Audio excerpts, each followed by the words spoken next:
All right, good evening, everyone. Sorry, just getting some technical pieces put to get the order here.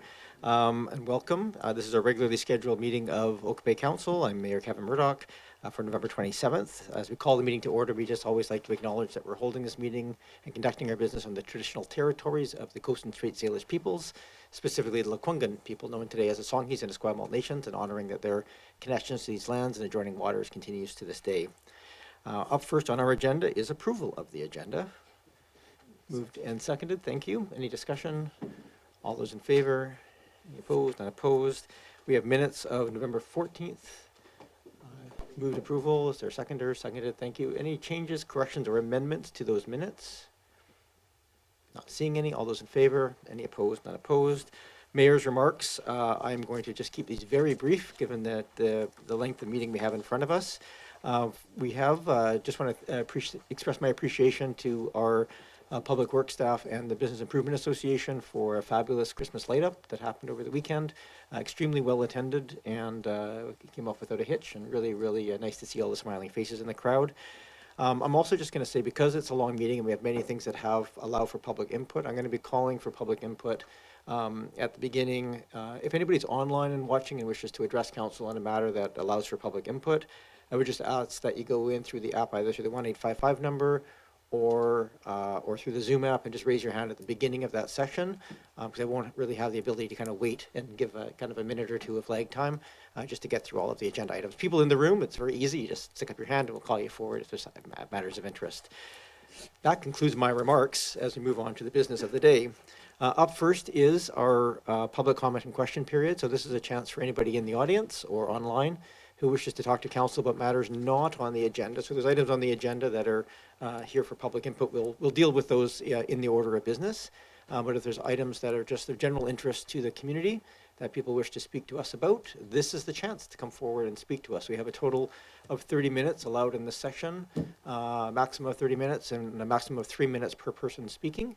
So if anybody wishes to come and speak to us about matters, again, matters not on the agenda, but of general interest to the community, this is your chance to come forward. There's so many people here, I feel like somebody wants to come and talk to us, because there's not so much on the agenda that this would normally have this many people. So is anybody coming forward to speak to us on that, or is it all related to agenda items?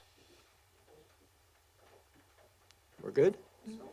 Oh, please come forward.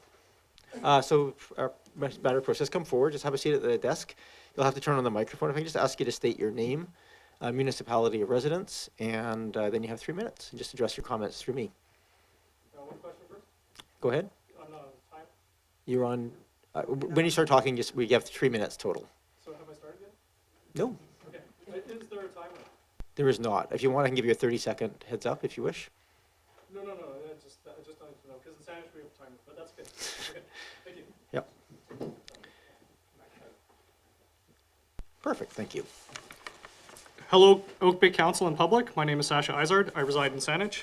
I very much appreciate this democratic opportunity tonight at a time when democracy is under siege.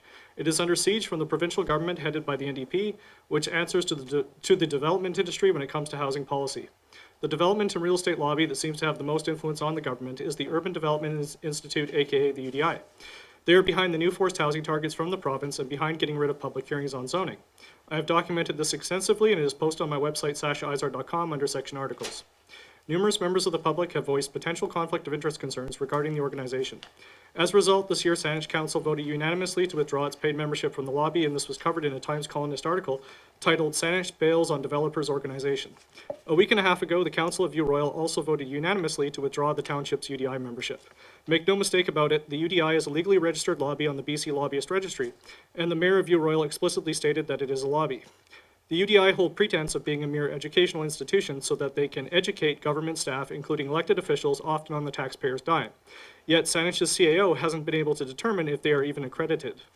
What kind of educational institute is that? The UDI currently has a Fortis School of Development. The instructor of it shut down Cadbury Bay's local area plan update workshop half an hour early so that the public were not able to ask questions as per the program that day.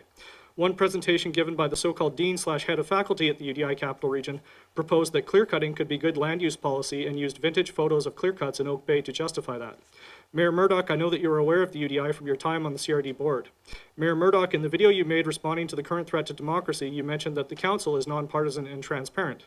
Alliance with the UDI is partisan. It is an alliance with private industry groups that are lobbying government. That is partisan. The UDI municipal liaison committees are not transparent. You spoke against secret influence that can happen. This is exactly what these UDI municipal liaison committees or subcommittees do. In Saanich, the public are not allowed to attend the meetings between the lobby and staff, and the meetings are unrecorded. I don't know if Oak Bay has a UDI municipal liaison committee. However, the current UDI website says that the CRD has 4 and that 3 more are coming. That would include Oak Bay because there are 7 municipalities in the CRD that are UDI members. None of these municipalities nor the CRD itself seem to have joined the UDI by votes from elected officials. I know for a fact that Oak Bay did not join the UDI lobby through a vote by elected officials. You spoke about accountability. Where is the accountability with the UDI? I think this council deserves the benefit of the doubt.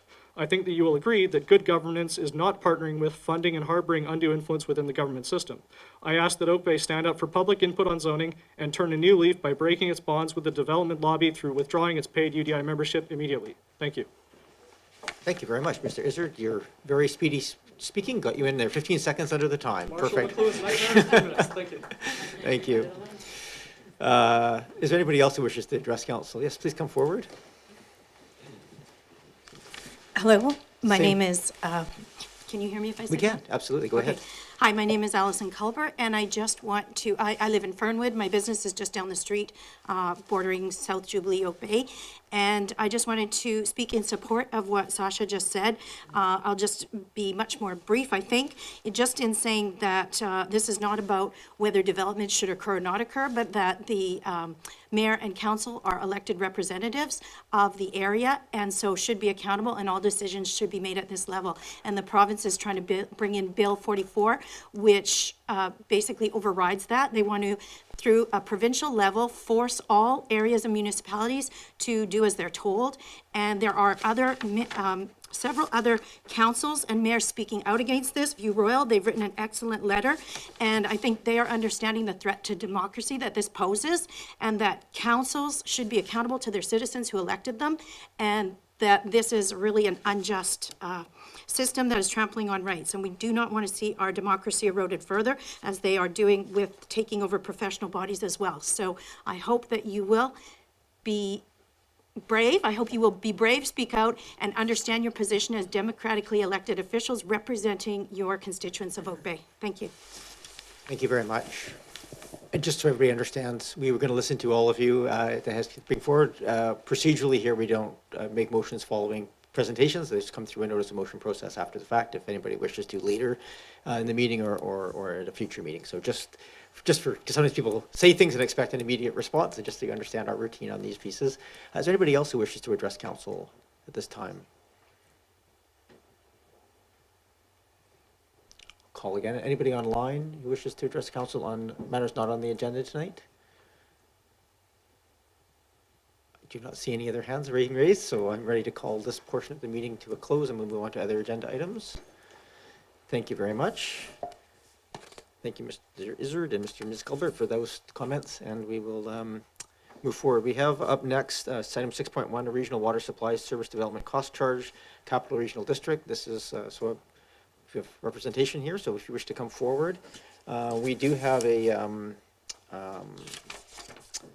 we have 10 minutes, up to 10 minutes for the presentation, and we'll take some questions. There's no decisions being made here on this tonight. This is really for information, and following this, if there's questions or pieces that go back to the water committee that would normally go through the liaison, which I believe is Councillor Green, correct? For the thank you.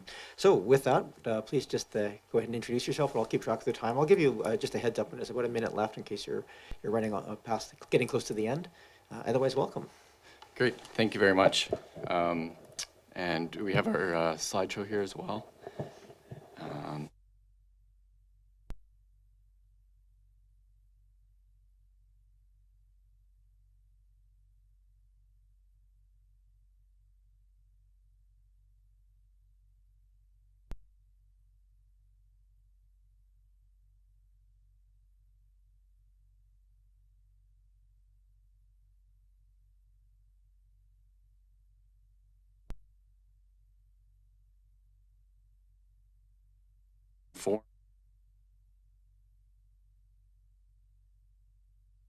Proposed regional water supply development cost charge program.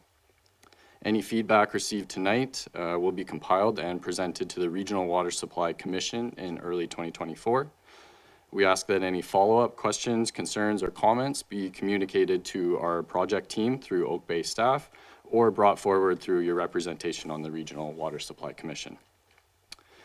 We are aware of the letters included on tonight's agenda from the Urban Development Institute of the Capital Region, as well as the West Shore Developers Association. We welcome this feedback and the opportunity to clarify any points of concern, and we will work with the development community on possible implications. The CRD will be providing responses to these letters, but tonight we are hoping to proceed with our presentation to inform Mayor and Council of the project. Later on, we will discuss our process and next steps, which includes public and development community consultation.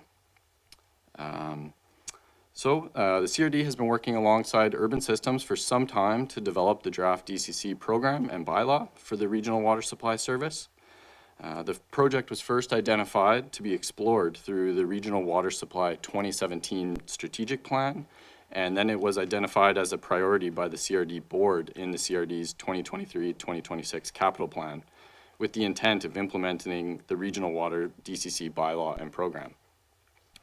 The Water Advisory Committee and the Regional Water Supply Commission have been informed of our progress to date and have endorsed the continuation of the project to the consultation phase, which we are working through now.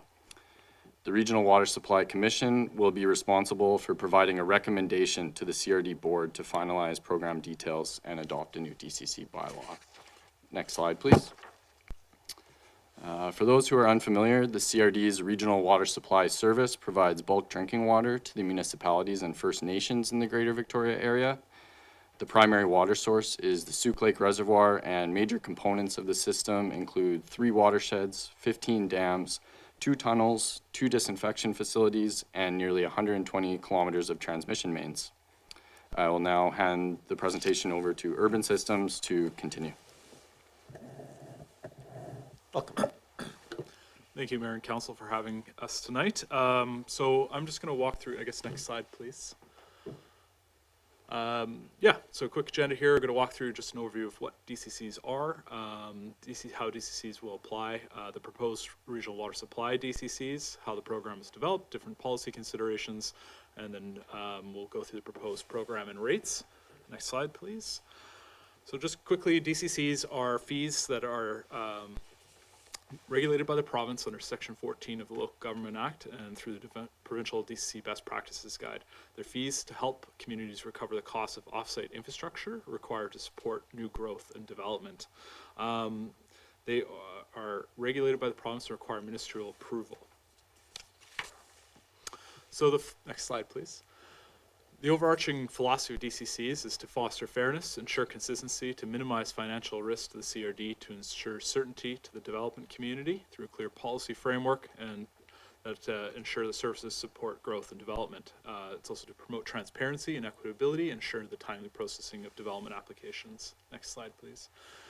DCCs can be paid at one of 2 times under the Local Government Act, at time of subdivision, at time of building permit. The proposed DCCs would charge single-family development at time of subdivision per lot, and they would be charged, and then multifamily attached dwellings, commercial, industrial, and institutional development would be charged at time of building permit on a per unit basis.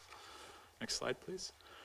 There are currently no DCCs in place at the District of Oak Bay, though I did see on the agenda that might change in the future. So this will be an entirely new fee and charge being applied in the district if it is adopted by the CRD Regional Board. Next slide, please. So the development of DCC programs is relatively straightforward. There's some key inputs, and essentially it is understanding the services that are required to service growth and development. So in that, we need to understand the projects that will be required to support 30 years worth of growth. So we look at the 30-year growth projections for the region. This is based on the regional growth strategy, CRD water modeling, and we're refining this through conversations with staff and review of local policy and guidelines. We've also taken into account recent changes coming through Bill 44 and other things around the Housing Supply Act. The DCC program itself is also identified a 30-year time horizon with infrastructure, again, being guided by CRD capital planning and the 2022 Regional Water Supply Master Plan. These identify over $2 billion worth of projects over the next 30 years. And within that, we've identified about 1.4 billion worth of projects that would be considered DCC eligible. The benefit allocation is something I'll talk to a bit more as we go through the project list, but essentially DCCs are development cost share programs. So very few projects are paid for 100% by development, only those that are entirely geared towards, required for new growth. So most projects are cost shared in that sense, and the benefit allocation is essentially the benefit of a project to existing development versus future growth. Next slide, please. So this is just a quick overview of how I describe that. So the technical inputs of this program have been completed. We've determined the growth, the required projects, and the benefit allocations for each of the projects. There is one in legislation, a pure policy decision that to be made by the CRD Regional Board on the recommendation of the Regional Water Supply Commission, and that is the DCC Assist Factor. So this is a tool within the Local Government Act that requires local governments and municipalities assist development to one degree. So next slide, please. We'll talk about that in a bit more detail. So the Local Government Act again requires the CRD to assist development for DCCs. This amount would be funded through non-DCC revenue source, and it can range from 1 to 99%, with 1 being the lowest possible assist and 99 being the highest possible assist. So again, this is a pure policy decision, but any increase in the DCC assist factor would have to be made up by non-DCC revenue sources, and in this case, that would be the bulk water rate that would compensate that. Assist factors are typically between 1 and 10% in the region, and the current program assumes the lowest potential assist factor of 1%. Next slide, please. So a quick overview of the program here. So we've grouped into 6 project categories. As we can see here, so the Souk Lake Deep Northern Intake is essentially upgrades to the reservoir for level of service and capacity improvements. Total program costs about $74 million. You'll notice many of the projects on here are cost shared at 35%. That is representative of overall population change over the next 35 years. So that means that those projects have a proportionate benefit to existing development as to new growth. So population is going to change by about 35%. So those projects are cost shared between existing and future users proportionately. Leachhead watershed is at 100%. It's driven entirely by new growth. The water filtration plant is at 35%, representing the bulk of the program at around 820 million.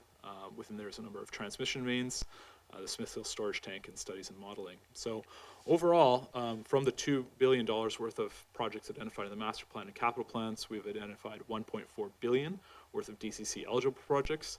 From that, about 36% of those projects are estimated to be DCC eligible. So DCCs would pay a total of 523.4 million out of this 1.4 billion dollars worth of work, with the other 920.9 million to be made up through non-DCC revenue sources, i.e. the bulk water rate.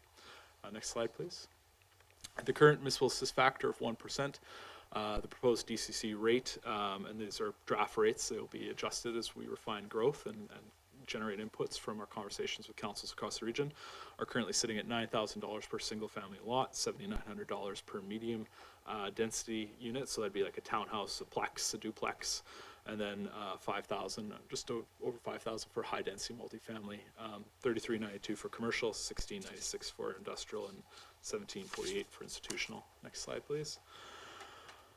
This is a quick graph that just shows the implementation of these projects and the required capital works based on capital planning and the master plan, how that will impact bulk water rates over the next 30 years. So as you can see, the implementation of this plan is going to have an impact on bulk water rates, increasing it from about 80 cents per cubic meter to around $3.50 per cubic meter. This does not include development cost charges. So the implementation of any DCC program would reduce the overall increase of these bulk water rates over time. We're in the process of developing a similar figure that would show what it looks like with and without DCCs, but the reduction would be about 35 to 40%. Next slide, please. I'm just gonna, you're actually pretty good on time, but you got about a minute left to get through the last couple. Okay, so I think you sounds got good. time. I think I've got 2 slides left here. So where we are, so we're in the process of, again, refining the draft program. So we're having conversations with elected officials across the region. From there, we'll take our findings back to the Regional Water Supply Commission and the CRD Board to get further direction. If approved, we will move forward with developer and public consultation on the program. This will be undertaken through conversations and meetings with the development community, as well as opportunities to inform the general public. There will also be updates on the CRD's website as time goes on. Next slide, please. So quickly here, our path to the finish line. It's important to note that if adopted, the program would be implemented at the earliest in early 2025. There's within the Local Government Act 12 months of in-stream protection, so many applicants may not be impacted until early 2026. The CRD has a number of current existing DCC programs. They will evaluate and update these every 5 years. So it's not set in stone. If things change in terms of growth and project needs, those are updated and revised every 5 years. The CRD does this very routinely. So that's something that is important to consider. Again, this will have to go through 3 readings to the regional board and be reviewed by and approved by the inspector municipalities before being adopted. Thank you very much. Thank you for your presentation, and I'll turn to the table here. Are there any questions for the presenters? Go ahead, Councillor Appleton and Councillor Smart. Thank you, Worship, and through you to our guests. Thank you for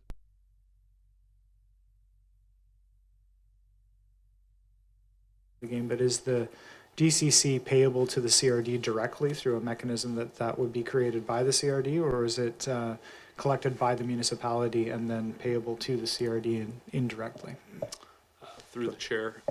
So the CRD has a number of existing DCC programs, so it does have DCCs currently for water distribution in Wanafuco, which is 6 West Shore municipalities: Souk, Machosen, Highlands, Langford, Colwood, View Royal, as well as Peninsula water and wastewater DCCs for North Saanich, Sydney, and Central Saanich. For those DCCs, the process is that the local government collects the DCC at the time of building permit or subdivision, as per the bylaw, and then it will remit those back to the CRD. Thank you. Any other questions? No. Councillor Smart? Thank you, through you, Mayor, to the presenters. I just wondered to know what the engagement has been so far with the province, particularly those involved with the housing directives, and where you're at with that conversation.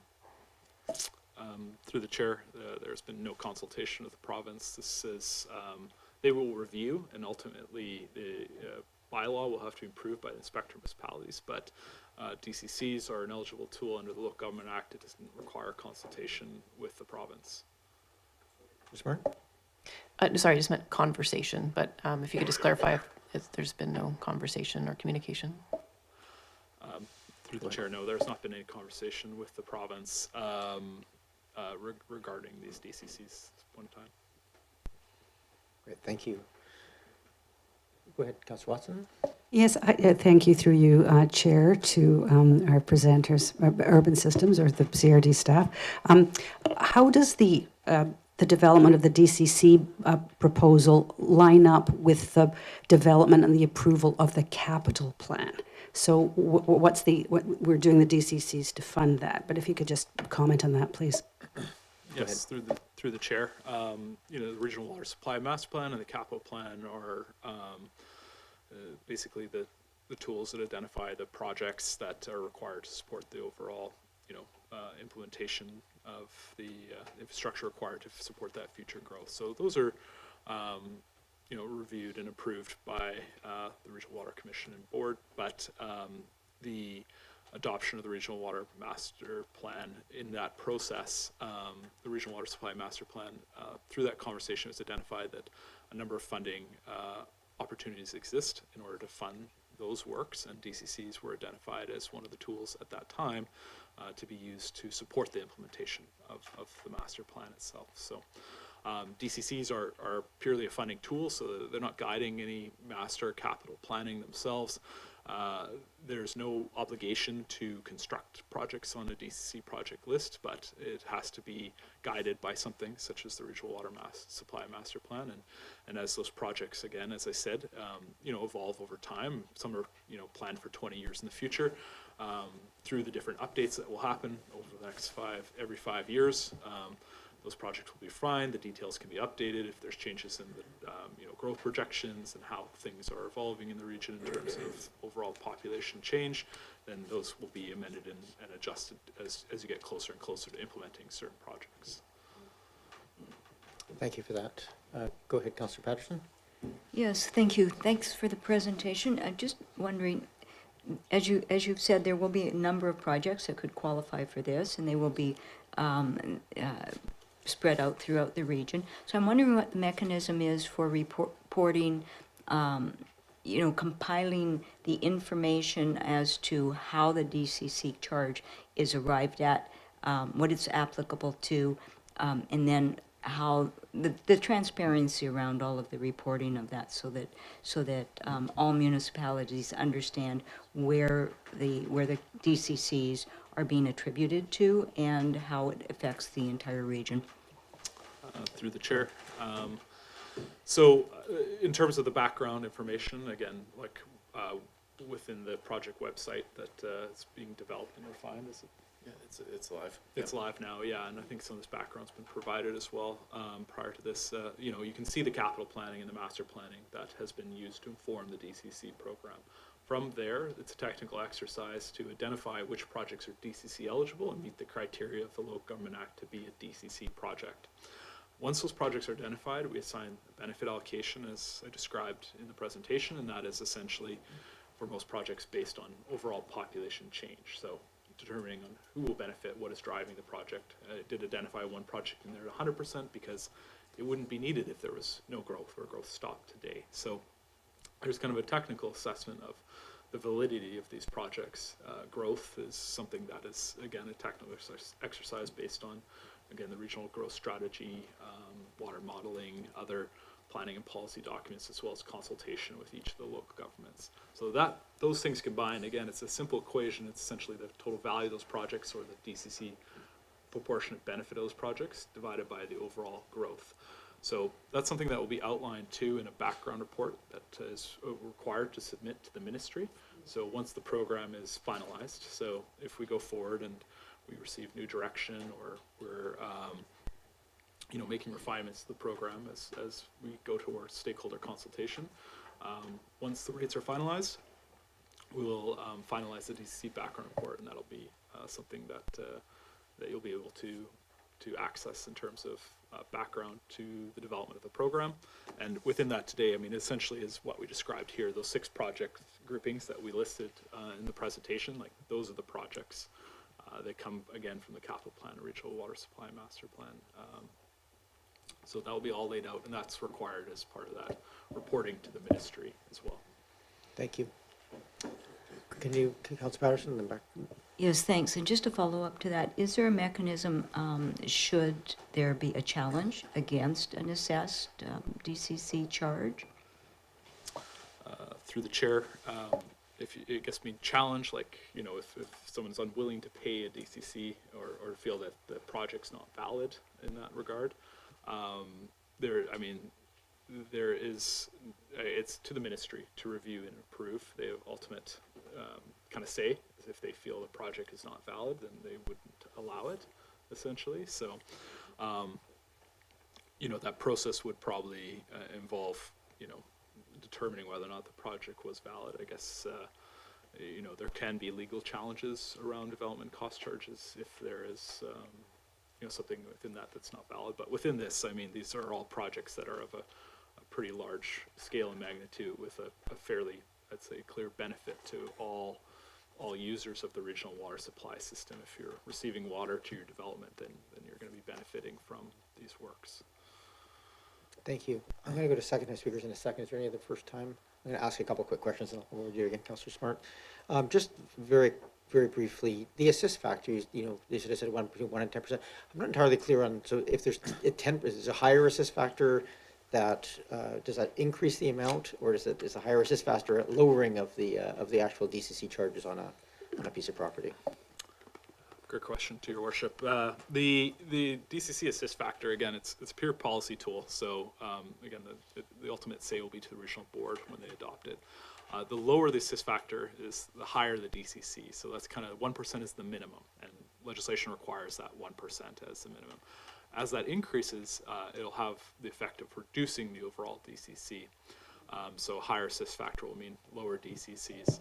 It's important to remember that increasing the assist factor doesn't just make those DCCs go away. It has to be made up through non-DCC revenue source. So again, that kind of pushes more back onto kind of the user rates themselves. Great. So the program has to be made whole in the end, but that is simply it's a transparent way of saying this is our assist to you, the development industry, if we feel these rates are too high or Understood. not appropriate. Thank you. And the other question I have, and you may not be able to answer this one, but it's been in the news a little bit that federally, the Housing Accelerator Fund have been kind of flagging regional network DCCs as a barrier to them providing funding federally.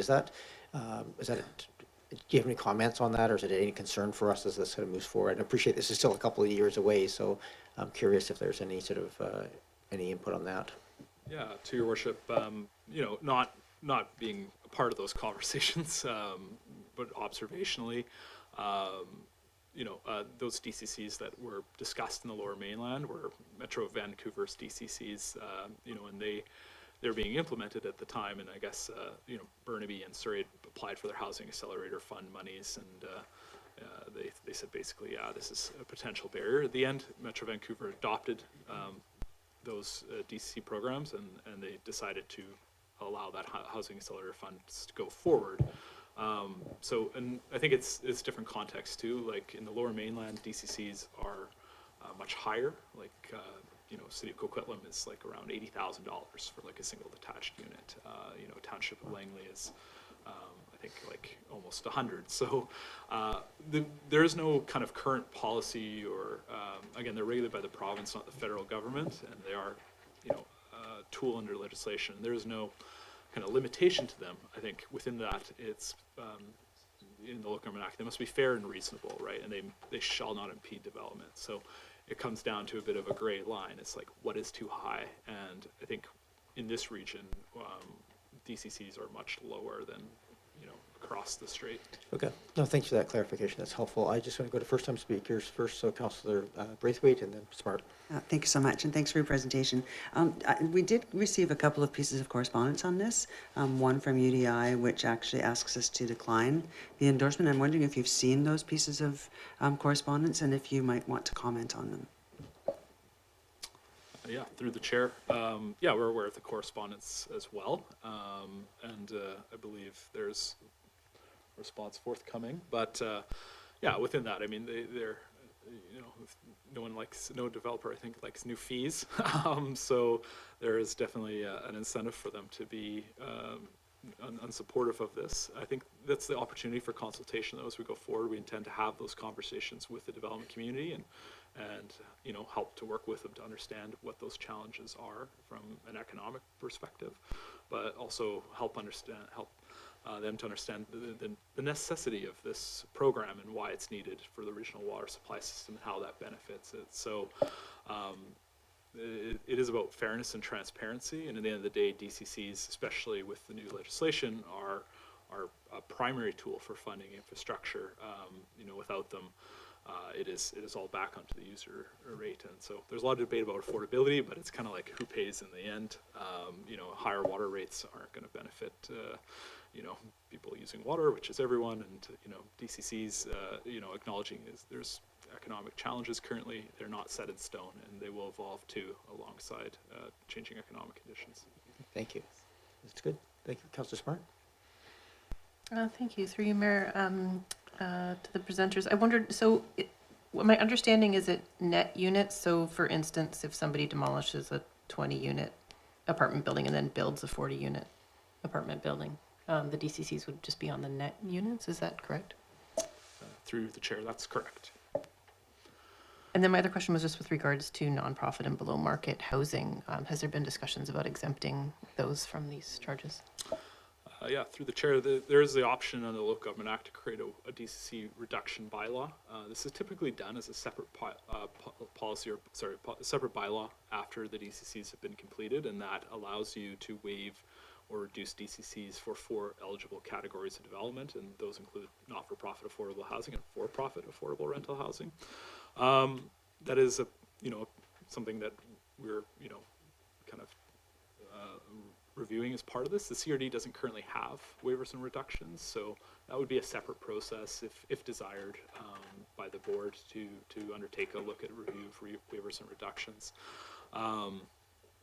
You know, we've had this conversation with others, like if there are certain developments that, you know, are interested in support, waivers and reductions are not necessarily the best tool. And it'd be something that'd be hard to apply regionally just because they require you to define what is affordable housing and set amount of reduction within that. So every community in the CRD has a different definition of what is like not-for-profit affordable rental housing. So it's certainly an option to look at, but there'd be the requirement to kind of create a separate bylaw and align that with a regional definition for what was meant, and then an understanding of how that would be implemented across the various municipalities. Thank you. No, there's no request here for endorsement or for anything else. There's really a chance to ask questions and get the information here. I probably should have a motion just to receive the information moved and seconded. Thank you. Any other discussion before we call the question on the receipt?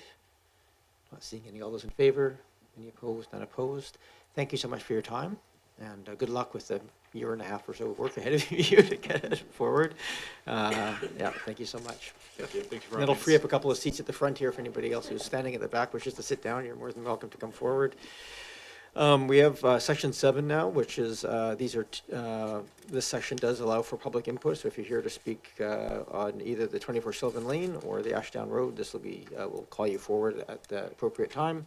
If you're online and wish to speak to either of these, you're welcome to just raise your hand within the app, or if you're calling it the 855 number, you hit *9 to raise your hand. But at this point, we're going to turn to staff and get the overview of the application first. So first up is 24 Sylvan Lane, Mr. McStravick. Thank you, Your Worship. Excuse me. The district has received the district has received an application for a development variance permit to reduce the minimum required lot width for a subdivision in the RS4 zone to facilitate a 2-lot residential subdivision at 24 Sylvan Lane. The applicants request to reduce the required width from 21.34 meters down to 20.07 and 20.34 for the 2 lots respectively.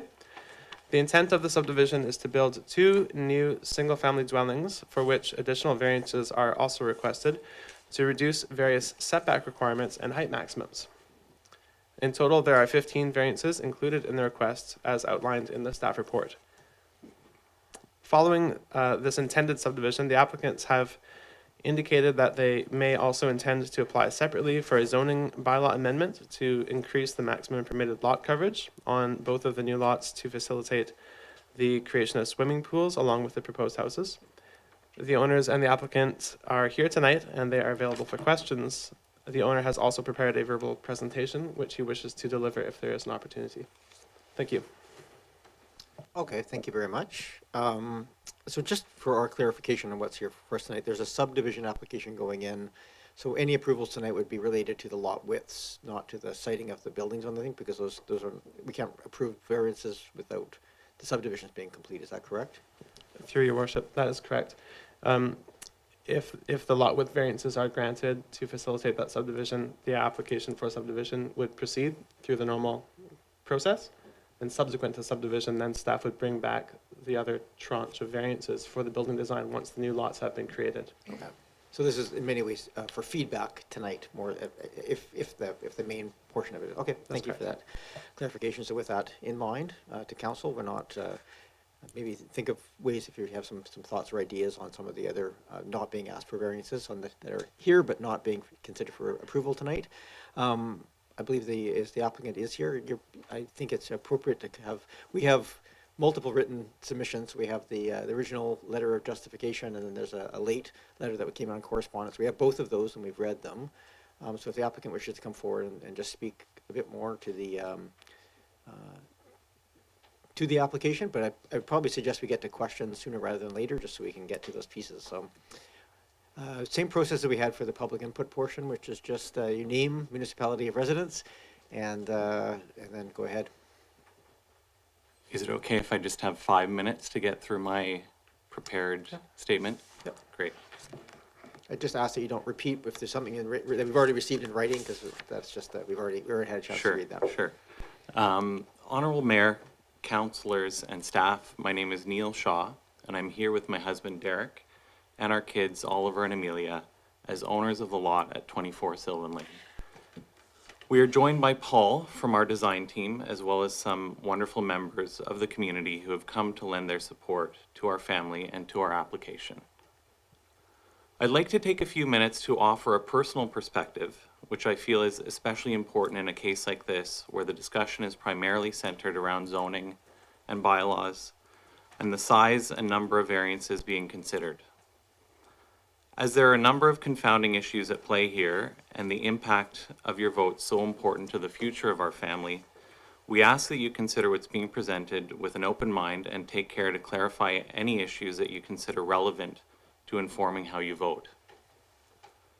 We acquired the lot when we moved to Oak Bay in 2021, as it presented a wonderful opportunity to realize our dream of building a home for our family and friends to enjoy for years to come.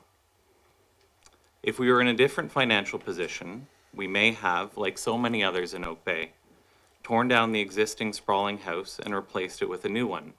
Instead, the opportunity was created out of financial necessity to subdivide into 2 ample lots and build a home to sell to another family, in addition to one for ourselves.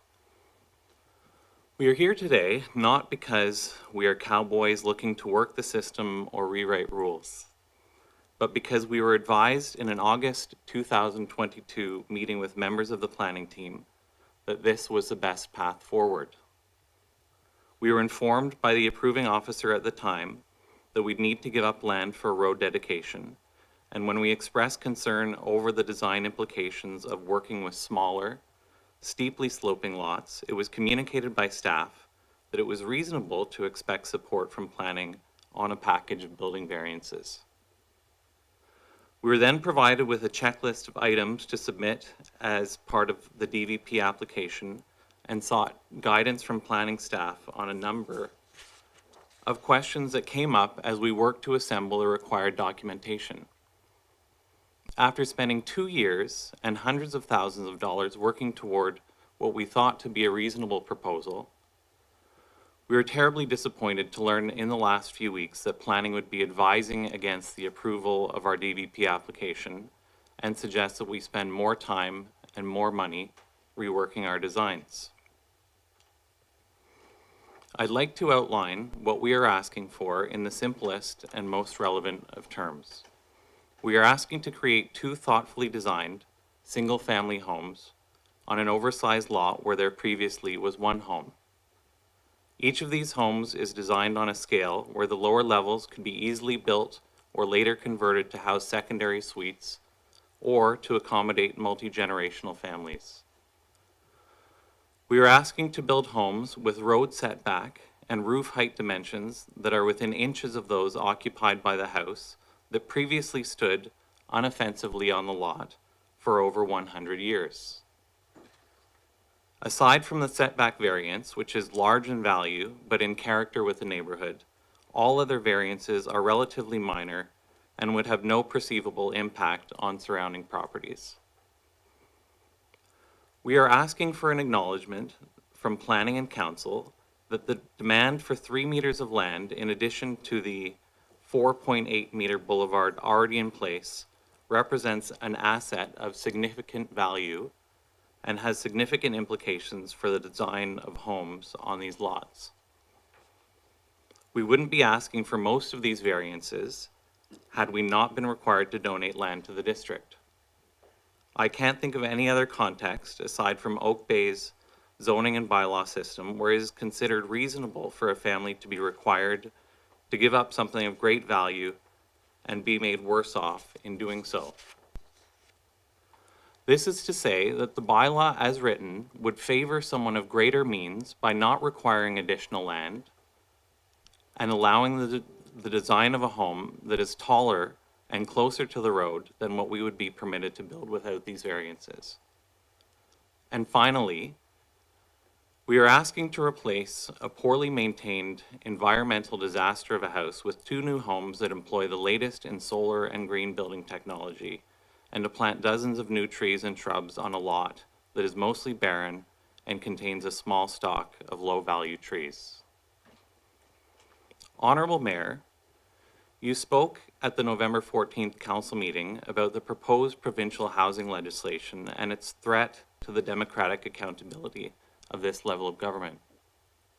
We'd like to suggest that another threat to democracy at the municipal level are the existence of zoning bylaws and application procedures that limit development opportunity to only the very wealthy in pursuit of the status quo, while excluding those citizens like ourselves who are keen to participate in the creation of new housing through subdivision and other means.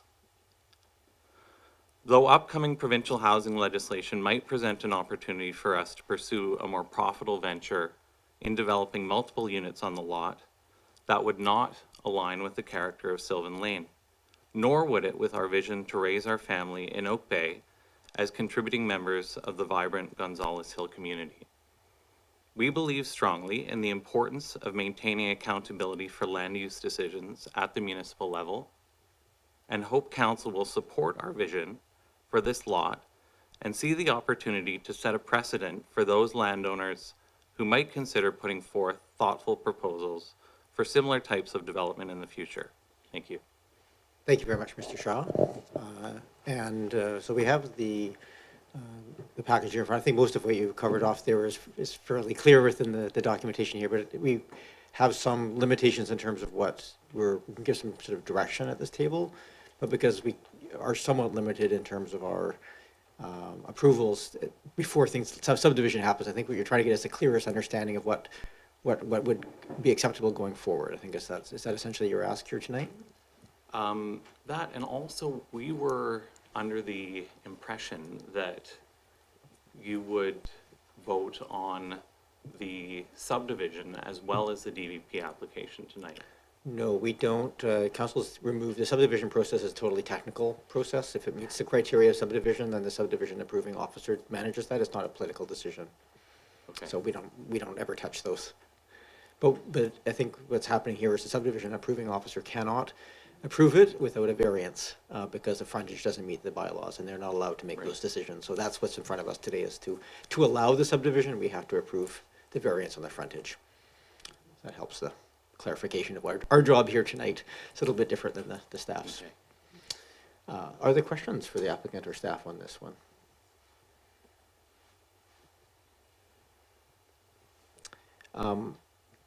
So just I have one quick question. The points here, as I read this, is that this is sort of a bit of an intersecting portion of this. The farther the house goes back, the farther down it goes, so there's more height variance required because to get kind of the equivalency. So I guess one of the questions I had on this one is and I'd appreciate we're not dealing with frontage variances at this point because those would come with the subdivision piece, but just to give some ability to give some commentary on this. Are the variances attached to a design? So this road is quite unique in that the roads, because it's so steep that most of the carports and driveways are at the road level. So you know, a carport or a garage at the road level is quite, and very close to the road is quite in keeping with the streetscape that's there. But probably a house built right up against that same piece might not be quite as commensurate. So I'm curious on the variances when they come forward. Are those attached to the design of the house, or are they attached to the zoning of to the lot itself? Thank you. Through your worship, the draft development variance permit that's attached to the staff report includes language that notes that the variance is issued for plans that substantially conform to the plans which have been submitted and which would be attached to the permit. Yeah, very perfect. So that gives some comfort there that it wouldn't be dramatically changed after the fact. If that was the piece. Okay, thank you. And yeah, and I think the other question that was sort of asked in general terms was the question of rezoning in future as because the only mechanism of addressing the lot coverage, because we can't vary lot coverage to accommodate a pool. So that might be something else that members of council might just want to turn their minds to. Again, not tonight for approval, but just for sort of consideration of future pieces. So this is a bit of an awkward one because we're looking at this thing. So the key piece here is council willing to look at the issuance of a DVP for the minimum, reduce the minimum lot width. and then refer the rest back for a package to come back if once the subdivision is completed. Is that so? I'll move receipt of the report. Move receipt, moved and seconded. We don't usually debate receipt, so I'll call it a question. All those in favor? Any opposed? That's opposed. Oh, yes, sorry, we have public input as well. My apologies. Getting so engaged in this whole thing. So we usually have questions, and we have any members of the public who wish to address council on this. We do have a number of pieces of correspondence. I don't see any hands raised online, but if anybody's online and wishes to speak, you can do so now. If there's anybody in the audience who wishes to come and address this application, you're more than welcome to do so. Yeah, please come forward. You're going to have to make some space for members of the public to come forward.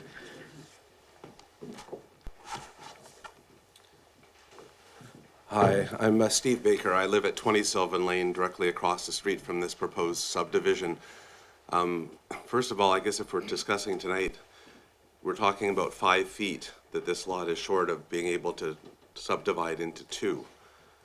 There's a lot of numbers that are we're 5 feet short. So yep. I guess that's the first thing, is that if that's going to come to bear, it changes, to your point, there's only one garage there's no garages that are right up at that street level on Sylvan Lane, first of all. And the variances that have been requested that allow the garage, I know we're not talking about that, to go closer to the street, allow for the building height to be, I think, 7 feet taller than it previously was by the calculations, and they've asked for variations beyond this. And the fact that the lots are narrower, they've asked for encroachments on that narrower lot on top of that. So you're changing the whole nature of that experience. And from our experience, it changes it dramatically, potentially affecting our viewscape. And we had an issue within the last year and a half where there was an electrical fire because trees are going through the power lines, and it was noticed in the middle of the night, and the fire people came, and it was very difficult without even any extra cars on the road. Like, I don't park on Sylvan Lane. There's just no room for parking on the street. Like, in front of our house, there's a little bit of a dip where I rarely park. The neighbor beside me will sometimes park. But there's just no room for parking. And I understand, okay, there's increased room for that. But how does that look if there's 4 suites there? If there's 4 dwellings there? So I guess it becomes, what do we talk, they're 5 feet short of being able to divide. This is my second house in Oak Bay. I've been here 25 years. My first house, we tried to redevelop the upstairs existing space, but the house was too large on the property to develop it. It wouldn't have changed it at all from the outside.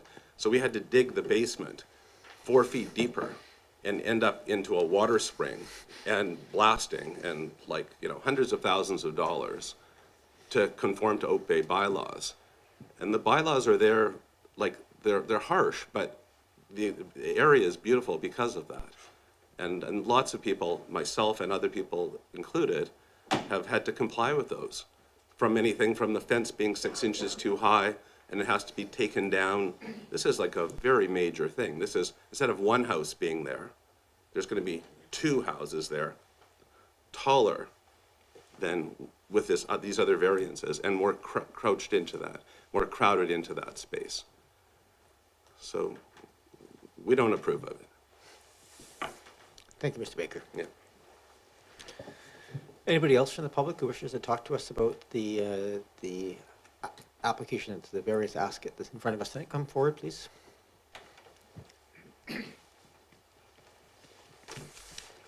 Same process. You state your name and municipality of residence for the record. And yes, Your Worship and members of council. My name is Brian Beattie. I'm a resident of 57 Sylvan Lane, just about 3 lots down the hill from the applicant. I just want to make the comment that, as you well know, the BC government has released new targets for additional housing across the province, of course, and the targets for Oak Bay are over 600 new lots over the next 5 years. So we would like to support the application, as you've heard. We, for both the subdivision and the building variances that have been proposed by Neil and Derek for the property at 24 Sylvan. And I would just like to make a note that this application provides a new lot with minimal cost to Oak Bay. As you can imagine, the location of this on Sylvan, there are already full services available, water, sewer, electricity, schools are nearby, parks are nearby. So unlike many applications for new lots, there would be minimal cost involving in approving this development. So in conclusion, I think this is an ideal opportunity for the city to contribute to the challenge of increasing the number of building lots over the next 5 years. Thank you. Thank you very much, Mr. Beatty. Is there anybody else who wishes to speak here this evening? Please come forward.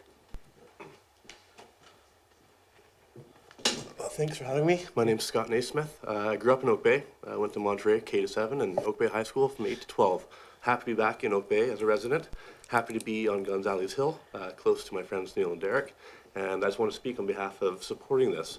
We're talking about over half an acre, this property is. We're talking about 2 houses on half an acre. And if we're going forward with this vision for what we want Oak Bay to be, we want more families here. We want more people here. This is a vibrant community, only made more vibrant by people like Neil and Derek, who are bringing housing to this community. We're not talking 4 houses. We're not talking 10 houses. We're talking 2 houses. And if anyone here drives down Sylvan Lane, they'll see garage, garage, garage against the road. These variances are only being asked for because the setbacks that you're requesting of the road, taking land from them essentially, so they had to ask for variances. I think we'll look back on this conversation and say, I can't believe they only asked for 2 lots. You know, this is a huge amount of land. They were in a housing crisis. When I grew up in Oak Bay, I was worried I'd never be able to move back here. And a discussion like this makes me even more worried for the future that people won't be able to move back here. Thank you, Mr. Naismith. We are bound by the processes that are in front of us, so this is a variance, so we have to go through this process of consideration. We have a hand online, if I believe it's Baker online, if you wish to introduce yourself, Municipality of Residence, and you're welcome to speak. Hi, and thank you for including me. I'm Dion Baker, also at 20 Sylvan Lane.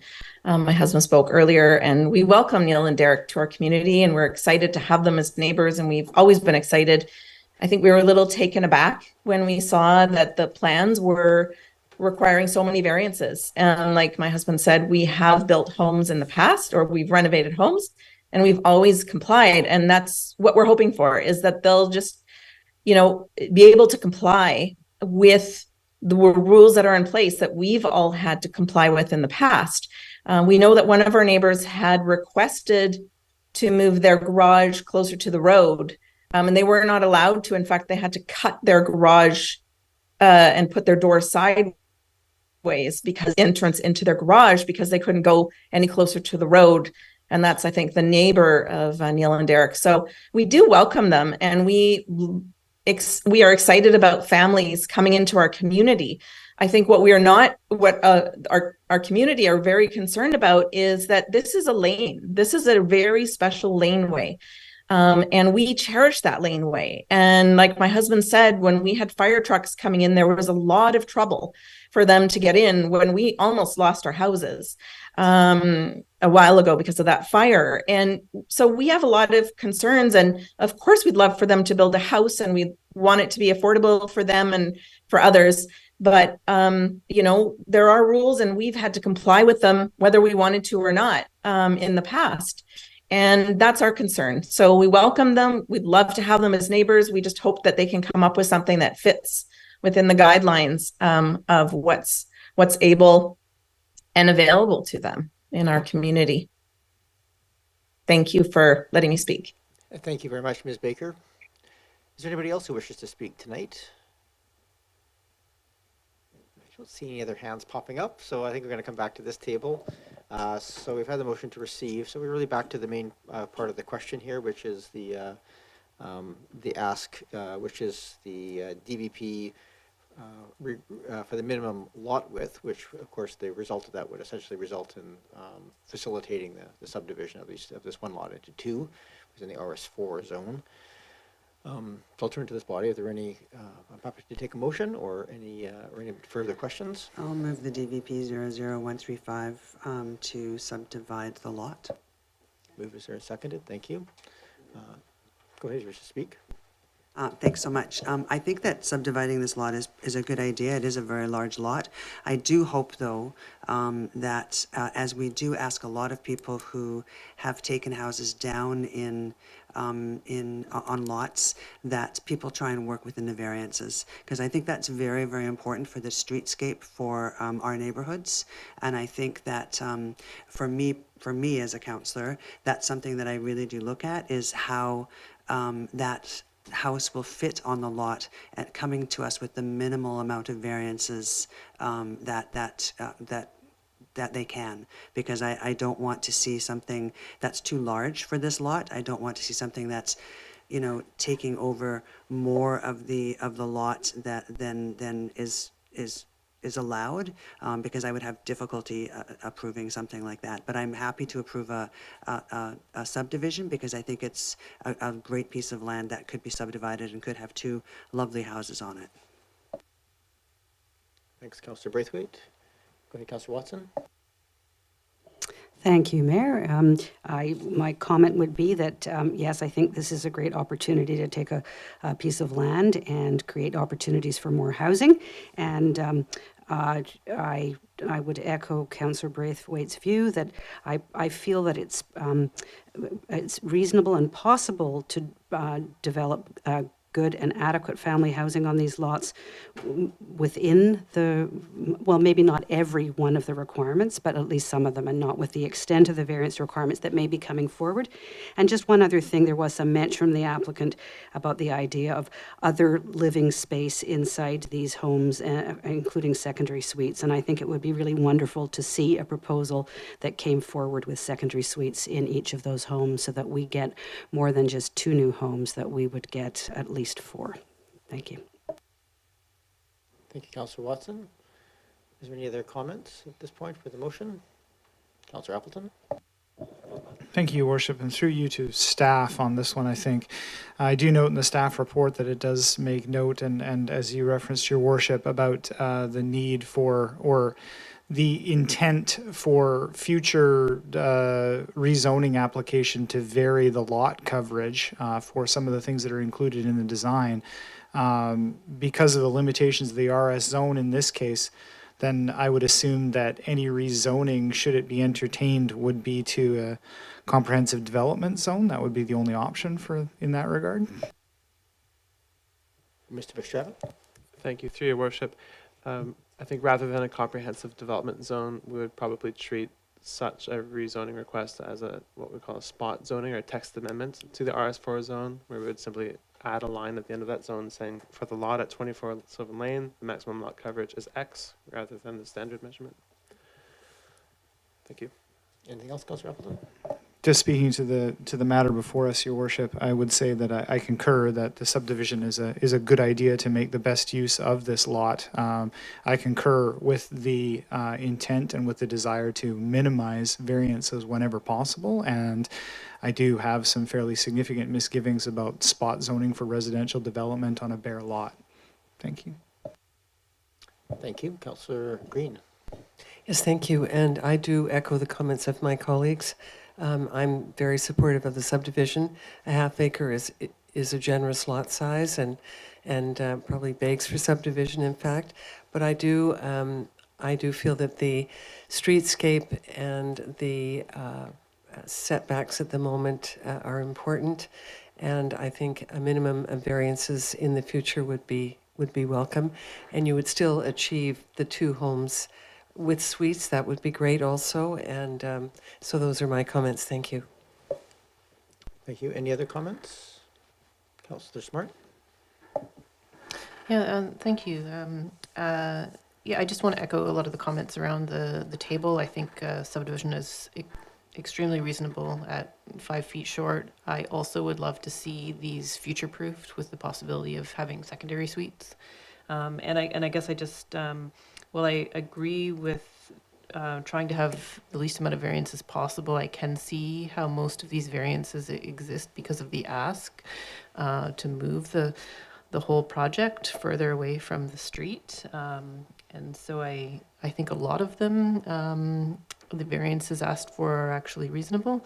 The one I guess that I flagged was, it looked like one of them had potentially a 13-foot floor to floor, and so I just, question that. But at the same time, I just want to comment that I recognized that the height of both of the buildings is less than the house that is being taken down. So in general, I think it's really great to see that this is not going to be one single-family house.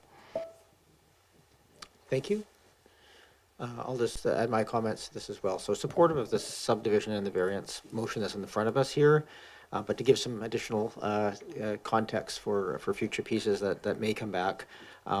In reading through this, there's a lot of variances being asked for. They are nuanced, and I made the comment at the beginning.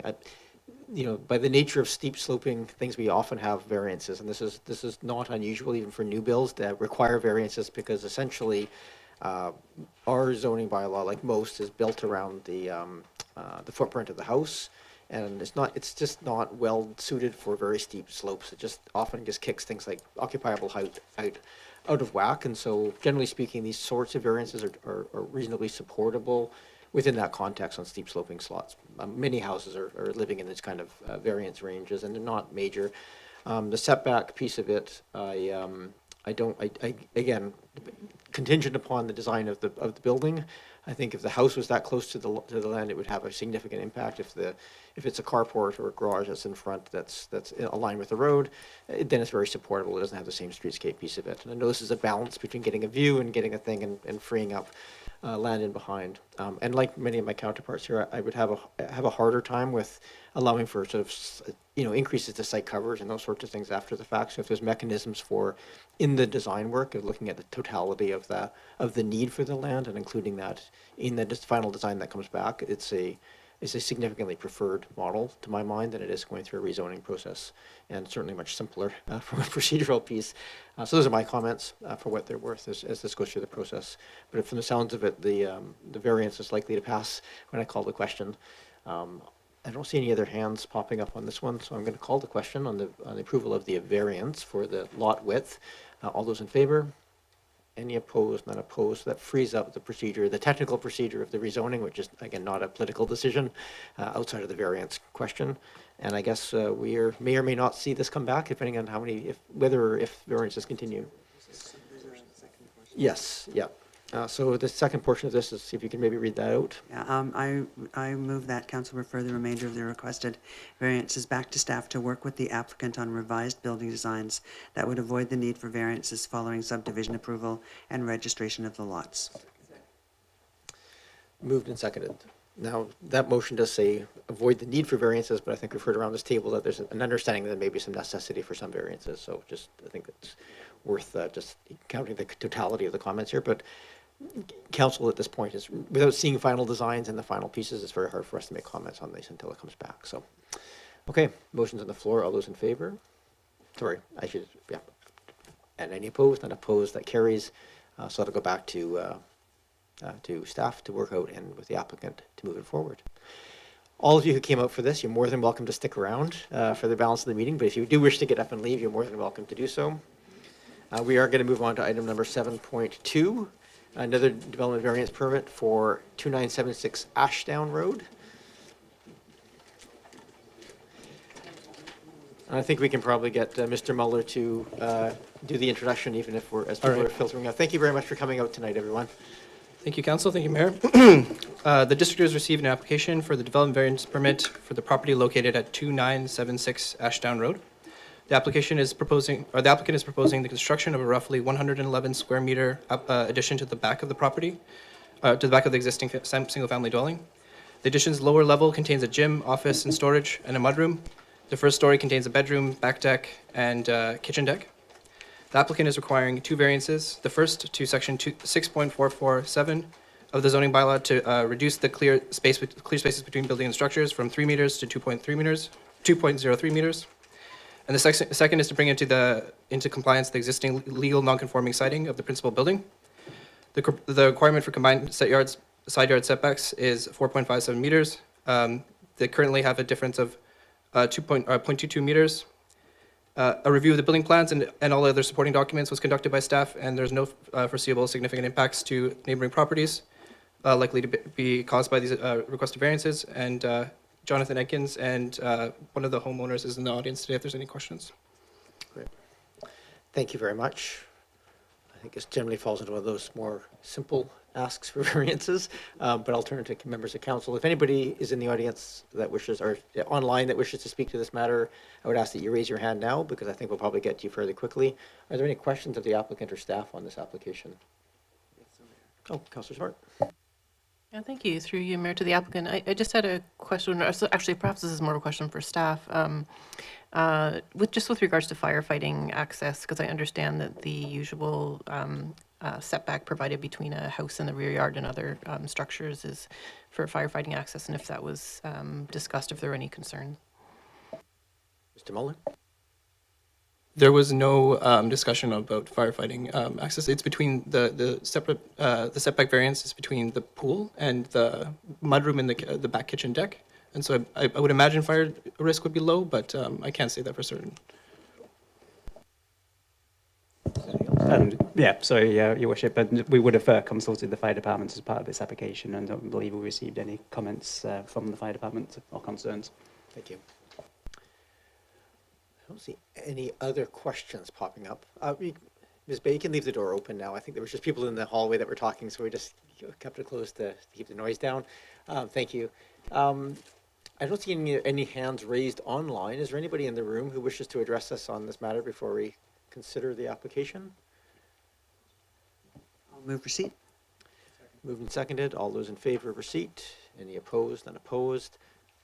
I'll move variance permit DVP 00144 for the property located at 2976 Ashdowne Road be approved. Moved and seconded. Thank you. Is there any other questions or discussion on this item? Councillor Braithwaite? Just a thank you to the applicant for not tearing the house down and just doing an addition, so thank you. All right. I think we all feel that way, so I won't repeat it. Don't see any other comments. All those in favor? Any opposed? Not opposed? That carries. Thank you very much. We probably should reverse the order of those two when I think about it, but there we go. For the applicants, thank you for coming out. You're again, more than welcome to stay here tonight if you wish, but you also may leave at this time. Thank you.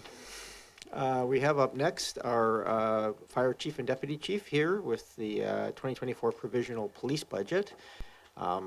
So welcome. We have Chief Fisher and Deputy Chief Shannon.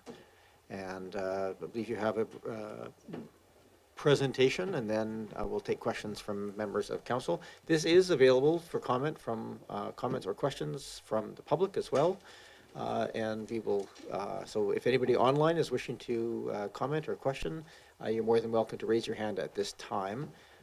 And I just will, for clarification, outline the process here, which is the police board is required to submit a provisional budget to the council by the end of November, hence the meeting here tonight. Council can provisionally approve that tonight as part of their process. They can also ask questions and send things back if they so wish. Ultimately, this does form part of the final budget consideration, which comes back it has to be approved by the end or close to the end of May of next year. But this is really the chance that we have to do a deep dive into the police budget, and so look forward to the presentation and to any questions. Welcome, Chief Fisher.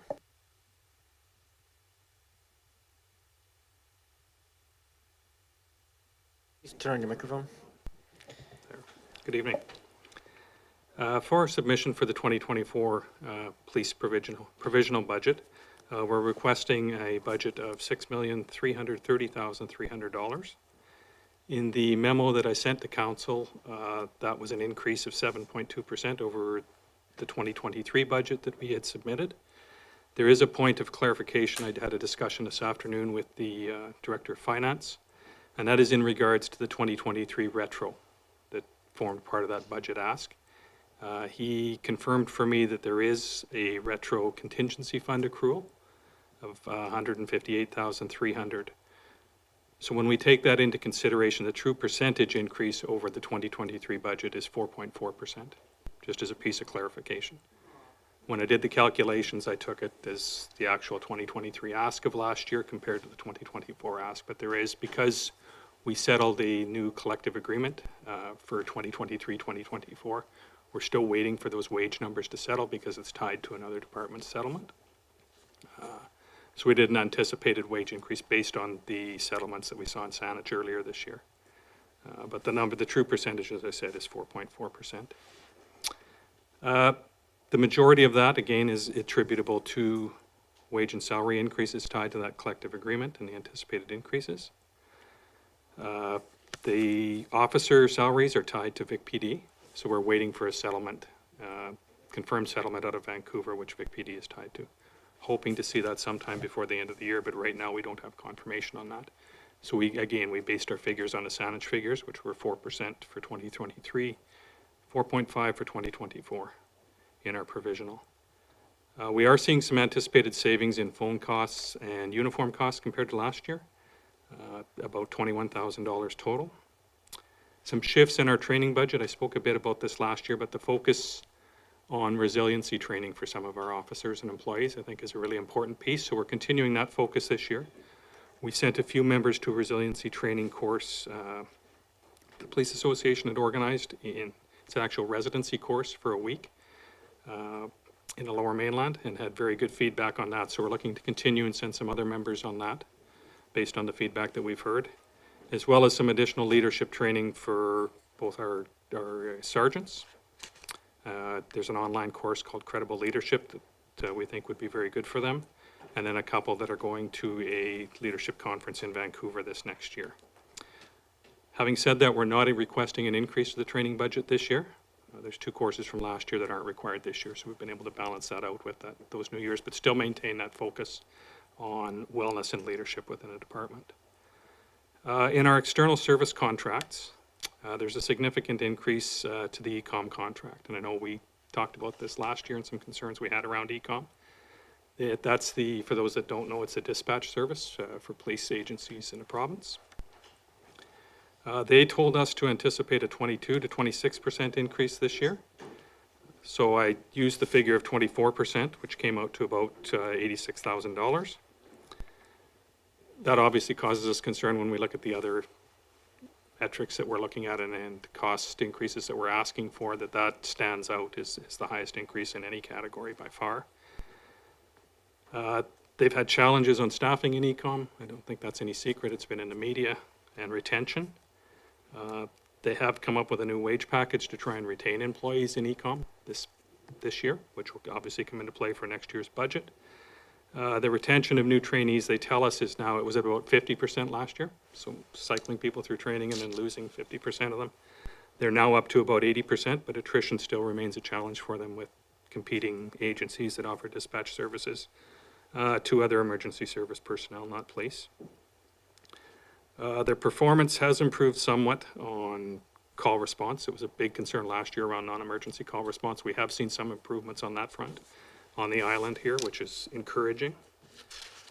Having said that, even with the budget increase, when I look at comparators and what other options would be for us as a department to provide dispatch service, I don't think there's any way we could provide it for that price, given the technological challenges that are required in a modern day dispatch service, and with NG 911 being mandated here very soon, and the funding that went from the province to e-com. I think we've got to work with e-com to find ways to support their service and hopefully improve it as we move forward. To that point, Deputy Shannon is actually chairing the local service committee of e-com with the other police agencies, so we have eyes on the work that they're doing on that front, and obviously they meet regularly, so we are an active participant in that. The other piece I think that's important in that is there is a governance review going on this year with an external consultant on e-com. So they've already reached out to the chiefs across the province to provide input, and I'm sure they'll be reaching out to our police boards as well, given what a large budget increase we've seen and request from them and some of the challenges they've had. Our general service contract with Saanich is increasing by the Consumer Price Index. That's part of that agreement, so no real surprise there. The VIMQ agreement, which is the major crime unit that we are part of on the island, is actually going down. There's a cost formula that's made up of population, criminal code average over 5 years, and then a 10-year homicide rate, and how that factors in across the region. So we saw a significant decrease for 2024 on that, which is encouraging, about $30,000. Vehicle maintenance is up a bit, and again, that's a projection on some of the challenges that we see on procuring vehicles, electric vehicles, and then the time it takes to find equipment to fit them up and then actually get the fit up done. And case in point is this year with the Mustang that we bought, it's actually in fit up right now. So we're in November of the year before we're actually have an operation. I don't anticipate that for next year, but I do anticipate it could take us realistically 6 months to get there, where we've got actual fit up vehicles ready to be roadable. So in anticipation of that, I'm anticipating some extra costs in keeping those older vehicles operational during that extended time frame.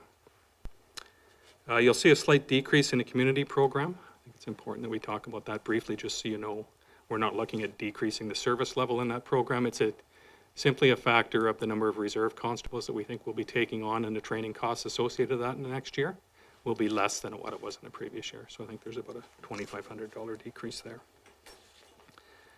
On the capital equipment front, we're replacing 2 new vehicles, both electric vehicles is what we're looking at, one being another Mustang, the other being a Ford Lightning, so that we have a bit of a larger vehicle for hauling some of the exhibits and equipments that we need to do.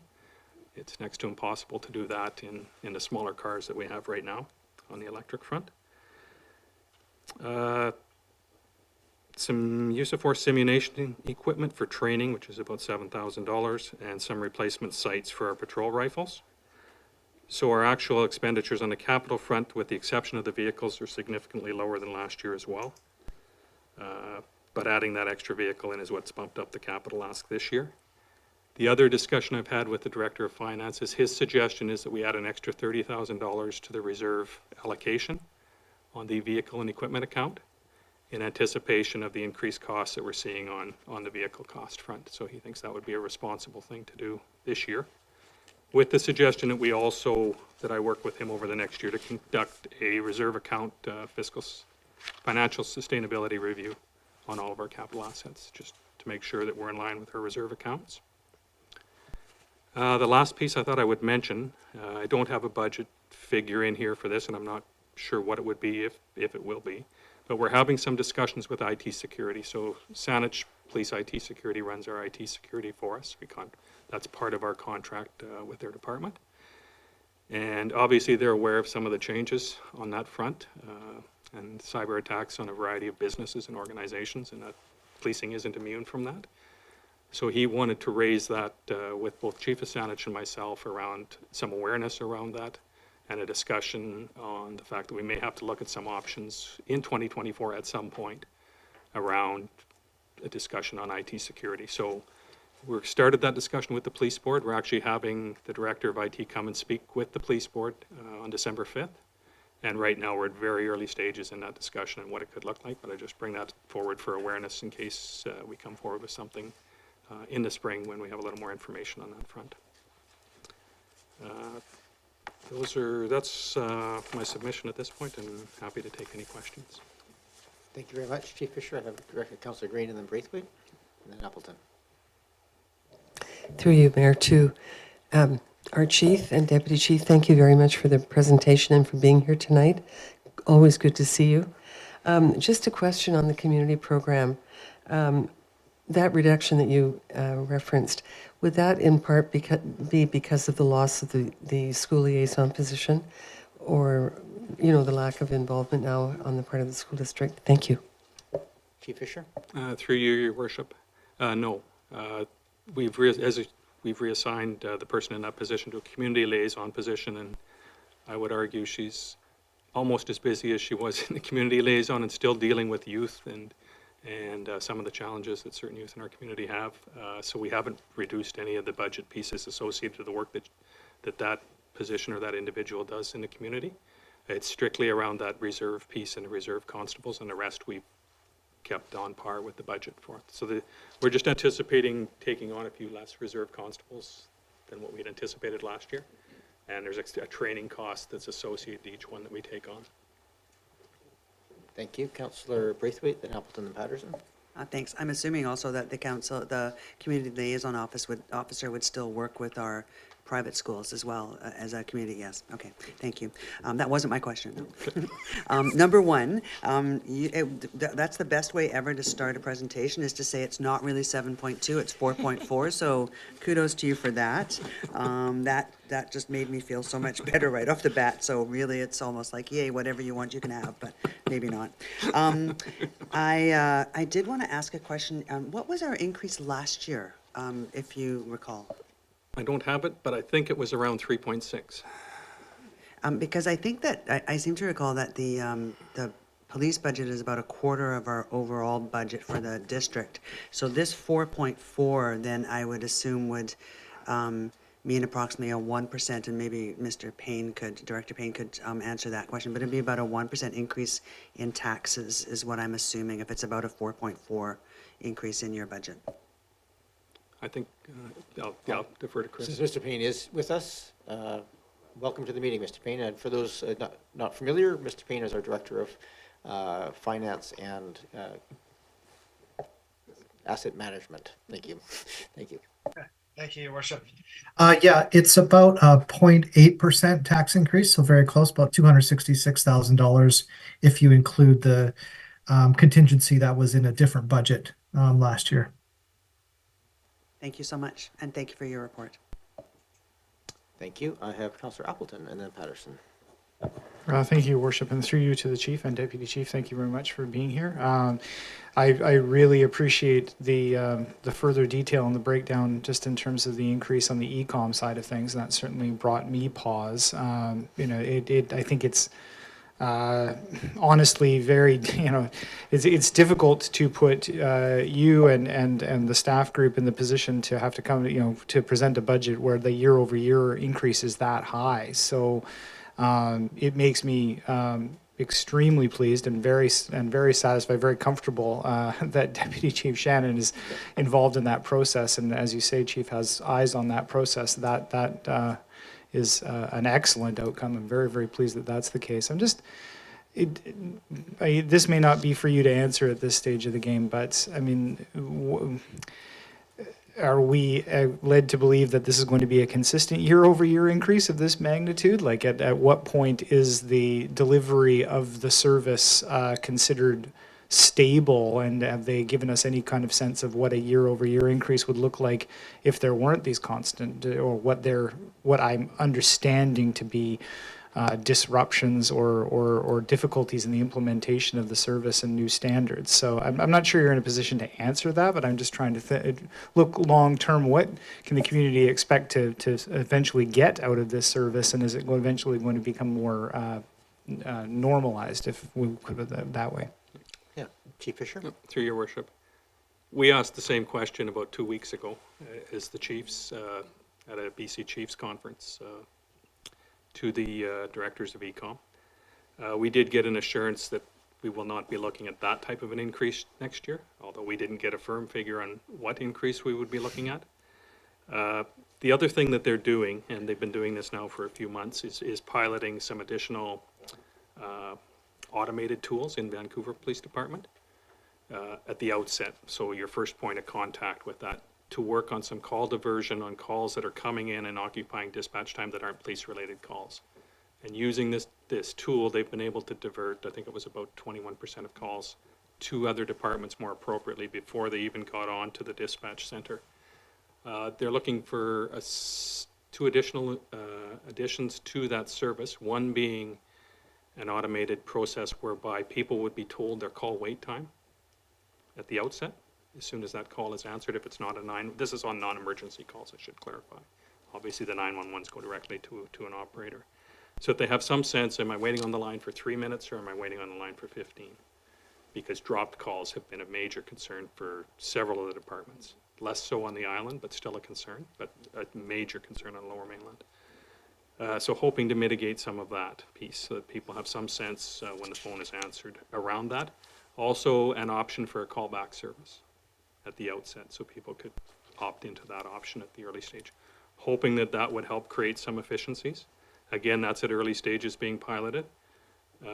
The executive in Vancouver PD were quite impressed with what they've seen in the first few months of this automated tool. And some talk about that and coming up with an online reporting format option that could be rolled out province-wide to, again, hopefully increase some of the efficiencies there. And then obviously if they can address some of their staffing issues and retention around that staff, that should help when staff are a little more experienced, but it's a challenge. And a frustrating one for us as police leadership. Thank you, Chief. Councillor Appleton. Yeah, thank you, Your Worship. So just, and I very much appreciate that, through you to the Chief. I think that it would be evident, I think that if, obviously, the budget for police arrives in a different way than other services that the district engages, but I would think that to the extent that it can help you in those discussions, it would be useful to communicate, at least for my part as a councillor, that if this was another contracted service that was being engaged directly by the district, that a year-over-year increase like that with no projected concept of when that might become normalized would to my mind, not be acceptable. So because this is a specialized service that essentially is being mandated by certain directives and arrives through the police board is sort of taking some of that what would you call engagement by council directly into that, but I'm sure that you and the deputy chief have probably understood that clearly from the council table, so thank you. Thank you, Councillor Appleton. I'll just to speak to this, because this has been a major point of discussion across BC Association of Police Chiefs, which the chief referred to, is also BC Association of Police Boards, which has had this as a top issue. There's been a lot of discussions with the ministry. There's some awkwardness with ECOM having started up out of the Lower Mainland and having a governance model kind of centered there, and not yet providing services more broadly, and so not having a seat at the board when you don't have when you're still paying fees. So there's a question of governance that really does have to be addressed in the medium to longer term. There's also a lot of discussion around alternate funding sources. So right now, one of the things that's happened is that the funding for ECOM is largely off of there's a levy on each phone line. But as phone lines have disappeared, they haven't applied one to a cell phone, and so there's been no alternate funding model, and they're kind of delaying that decision until they look at the next gen 911, because there's a lot of requirement to also capture things like satellite phones as more and more calls are coming in through, say, built-in systems in cars and so forth that are more satellite-based than cellular-based. And I will say, at least this year, though apparently not for the Lower Mainland, last year there was a similarly large increase, and it was on top of terrible non-emergency call service that was sort of, they were both getting a double whammy of getting a massive increase and a reduction in service quality, and that was a very unpalatable piece. But just to reflect, this is probably a daily conversation that happens around the province, and certainly monthly at the various bodies that have the ability to discuss it with the province. The province is a bit of an arm's length body, so again, that governance model probably needs some rework over time. But yeah, I appreciate the comments, because I think the more voices heard, the better. Councillor Patterson. Yes, thank you. And I mean, ECOM is a bit of a challenge. I was going to, in fact, state the same information as the mayor just stated, and certainly because I'm liaison to CREST, I understand that not having revenues from the phone revenues and seeing those decrease year over year, where your operational costs are increasing, it does impact. Hopefully, the province will consider some different funding there, and also improve funding for things like ambulance services and whatnot, because having toured the ECOM facility, I can appreciate certainly the work environment, and it can be a very high stress work environment. They can tend to work long shifts. Certainly COVID and all the demands that it placed on that, there was a lot of burnout, and a lot of people just left the job. Onboarding is extremely intensive and costly training. So they face a lot of challenges, and hopefully it can get more normalized. But I think it will rely on the province also providing the back supports, having increased ambulance services and response services. And, but yeah, that's a shocking part of the budget. Just a couple of simpler questions, hopefully.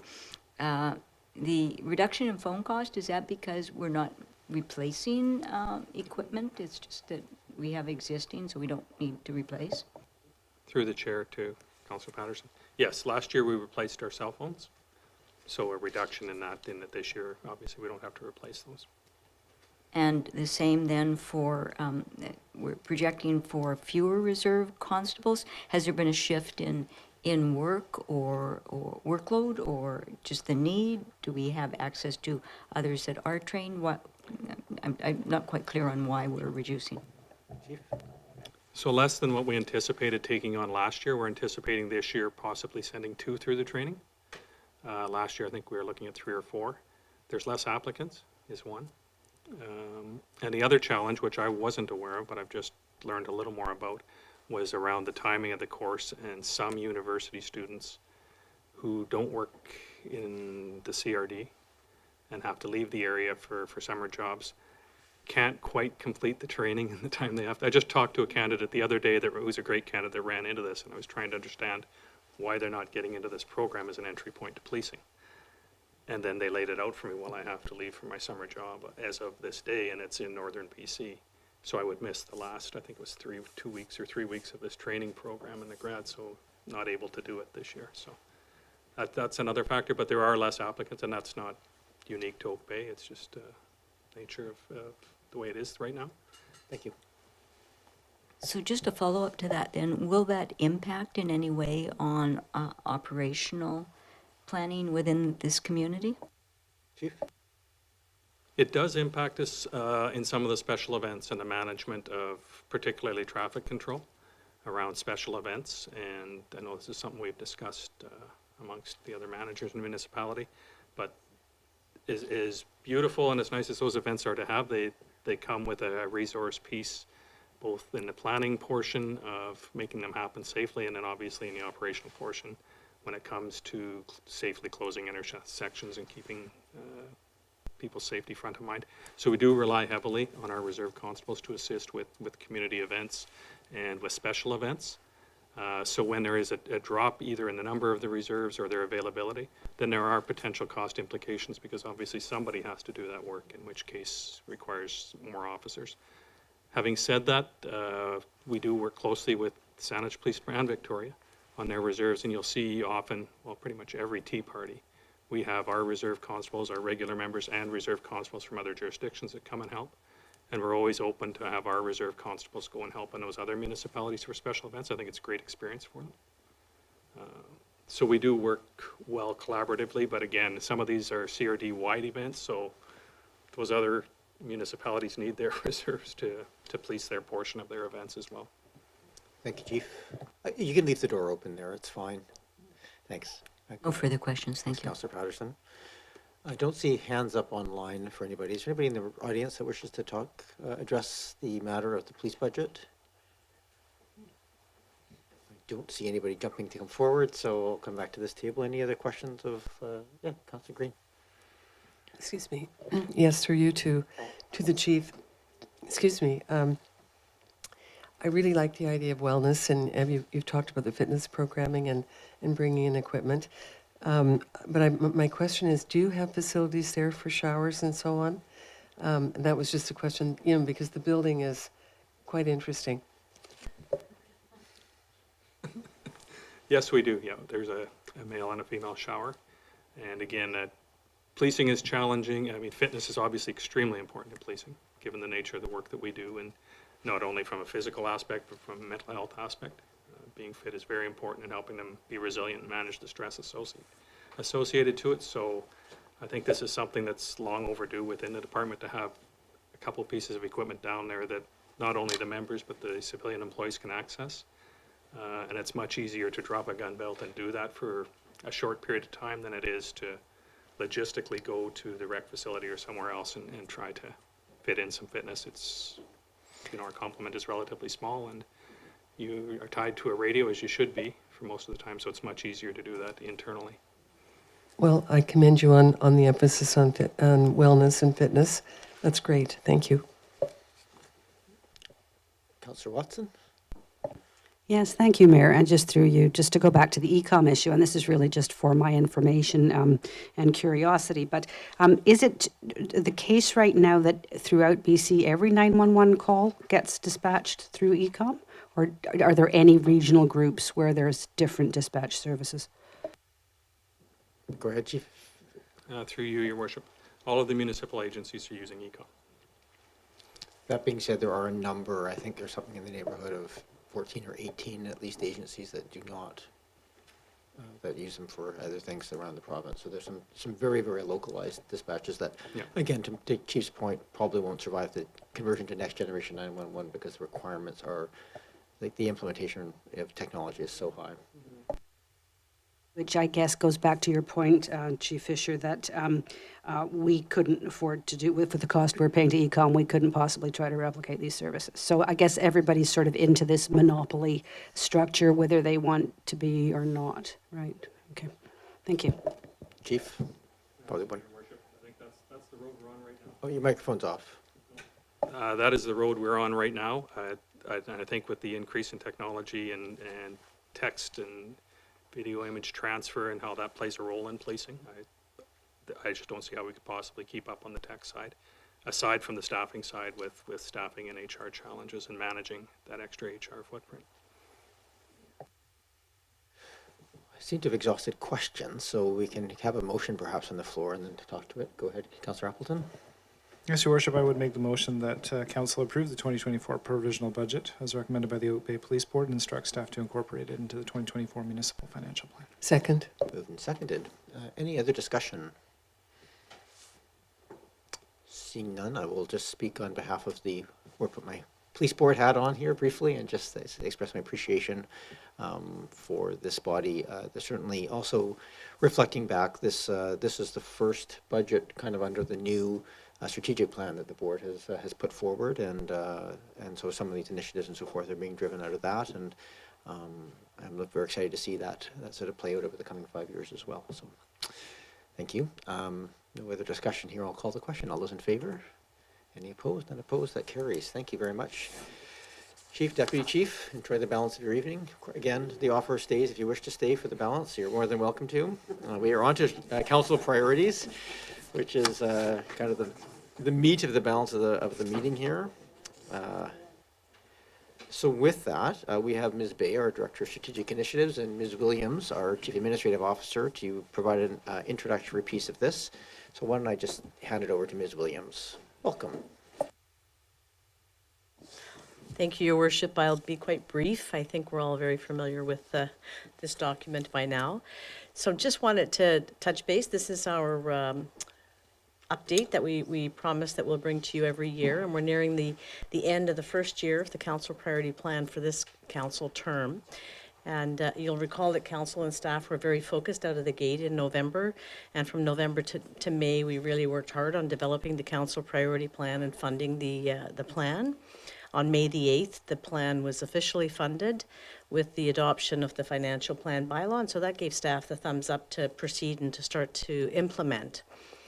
Almost immediately, so on May 31st, almost immediately, external pressures were introduced that really impacted our ability to deliver in 2023.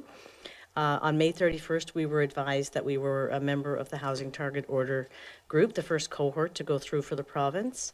And since November the 1st, we've seen a series of legislative changes tabled at the provincial level related to the Homes for People plan, and we're anticipating some more in the coming months. So that's just to provide some context. So initially in June onward, resources were drawn from multiple departments to support the Housing Target Order work, and we met with the province leading right up until we got that order in September. And then more recently, the work plan, particularly for the community building and planning team, has been redirected to provincial housing directives, as we shared last week in the committee of the whole meeting. And in spite of that external pressure, we still were able to deliver on 6 of the 30 projects that Council had identified, and 18 more are in progress. So the purpose of the report today is to seek your affirmation on the priority theme areas that you selected a year ago, and also to get your direction on what are the priorities for you for 2024, given the capacity that we're operating within. And speaking of capacity, so the report speaks to an organizational capacity to manage what we estimate is between 8 and 10 projects per year outside of the core work of the district. And I just want to touch on that in the context of this year. The number is based on an understanding of capacity in each of the business areas versus the capacity required to provide core services.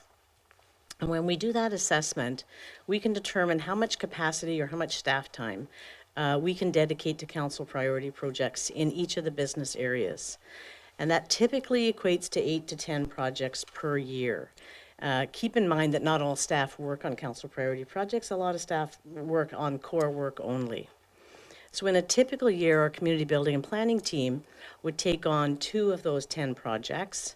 And this evening, we're looking at what council wishes to prioritize for the remaining 8 projects, recognizing that the community building and planning work plan has been consumed by provincial directives. I believe from last week's meeting, that was a common takeaway that we all came to understand, was that the community building and planning department is beyond overtaxed for the next few years. So there's a table in the report on page 6 that really nicely summarizes the capacity and how we arrive at the 8 to 10, and I think that might be helpful for people to give you a little more detail. We have the full senior leadership team here today, either in person or online, to answer any questions related to projects for council. And of course, Ms. Bay, Sina, and Ms. Morden are also here if we can chime in and help out as well. So with that, I'll just turn it over to council. We're not going to do an official presentation. We think the report was pretty self-explanatory. Self-explanatory, but long, and a lot of stuff going on in here. Can I just ask, there's on the sheet, thank you for printing this out, which is even on a large piece of paper, pretty small font. It has some council direction on the edges. Are those resolutions that would provide the direction that you're seeking here?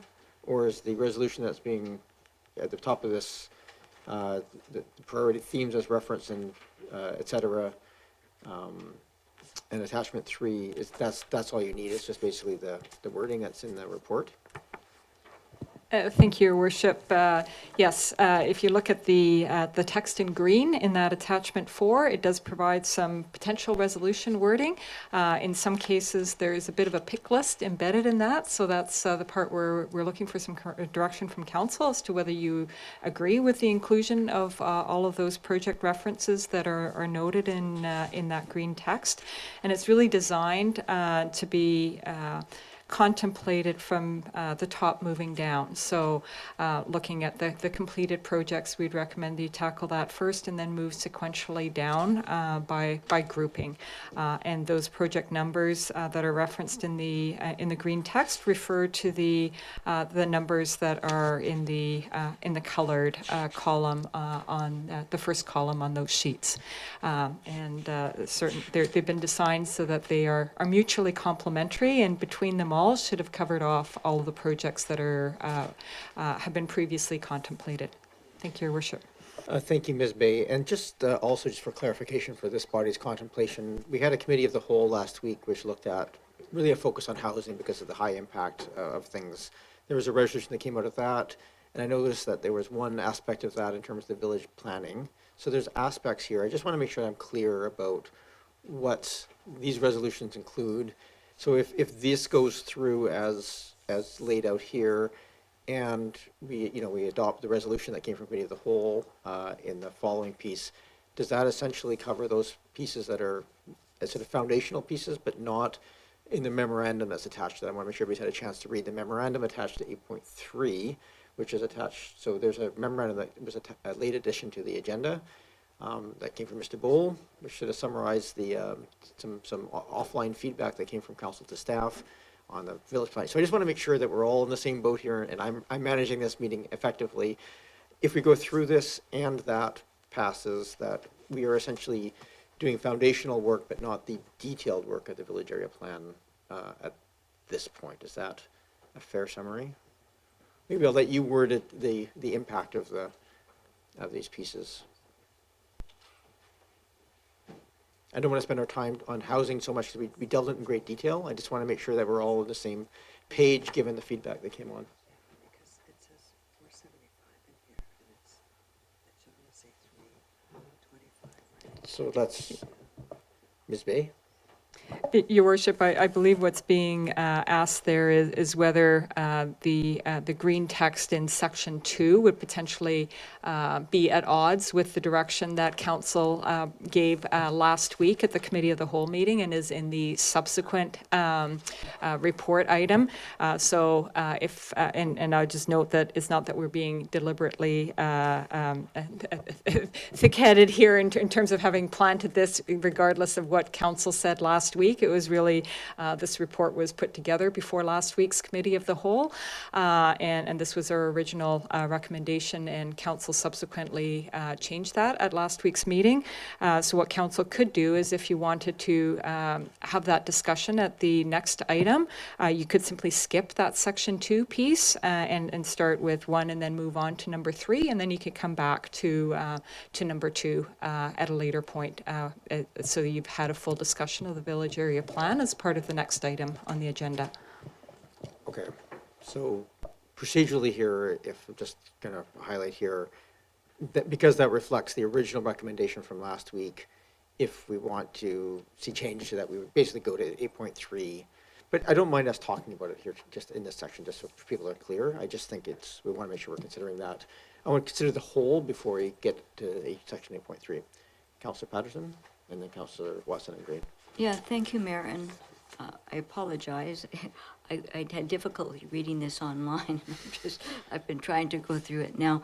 But I guess questions that I'm getting from the community and that tie into this, but it's less clear for me to understand. And perhaps as we go through this, you can either comment or it could come back in a different way. But I guess, we look at council priorities, and I guess I'm wanting to address community priorities, and a lot of these tie into the housing, the implementation plan for district infrastructure and facilities, the EMS buildings, which tie into housing and population growth, hazard risk and vulnerability assessment plan, the HRVA, the public works facilities.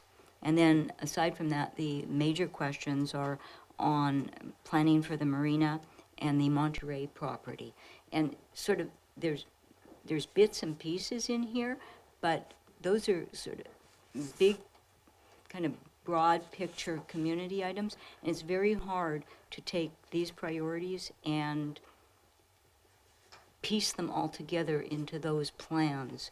So I'm just wondering in what way, at what point can we perhaps bring some of this information together in a way that responds more directly to where we stand on those kind of big community projects? Does that make sense? I'm not sure it does, but I'll try. I think we can walk through this process. If there's things related to those that are not being flagged or that worded strangely in here, we can ask questions of staff and make sure that they're being contemplated. I think most of those things that you've spoken to are either in here or are not yet a priority piece because they're not moved forward. But Ms. Bay. Your Worship, perhaps it would be worthwhile for me just to touch briefly on what the origin of the projects on this list are. So this is really taking another look at all the projects that are listed in the Council Priority Plan. So the Council Priority Plan was put together with the list of projects that Council contemplated at the outset of Council's mandate. So you may recall that there's a number that were contemplated for completion during Council's 4-year mandate and funded in the 5-year financial plan, and those were listed for action in the Council priority plan. And then Council also had a discussion about projects that at that time were not funded, and so were not included for action, but were placed on what we at that point called a potential future projects list, or our long list. And those long list items, staff committed to coming back to you with information on what it would take to implement those long list projects. And that's what we've done effectively with this list today. So this list includes basically the projects that Council talked about in some fashion or another at the outset of your mandate. We have not put forward other projects. We have not added to that list. Could Council consider additional projects? Absolutely, with the caveat that then per Council's protocol with the Chief Administrative Officer would ask for the opportunity to identify what the staff implications of that would be and what the budgetary implications would be. At this point, this list encompasses those projects that Council has asked for that information on. So there's a process that we undertook to make sure that Council would have the budgetary and staffing implications on those projects, and this synopsis encapsulates that. So if there's any additional projects that Council wishes information on, we could certainly look at that. Having said that, all of these projects obviously relate to each other, and it's been quite an undertaking for staff. And I just want to take a minute to acknowledge that this isn't just the CAO's and my and Ms. Morden's report, but indeed a report from the full director team, all of whom were involved in identifying the implications of tackling these projects. So this work is something that we've been working on really for the past couple of months, and continually adjusting based on the new directions from the province. But it's not intended to be a full evaluation of all of what potential projects could be, but rather focusing on the projects that Council asked for information on. Councillor Watson? Thank you, Mayor. Just a question to Ms. Bay for clarification here. In terms of what we're being asked to do tonight, I would like you to explain to what extent we need to keep our eyes on the organizational project capacity chart and the projects themselves. Because certain departments are identified against all these projects. Are we supposed to be trying to do the math about that capacity as well as prioritizing or reprioritizing these things? Or will that work its way out in terms of what gets assigned to a department year by year? So does it just change the timeline? If we keep something and the organizational capacity is 2 major projects a year and we decide we want to keep it, does that just only affect the outcome in terms of when it might get done? Or is there any flexibility between departments with respect to the annual capacity of 8 to 10 projects? I guess yeah. So what's the relationship between what we need to do and this other set of restrictions or constraints? Thanks, Councillor Watson. Ms. Bay. Thank you, Your Worship.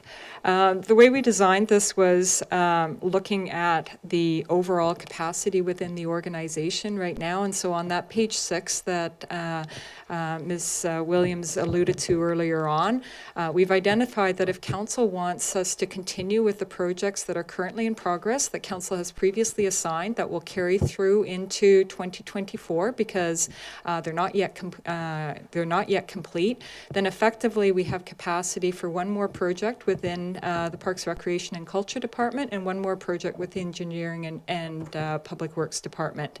The only other way to liberate capacity would be to stall out or delay completion of the items that are in progress, or to provide more capacity. So that's where there's room right now, and the attachment 4 has been designed so as to essentially identify that. So we're assuming that if Council deems the projects in Section 1 complete per the recommendation, then we would move ahead, assuming those were complete. That's already been factored into our calculations. So if Council does not deem those complete, then we'd have less capacity capacity. So wherever we've included that recommended wording, it's kind of taking into consideration the current lay of the land. And similarly, we've considered that when we put in the potential timing and sequencing. In some cases, there's interrelationships between the projects where in staff's mind, it may be logical to complete one piece of work before another piece of work, and that's been reflected in what we've noted as the potential timing and sequencing. Thank you. Councillor Green? I'm very appreciative of the amount of work you put into this. It's huge. But I have to be honest, this is not a good process for me, doing it like this as part of a crowded agenda. I'll be very honest. This deserves a lot of attention. It deserves a single meeting of and by itself. I think we owe that to staff. We owe it to ourselves and the community. I don't think I can do it in this amount of time, and because it's serious and there are lots of implications. There's so much going on right now, both at the provincial level and in other places. So my request, I guess, is that we set aside. Nobody wants another meeting, I understand that, but this is really important. It's the most important part of our work. And I frankly don't feel myself well connected to what's happening generally. And I think that we need the time and space to sit down together and talk about this with staff. I don't think we can do it in a meeting like this. That's my own take on this. And I have some experience in facilitating processes, and I think this is a tough ask for us in this time constraint, in this format. So my request would be, let us talk about the potential of having a meeting with staff with this as a single item, because it deserves that. That's my, and I think I did send comments to you and to our CAO about my concerns that we really need to focus on this. And we haven't come together to talk about, I don't know what's important to each and every one of my colleagues. I'm not even sure at times, it's difficult to prioritize some of this work. And we need to work that out through discussion. I don't see how we can do this in isolation and in this format. So those are my comments. I apologize, but I feel strongly about this.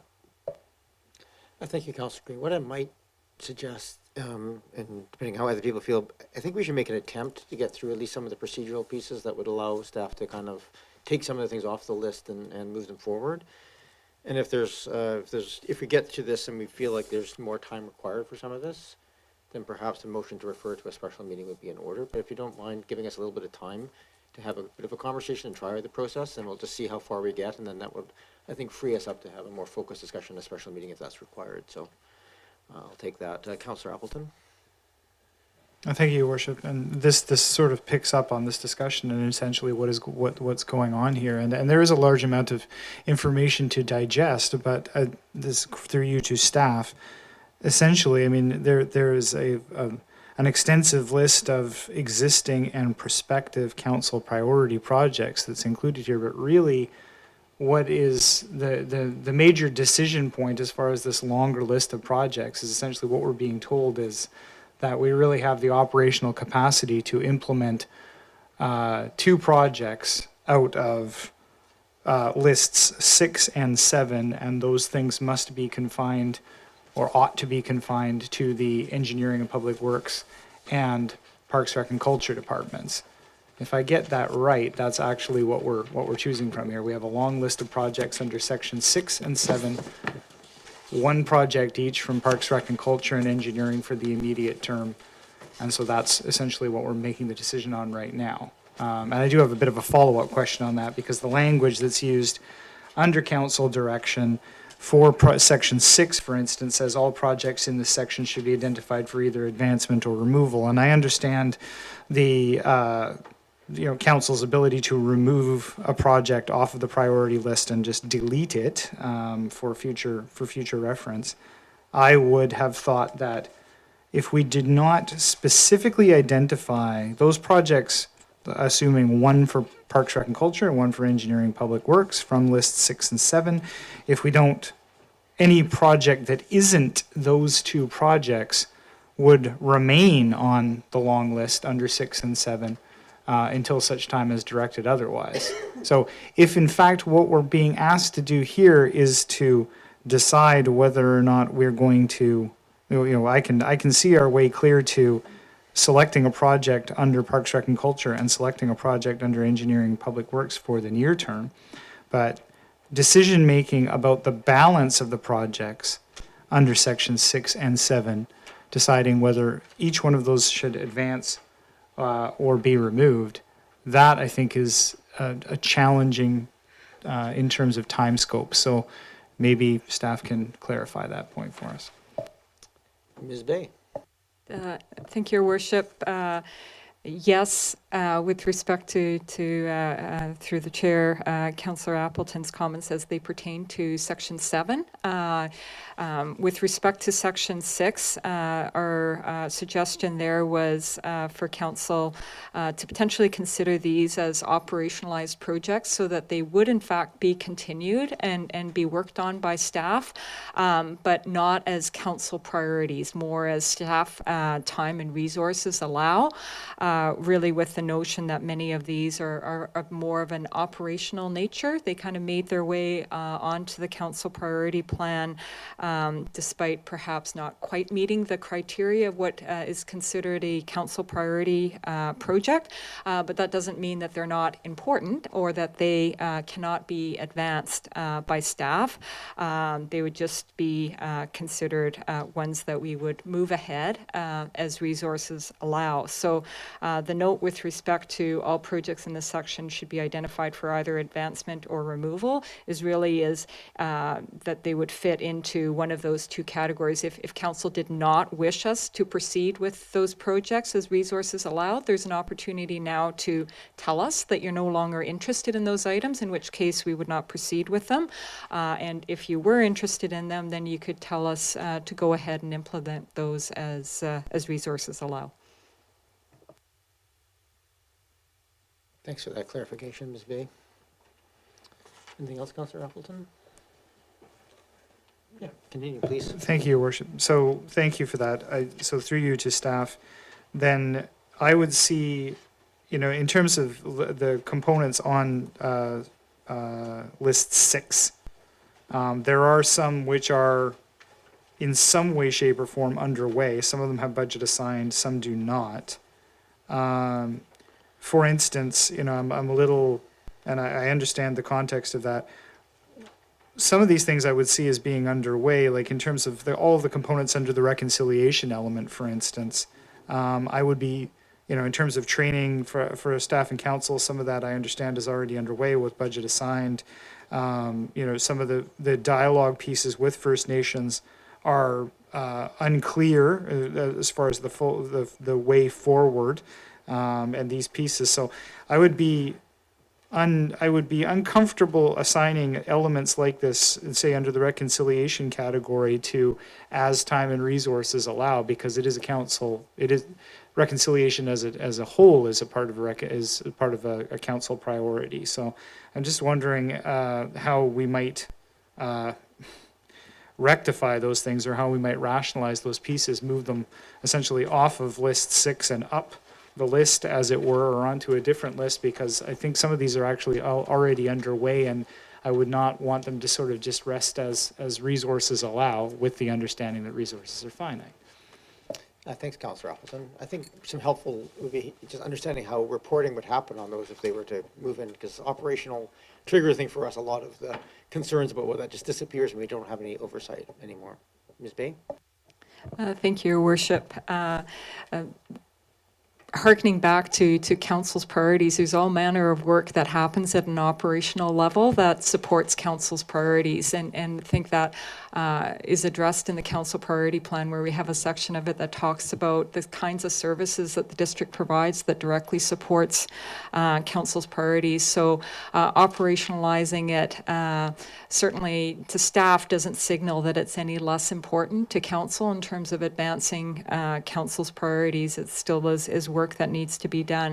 I think perhaps the distinction here in our minds is it a project? A project usually has a defined beginning point and an end point.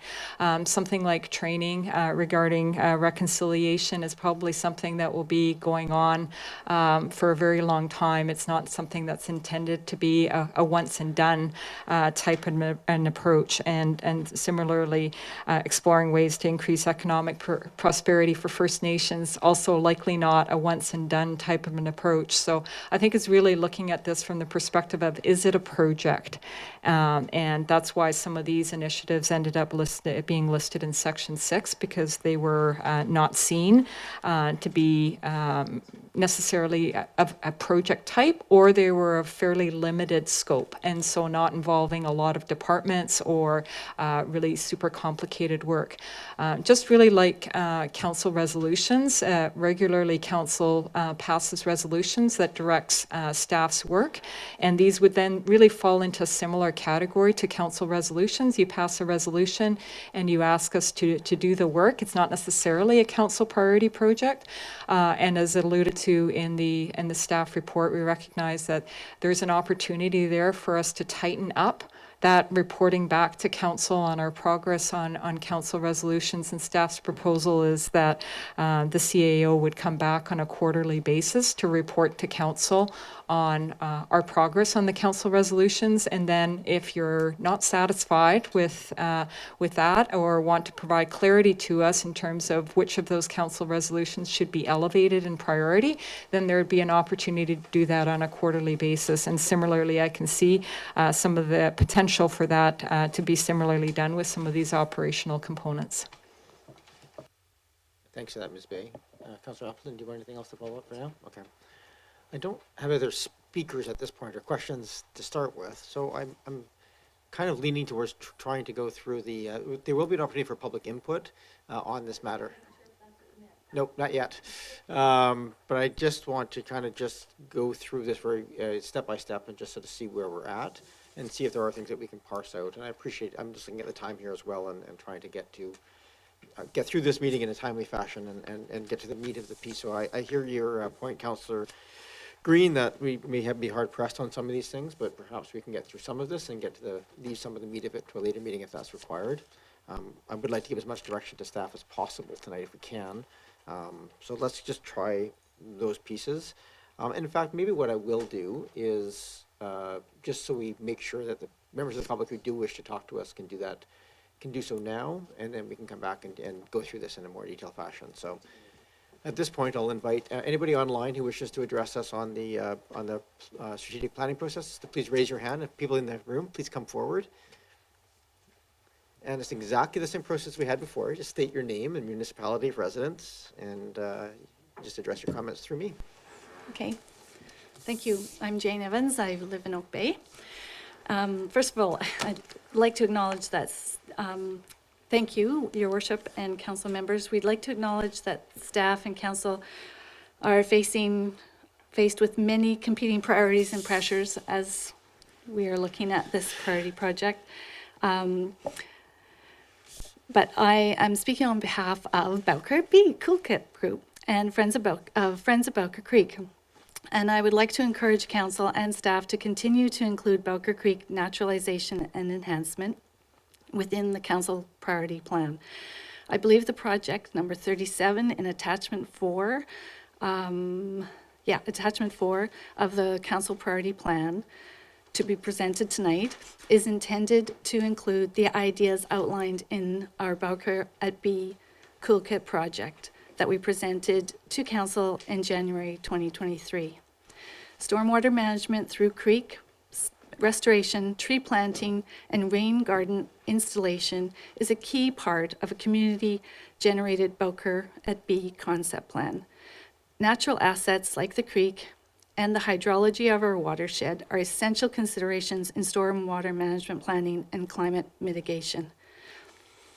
We wish to also promote the possibility of Oak Bay showing tangible actions towards climate mitigation, active transportation, and creek enhancement through scalable small projects in the Bowker B area and Oak Bay Rec parking lot.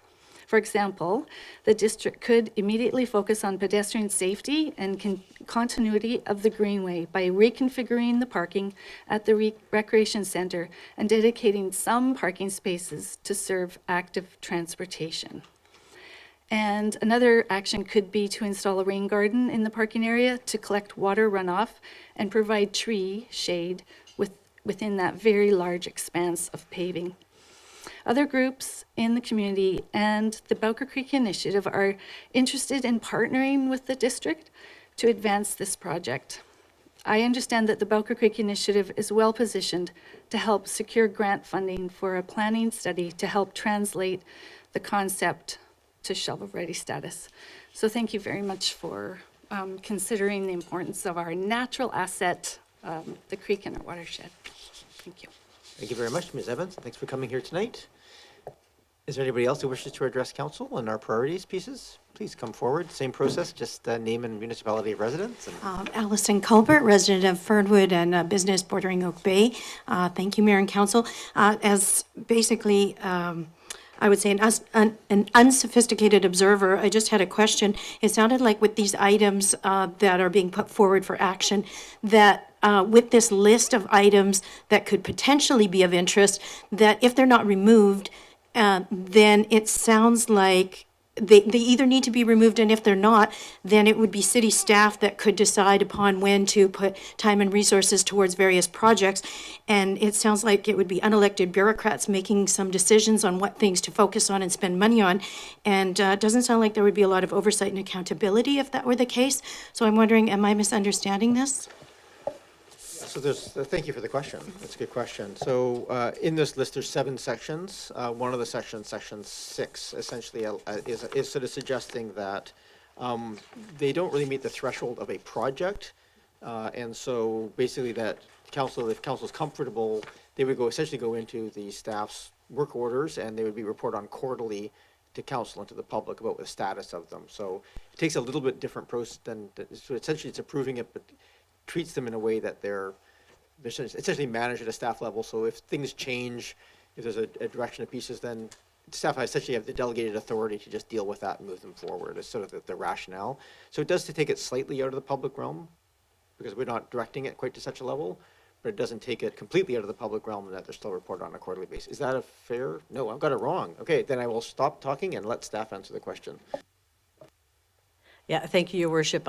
I would say that I actually will bring it into the public realm more, because you'll be seeing it every quarter as we bring it forward to provide you updates on those, what are currently council priority projects, as if they're operationalized. Those and the council resolutions that are made at these meetings will form a part of a report that you'll get quarterly, providing that update. And at any time, you can always ask me to reprioritize an item and move it ahead or move it back. So I would say it would have more public oversight. Thank you. Any other members of the public who wish to talk to us about items on the priorities plan? This is probably the hardest part of our work, is trying to deal with hundreds of things and trying to say no to really good ideas and deciding which ones get priority and funding. Okay, so I'm going to then walk through this in the order from 1 to 7. I'm not going to ask for resolutions at this point. I just want to make sure we have a quick conversation to see where our comfort level is. If we can deal with some of these things now, we will. If not, we will come back. But go ahead, Councillor Smart. Thank you. I just wanted to ask, could we possibly follow the order set out in the report? Because I do have a number of questions regarding attachment 3 that would impact my conversation going forward with the items 1 to 7.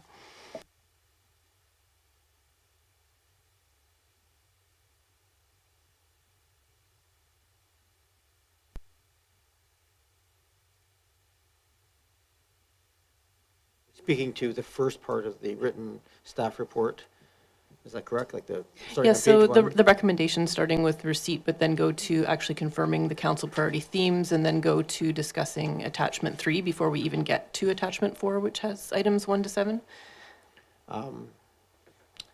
So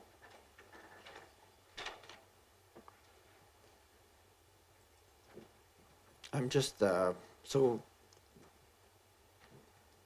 I'm just going to go to what is an attachment 3 here? Sorry, I don't have them printed up.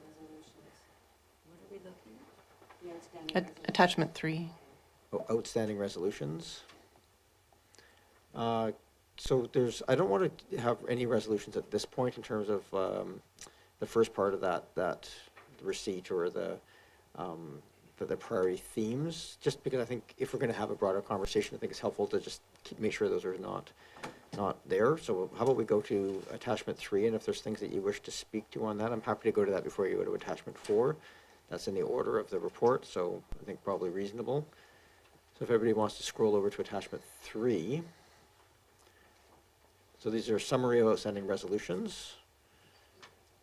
So perhaps you could, Councillor Smart, you wish to speak to anything on there? Thank you. Yes, I just have some questions for staff on a few of the items, and they're not numbered, so I apologize for having to somewhat name them as we go down. The one that I had a question about was the Henderson parking item, and just that in the same line as the Henderson parking project, it recommended the Henderson Road bike lane, which I understood to be 2 different projects. So I just wanted staff to clarify that item, please.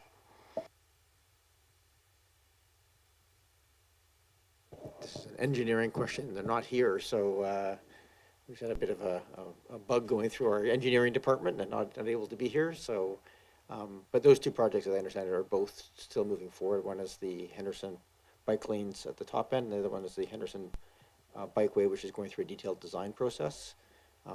Can staff provide any additional details on those 2 projects? I don't believe they're actually conjoined. They're 2 separate pieces. Ms. Williams? My apologies, I'm struggling to find it. Can I get a reference to the meeting date in the first column where that resolution came forward? The 27th of February.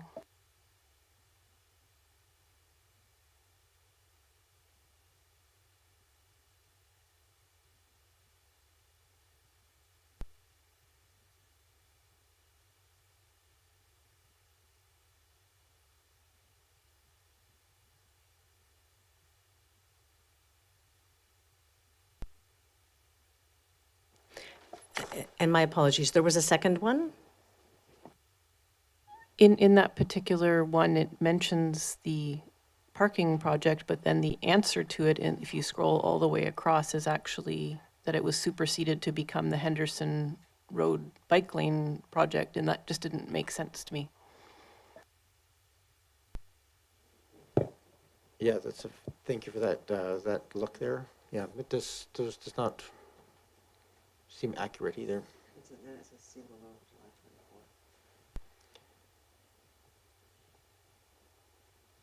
Yeah, so just for clarification, the Henderson Road bike lane project was one of the 2 quick wins that were identified in July when we reviewed the active transportation plan, and that was one of the 2 that was identified to go to detailed design to be ready for grants in 2024. So there's 2 projects, Ms. Williams. I think the first one, the resolution, was to address the parking issue on Henderson Road. That's at the north end, and the second one was the bikeway. Totally different. It's just separate as a new detailed design work. So there's 2 separate pieces here. Then it does say go to see July 24th. Yes. And then the traffic control order.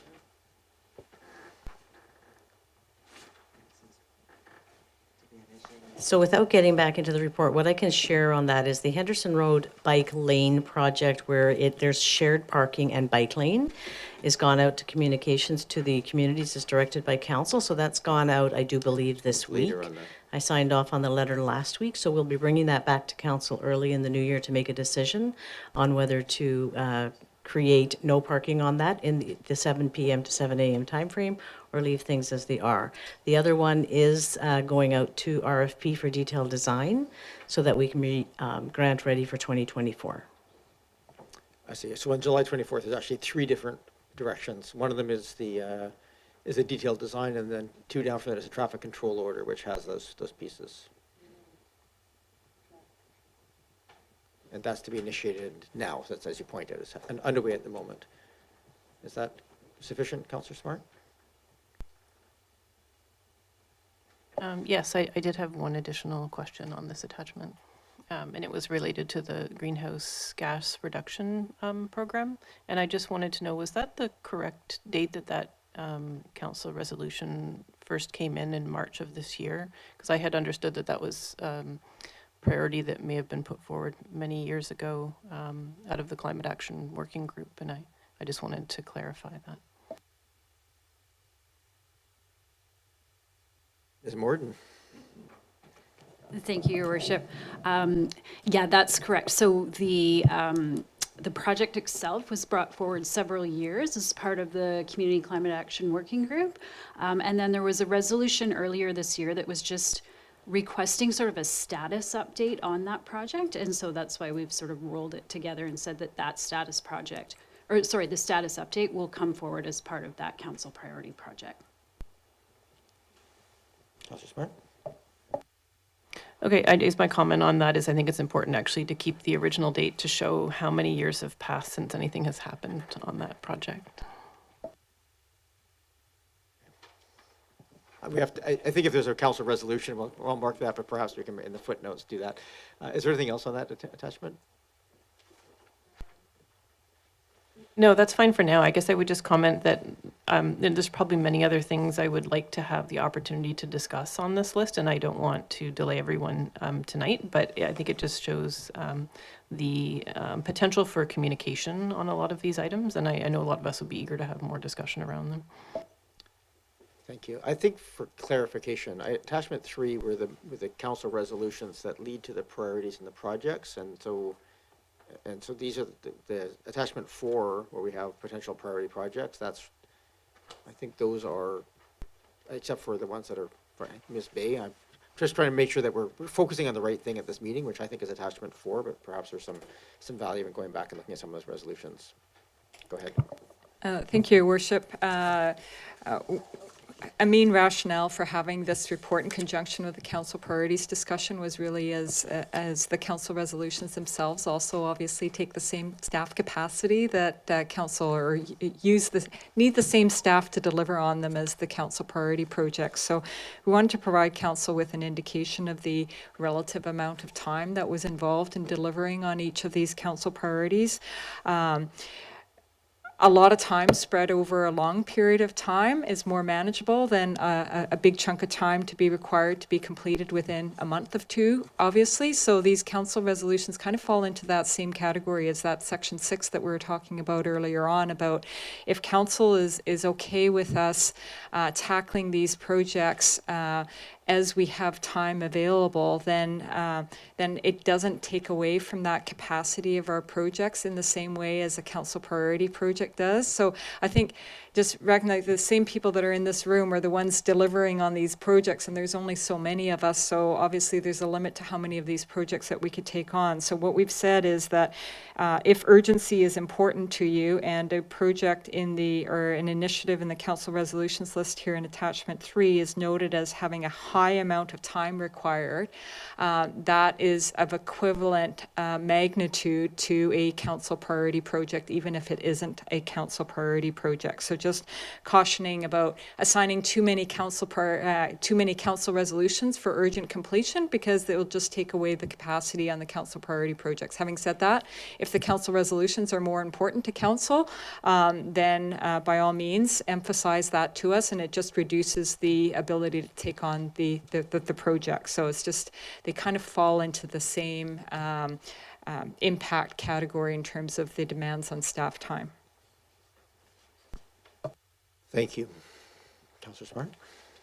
Just a question through you, Mayor, to staff. I guess what I'm not clear on is, for instance, if there's a project on this list, which is one of the council priorities, and I actually don't think it's headed the direction it should be headed, when is the opportunity for that discussion? Is it in the attachment 4 in one of those pieces, one of those sections?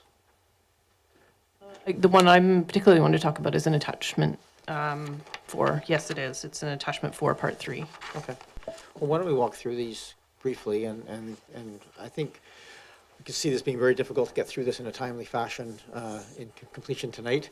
But I think it's worth us going through this so that we at least clarify in our mind what each of these sections looks like, and if there's things that we can sort of get some general agreement on, and then we can kind of bring back maybe a more focused discussion at another meeting if that's required. So section 1 is, these items are essentially deemed to be, for all intents and purposes, completed from a council priority perspective. Yeah. Is there anything there that people... Go ahead, Councillor Appleton.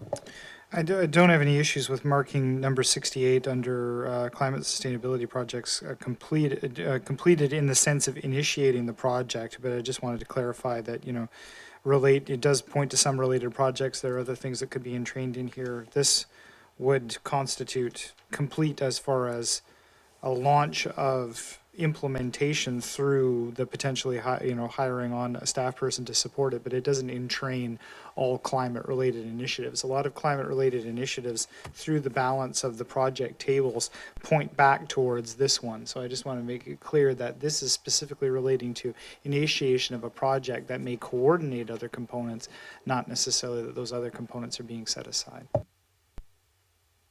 Thank you for that. The only other one I had a question on was just the deer management research project. It seemed more appropriate for that to go under the operationalization as opposed to completion.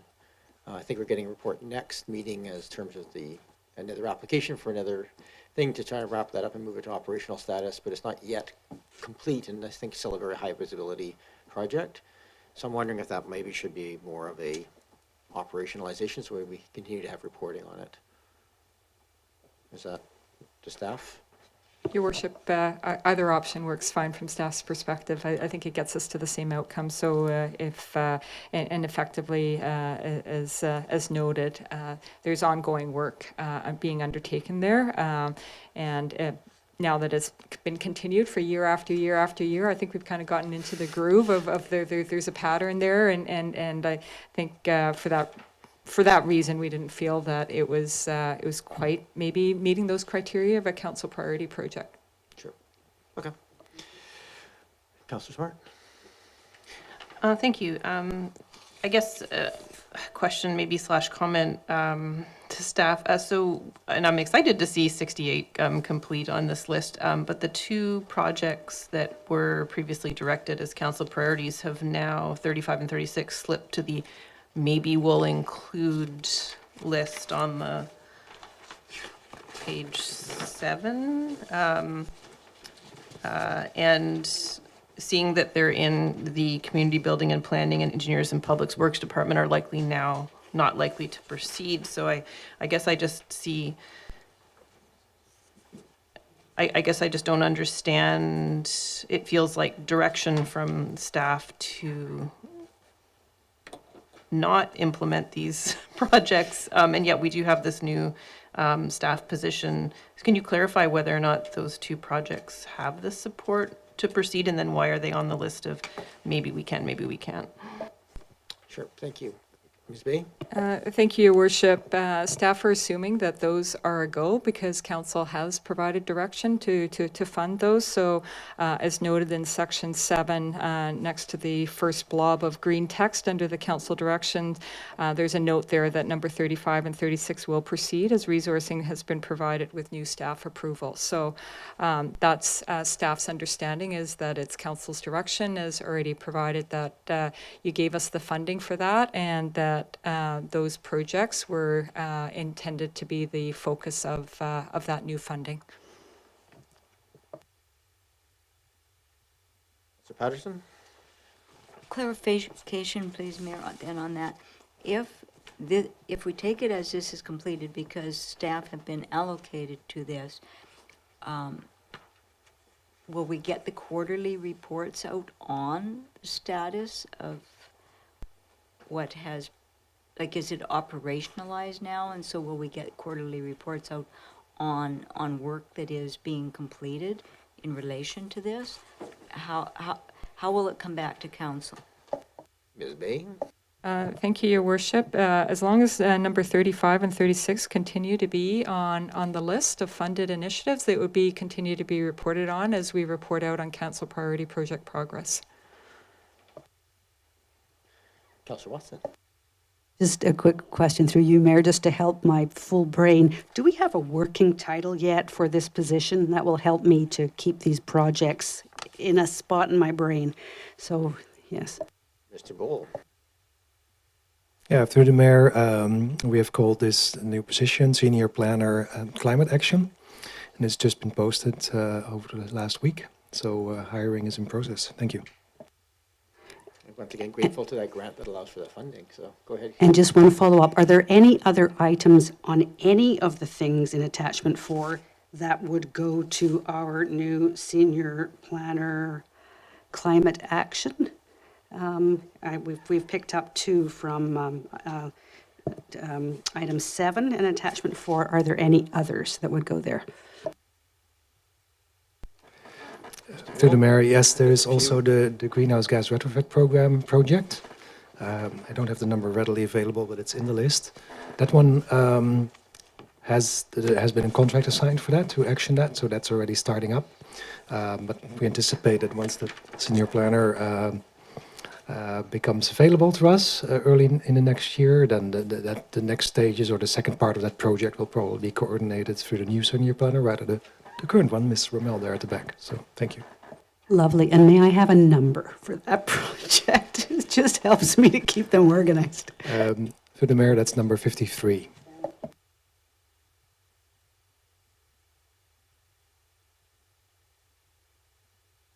Okay, thank you. Section 2 is the mandatorily new provincially driven project, so we have quite a few things on there.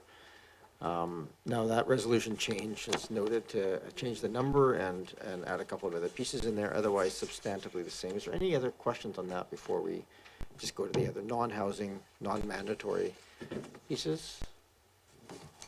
Okay, Councillor Patterson? Yes, thanks. Just clarification on where does accessibility fit into this housing framework? Does it, because we have the new Accessibility Act, so does that come into tie into the housing also, or is it standalone? Mr. Bull, Mr. Coates? Oh, thank you, Your Worship. So, so it's essentially on its own in terms of that, and just as a refresher and a reminder for us all that once the committee is established, their task is to create an accessibility plan for your, ultimately to advise on an accessibility plan for council to approve, because the legislation requires us to have both the committee and the plan within a prescribed window of time. So that's sort of steps 1 and 2 in that, and what that plan will involve and consist of is a blank canvas at this point. Thank you. Councillor Green? Just as a supplementary question through you to Mr. Coates, have we started to recruit for that committee? Has that recruitment process started? Thank you. Mr. Coates? Thank you, Your Worship. Through you to that question, to Councillor Green. So the material is almost developed for that recruiting to start. So we expect to be starting that in, it's a little tough for me to say that, but in relatively short order. And, you know, just we've had to outsource some help for that because of staff shortages here in my department. But we have someone that's working on that now, sort of full tilt. So we expect to be able to expedite that as quickly as possible. I appreciate that. Thank you. Thank you. All right, then I'll move on to the section 3, the in-progress council priority projects. So these are actively underway. Most of them are in 2024. A couple of them are going into through up to as far as 2026, depending on the pieces. Are there any questions or comments on these particular ones? Yeah, go ahead, Councillor Appleton. Well, thank you, Your Worship. And I was obviously looking through this list, hopeful that there would be some way to decrease, workload or bandwidth, but I don't think that there's anything that readily lends itself to being taken off this list. So, but I did review it with that eye in mind. Just wanted to make a comment on Engineering Public Works Project 2728, which refers to expedite implementation of active transportation program. Under the staff notes, it indicates that the council priority project is considered complete on receipt of staff report. Implementation to be operationalized, subject to council resolution and budget approval. That's not my understanding of this. This motion was to the refresh and the initial refresh of the active transportation plan was deemed necessary. But this is to continue the work of developing operational plans for active transportation infrastructure. So it is not my understanding that this priority project 2728 is complete when that refresh staff report, that's a component, but it's really just the baseline component of future project work on that. So I see this continuing and being included as an in progress, but I disagree that it's complete once, or that it would be moved to complete once that's delivered. So, but again, engineering's not here to answer that question, but that was not my understanding of that initiative. Does staff wish to try and answer? I read that, and I was, at first time I read through it, I took it sort of the same way, and then I read it again, and the way I read it, and maybe this is a good question for engineering, was that, because we haven't determined what the funding is for that essentially when that report comes back, it goes to the budget discussions, and it's really up to the council's allocation of budget to continue that in whatever priority piece, because we haven't. So I think that's how I read it, was that, they can only count this project as up to the point where we, it's ultimately up to us whether or not we assign money to it. And so I think that was how I read it. But I think it's worth having a staff, the engineering team, just clarify what that wording means. Yeah, no, I think it's a reasonable ask. Any other pieces on this list that people wish to speak to? I'm just going to make sure, because my notes are a little... Go ahead, Councillor Smart.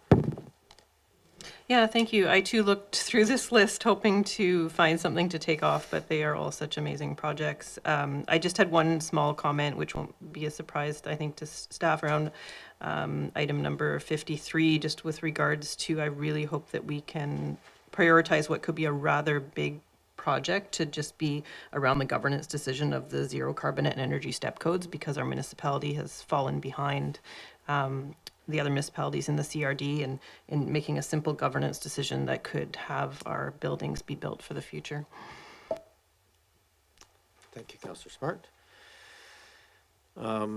Yeah, I think I similarly went through this list and was like, oh, pretty nice to wipe something off. I do know that the last one, 54, may well be rolled into the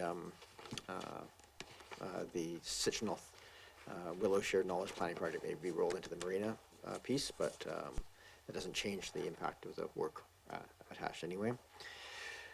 Okay, so then we move on to section 4, which is essentially, these are projects that continue but are essentially being moved into other projects, or being reallocated as described into existing projects. What's that? I think they all go to section number 7. All the ones that aren't completed or superseded by provincial direction. All of the ones where it says proposed to merge with whatever, all of those are in section number 7.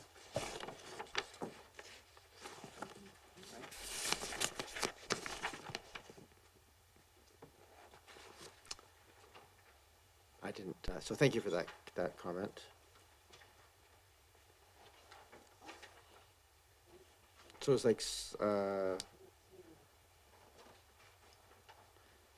extend Bowker Creek Public Walkway from Oak Bay High School to B Street, it's number 26. It says related projects number 37, proposed to merge with 37, and 37 is on section 7, which is the naturalization question of Bowker Creek. Okay, see your point? So those are not necessarily continuing unless more actively put forward. Is that, Ms. Bay, is that fair, that those items, if they're on this list and moving to section 7, that unless there's a proactive move to enable things in that section, they will not be moving forward until we have some budget or other pieces or staff allocated? Yes, that's correct, Your Worship. We just wanted to flag that a number of these, there is overlap between these and other projects, in some cases outright duplication, just because of how they've moved through the system. They were maybe originally considered, and then there might have been a subsequent direction on something similar in response to, for example, a public presentation or something like that, and we ended up with 2 or 3 very similar initiatives, and we thought that if we reflected them here and reflected them somewhere else, we were effectively asking for twice the resources that would actually be required, and just for the sake of making the discussion as easy, an already very difficult conversation, as easy as possible, we thought that we would try and reflect it this way so we weren't double counting. Thank you for that. Councillor Smart, you see your hand? Thank you. I just wanted to comment on 2 projects that if they were merged and then those merged projects didn't go ahead, that I wouldn't want to see lost. And that would be projects 26, which I imagine to be a walkway project that if bogged down by the larger restoration project, both great projects, I don't really see a benefit in I guess in my stance from merging those and having potentially the simple walkway design potentially get lost in a much larger project that might take many years to create. And similarly, the car share initiatives, I don't know that parking bylaw will be going ahead. If it does, fantastic. But if it doesn't, I guess I don't want to lose our ability to provide alternative transportation options for residents. So I would just not be in favor of merging those 2 projects. And so what was the 26 and what was the other one? 31? 30. 30. Thank you. Councillor Appleton. Thank you, Your Worship. So similarly, on my end, by my review of this, projects 26, 30, 31, and 55 on this list, for various reasons, I would not support integrating them with other projects.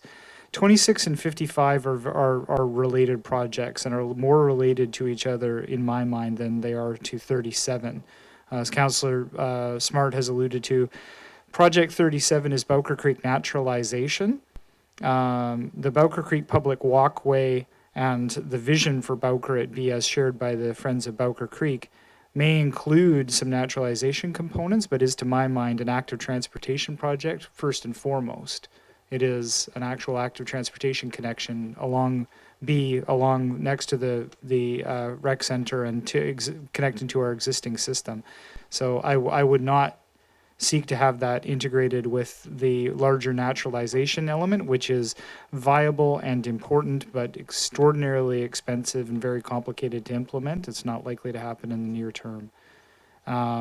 Similarly, bike parking is not parking in the sense of to merge with 71, as staff have mentioned, also addressed through implementation of the refreshed active transportation plan. I would not like to see item 31 integrated with anything else, but if it was to be integrated with something, it should be with 27, 28 under active transportation projects under table 3. And similarly, encourage car share programs, to my mind, is a standalone program that does not integrate with 71, which is the parking bylaw review. I do not. We've been talking about parking bylaw review since I got on council, and it is a large, difficult, and potentially contentious issue to tackle, and I'm not in favor of burying any of these other components associated with the parking bylaw review that's on the long list that won't happen in your term.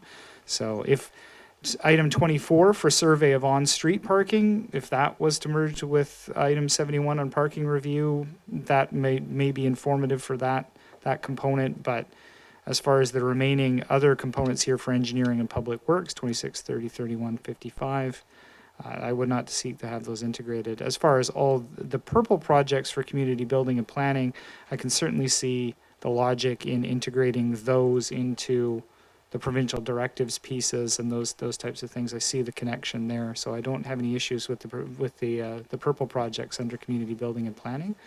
But the engineering and public works projects on this list should be dealt with separately, to my view. Thank you. Thank you, Councillor Appleton. Councillor Braithwaite.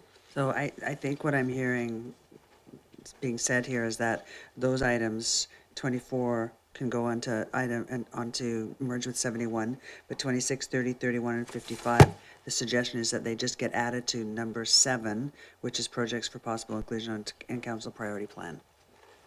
Correct? Is that because they're not, I'm just asking, is that, am I understanding that right? Because instead of merging them, take them and put them on that number 7 without being merged, like as their own entity. Is that correct? Councillor Appleton? Fair question. I think since I'm being asked the question, with the very beginning of the conversation was to say there may be room for one additional project under engineering and public works, and I would actually advocate, from my perspective, the 2655 Bowker Creek Walkway Bowker at B component. I would actually advocate that be the additional project added to Table 3 and added to the engineering and public works work plan as the one project that has been designated as having capacity. Bike parking, if it has to be integrated with anything, rather than have it go down to Table 7, I would rather have it integrated into 27, 28 and stay on Table 3. And if there's no other way to dispose of or to decide on what will happen with number 30 under car share programs, then if there's no other option, then I would advocate that it go separately down to Table 7 and be dealt with as resources allow, but that it not be integrated with anything else. Thank you, Councillor Appleton, for that clarification. Councillor Braithwaite? Thank you. Are there other? Yeah, go ahead, Councillor Watson. Thank you, Mayor. And this question is actually for you. On the list 4, projects that be considered superseded or merged, item 61, the OCP update and community consultation for Cedar Hill Corner, is identified as superseded by provincial directives. But I would just like your reflection, if you could, on whether that's a good outcome with respect to longer term, like the 10, 15, 20-year horizon in terms of the kind of planning that needs to be done to bring way more housing on stream. And I'm just concerned that if it moves to this other thing, that somehow or another a much larger initiative gets lost. Thank you for the question. For those not familiar, Cedar Hill Corners is a fairly substantial piece of property within the university bounds that is they've identified and we've identified at least to a certain degree as being a potential for some additional housing and other services. Certainly they have. So we're right now, I would consider that to be covered under the resolution under 8.3, which was done at the Committee of the Whole, which is including the OCP review, and that would form part of that. That portion would have to, I think, include that consideration of Cedar Hill Corner as part of that. It's a not quite an OCP review, but a OCP update, I think, is probably the simplest way of putting that. So not a full OCP review, because that's a bit more of a statutory requirement, but considering some changes within the existing OCP to address some of these concerns. So I think that's where I see it, and maybe I'll turn to Mr. Bowl on that one just to make sure that I'm not too far out of whack. But I think that Cedar Hill Corner piece would fit into the OCP update or whatever we would call it. That's correct, Mayor. Thank you. Just to continue sort of my line of trying to assess this here, given that we're going to be required to be looking 20 years out and addressing housing need 20 years out, is the sort of very quick refresh of the OCP that's required because of these targeted pieces of legislation really going to address that satisfactorily? So I guess that's my concern when I see something like that move into a project which is at this level of depth and not at a more strategic level. It's a great question, and the answer is, I'll let Ms. Williams obviously wants to answer the question, so I'll let her answer the question. Thank you, Your Worship. No, I was simply going to ask for clarification to the question, would the Cedar Hill corner be incorporated into the OCP review? Were you referencing the immediate short-term OCP review that we're hoping to do within the 9 to 10 months, or the longer one that's due by the end of 2025? I believe that's the one that Director Bowl indicated it could be included in, is the 2025 version. Bowl? I would like to take a look at that. I think it's probably in both because in this earlier section, and that probably ties into item 8.3 more. But we think that to look at, I think there's an interest there to take a wider look at implications of particularly the provincial housing program that we're required to implement. I think, I hope that initially we would take a high-level approach or look at least to see if there's anything else we can do right away. But yes, a more detailed, fulsome plan for an area like that or other areas, that's probably part of a bigger OCP review.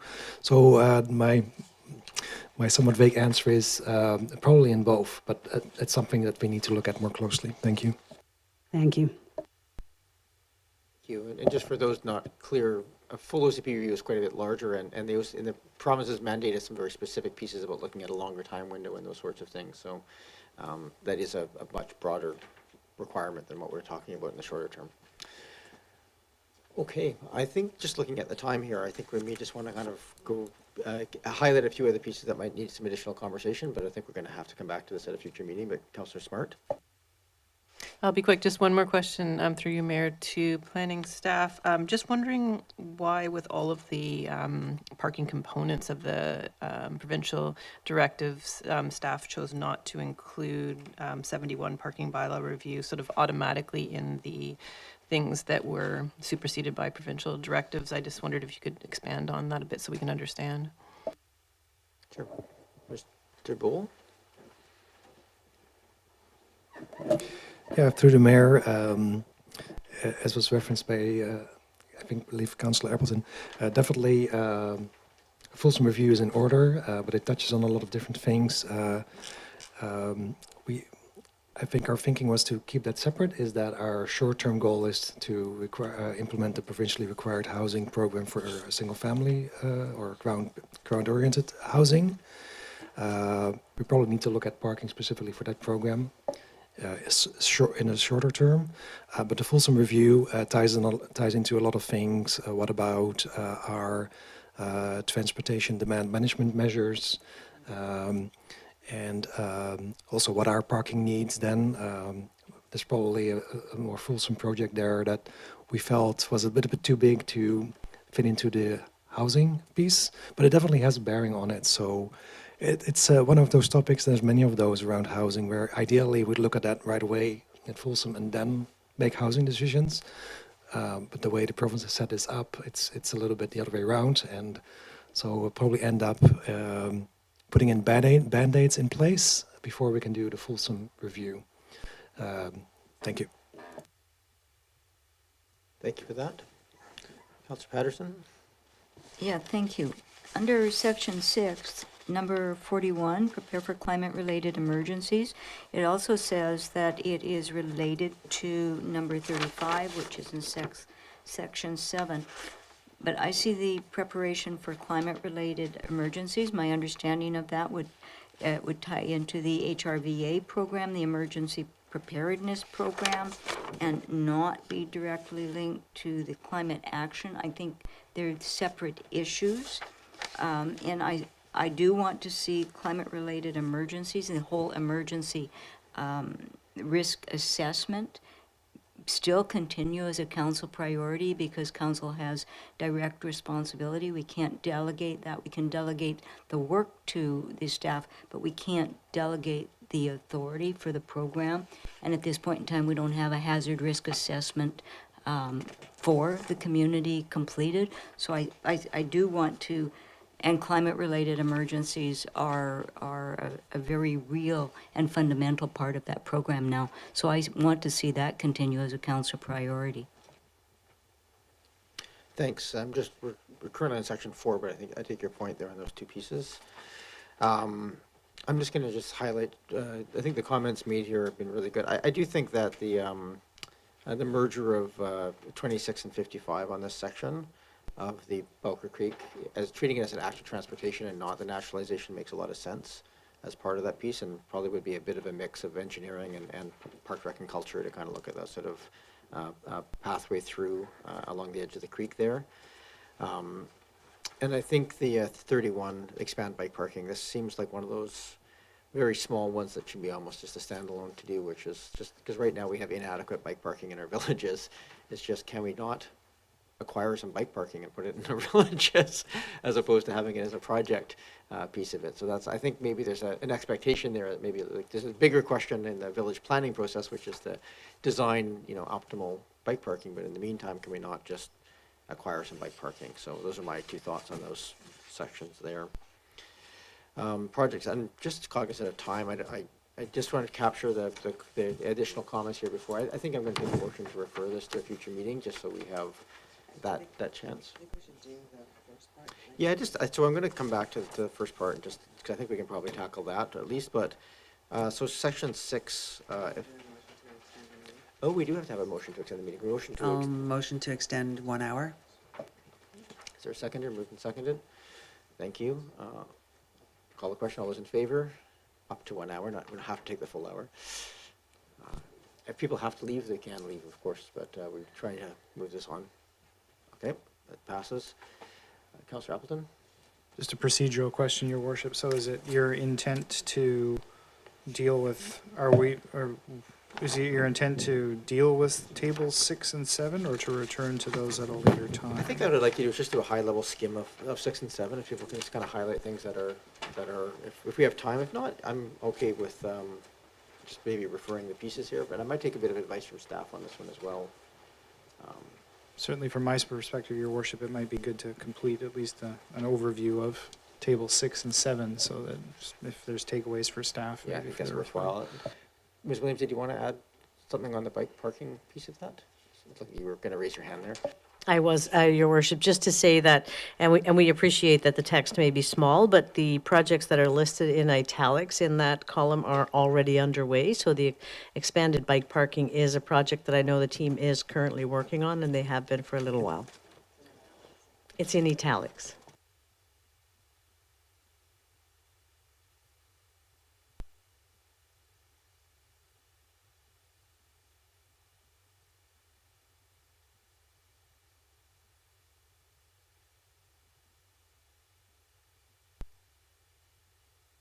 My apologies, my microphone was off for anybody watching at home. Section 6, I'm sure there's a few people who have comments on these sections. Councillor Patterson, I know you touched on a couple of pieces in here. Sorry, Mayor, I leave, so I wanted to get some of those things in. I know that there's a lot of other business on the council meeting, but I may have to remove myself. Thank you. Anything else people wish to just sort of flag for section 6? There's quite a lot here, obviously, so we may have to come back to some more detail, but there's maybe some themes at least that staff can take away and consider before we come back. Councillor Watson, then Appleton, then Smart.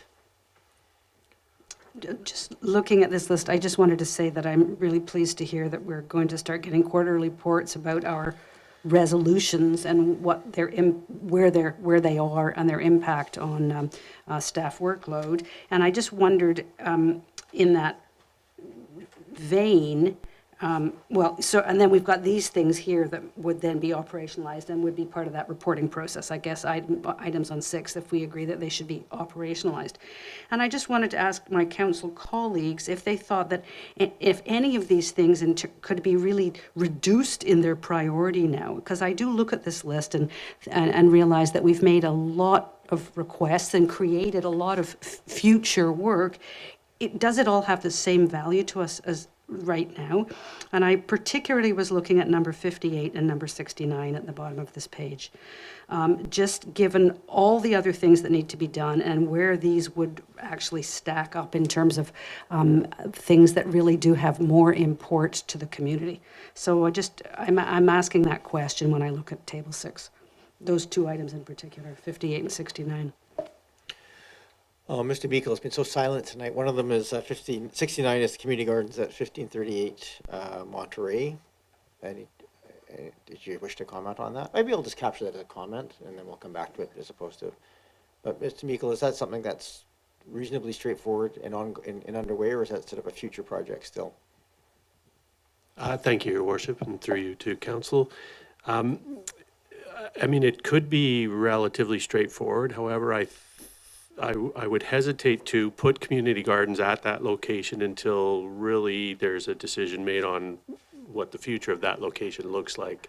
Once you plant, sorry not to use the pun, but once you plant community gardens there, it's pretty tough to move those folks out if you choose to do something different with that property. Okay, and the property maintenance bylaw is pretty straightforward, so thanks for flagging those. Councillor Watson, anything else? Just a further comment about the property maintenance bylaw. If I recall, the reason that that became an action item did relate to a single property. It's that it sort of got attention. Now, it's not to say that there wouldn't be other properties in the future that might cause us that concern, but given the overall kind of demand for that kind of thing over a couple of council cycles, should it really be anywhere high on a list? I guess that's why I picked that one too, that pair, actually. Sure, thank you. I guess my understanding of these operational pieces, if they're left on the list, then as things change, they could be operationalized as that became available, but it wouldn't be sort of setting that priority upon them. But Ms. Williams, is that a fair summary? Thank you, Your Worship. Yes, as we bring forward the report quarterly, Council can monitor what's going on in the community and make decisions within 3 months of each other. Thanks. I had Councillor Appleton, that's smart. Thank you, Your Worship. I'll try to be brief in the interest of time. Just with respect to item 32 that's on this list for free transit passes for youth, if I would consider this an operational component if the operational element, as I understand it, and I think what I'm reading here from staff is that, the report back to council with options essentially is the operational deliverable for 32, which is acceptable, is just that there is another component to that, which is the decision to fund, which is the actual decision. So it's not over when the report comes back. The project continues essentially, I guess, until council assigns funding to it or not. But I would see that there would be a carry through on that one. So I'm unless somebody puts up a hand and says that I'm wrong on that one, I'm going to assume that that's the way that it is. The one that I have a little bit of, I have a marginal amount of concern about number 43 on changing rules for home-based businesses. This is something that's already in stream. People have our citizens have become progressively more insistent that we do this work. Right now, there's nobody assigned as a department. From what I understand of table 1 from this report and sort of the lead-off table, there aren't any departments with unassigned pieces. It doesn't really lend itself very well to Parks, Rec and Culture or Engineering and Public Works. So I think effectively that's not something that can really be advanced. But, Sorry, yeah. Mr. Green? For Your Worship, yes, planning staff have appointed a consultant to begin that review, so that work is underway by Community Building and Planning Department. Thank you very much. Thank you, Mr. Green. And then just to reiterate, I would not, I can see the reconciliation elements on here. I can see the logic behind some of them being included as operational components. I think you could make a legitimate argument that 48 is an operational component that's already in trained and underway. I do get concerned about 49 and 50 being put as operational components. I do understand there's going to be a report back. This is a council priority. I do want concrete items furthering the cause of reconciliation to be included on that council priority list. So I just don't want them to be considered sort of strictly operational elements, but also like 49, for instance, is not an operational element. It's a policy and conceptual piece that council may need to provide strategic direction on. So in whatever format that arrives. So I'm not totally comfortable with the idea of the reconciliation elements being considered under operational. Thanks, Your Worship. Thank you for that. I have Councillor Smart. Yeah, thank you. And just agreeing with comments around the table, I agree with potentially deprioritizing 58 and 69. I also strongly agree with the reconciliation pieces needing to I guess to really be developed more, like particularly I look at the providing number 50, providing opportunities for the community to learn. It mentions training, but like I just, I don't feel like we've been doing enough. And so I'm really eager to have, I guess, elements of reconciliation coming back to the council table and have more touch points around that.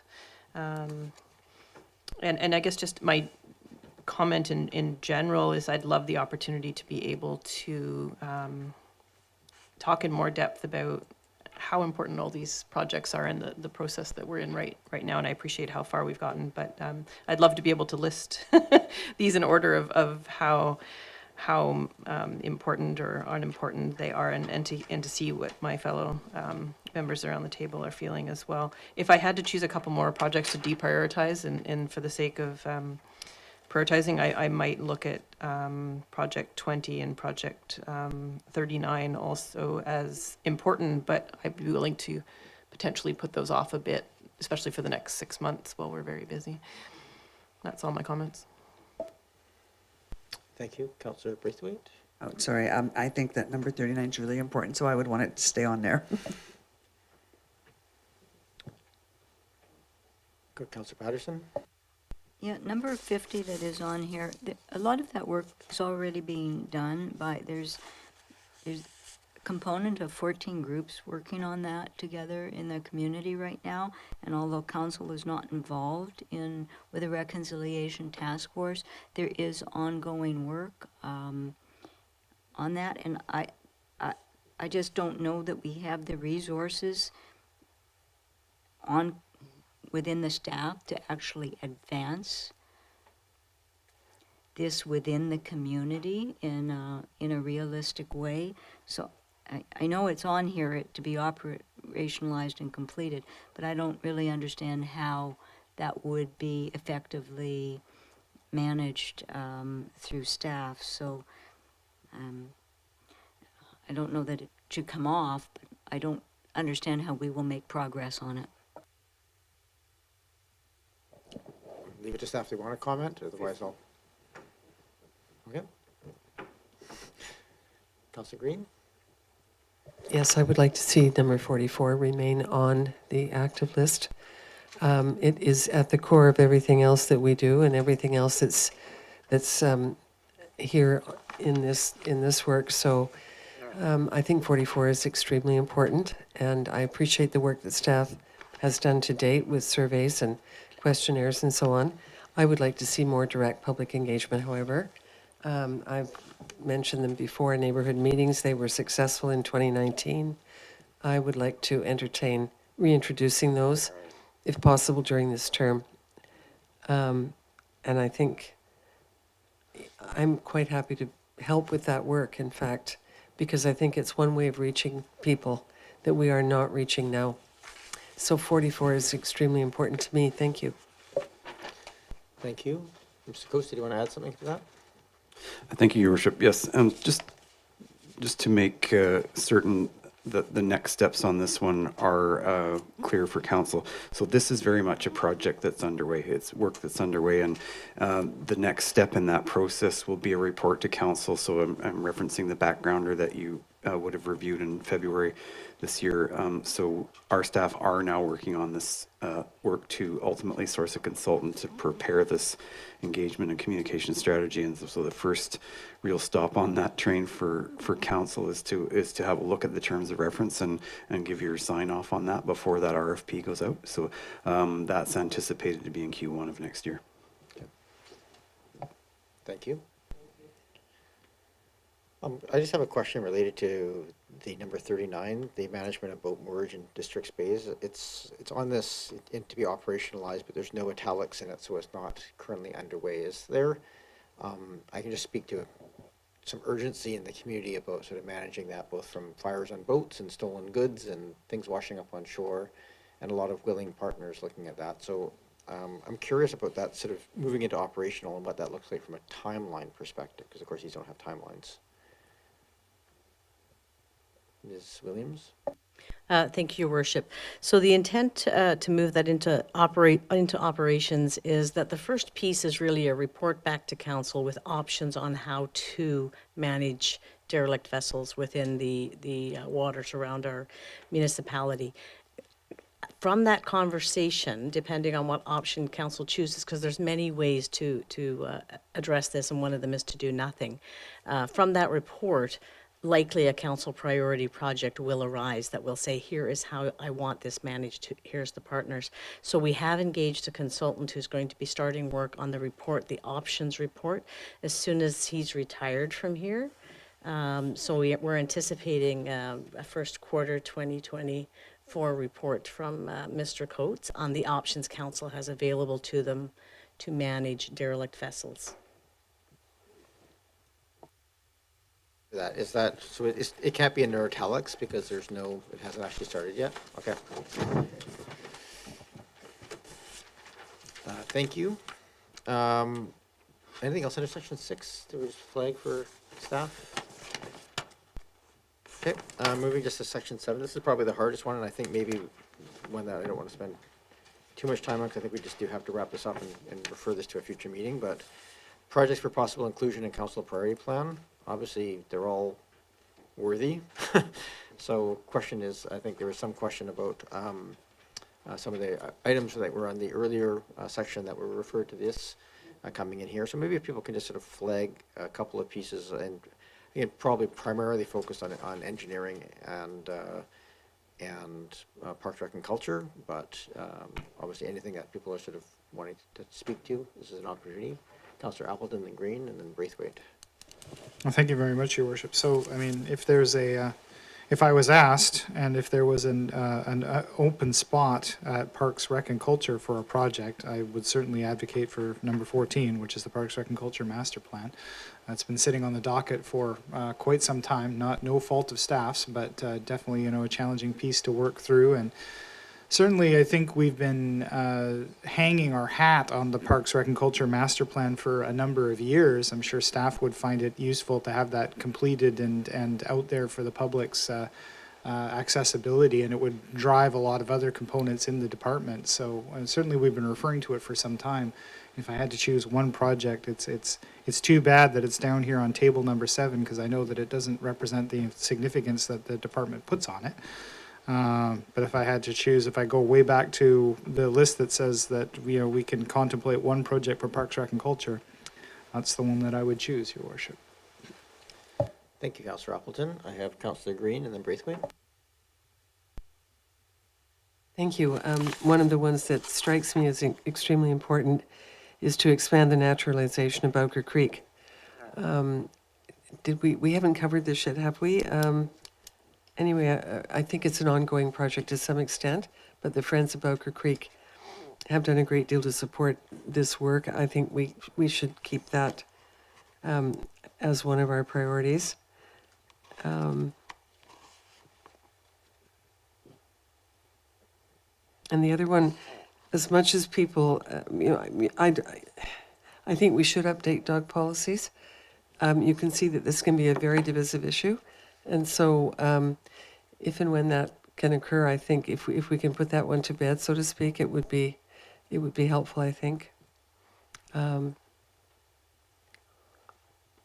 those are the two that strike me as important right now. Thank you. Braithwaite and then Watson. Thanks so much. I also would choose number 14 for the Parks, Rec, and Culture, which is prepare the Parks Master Plan.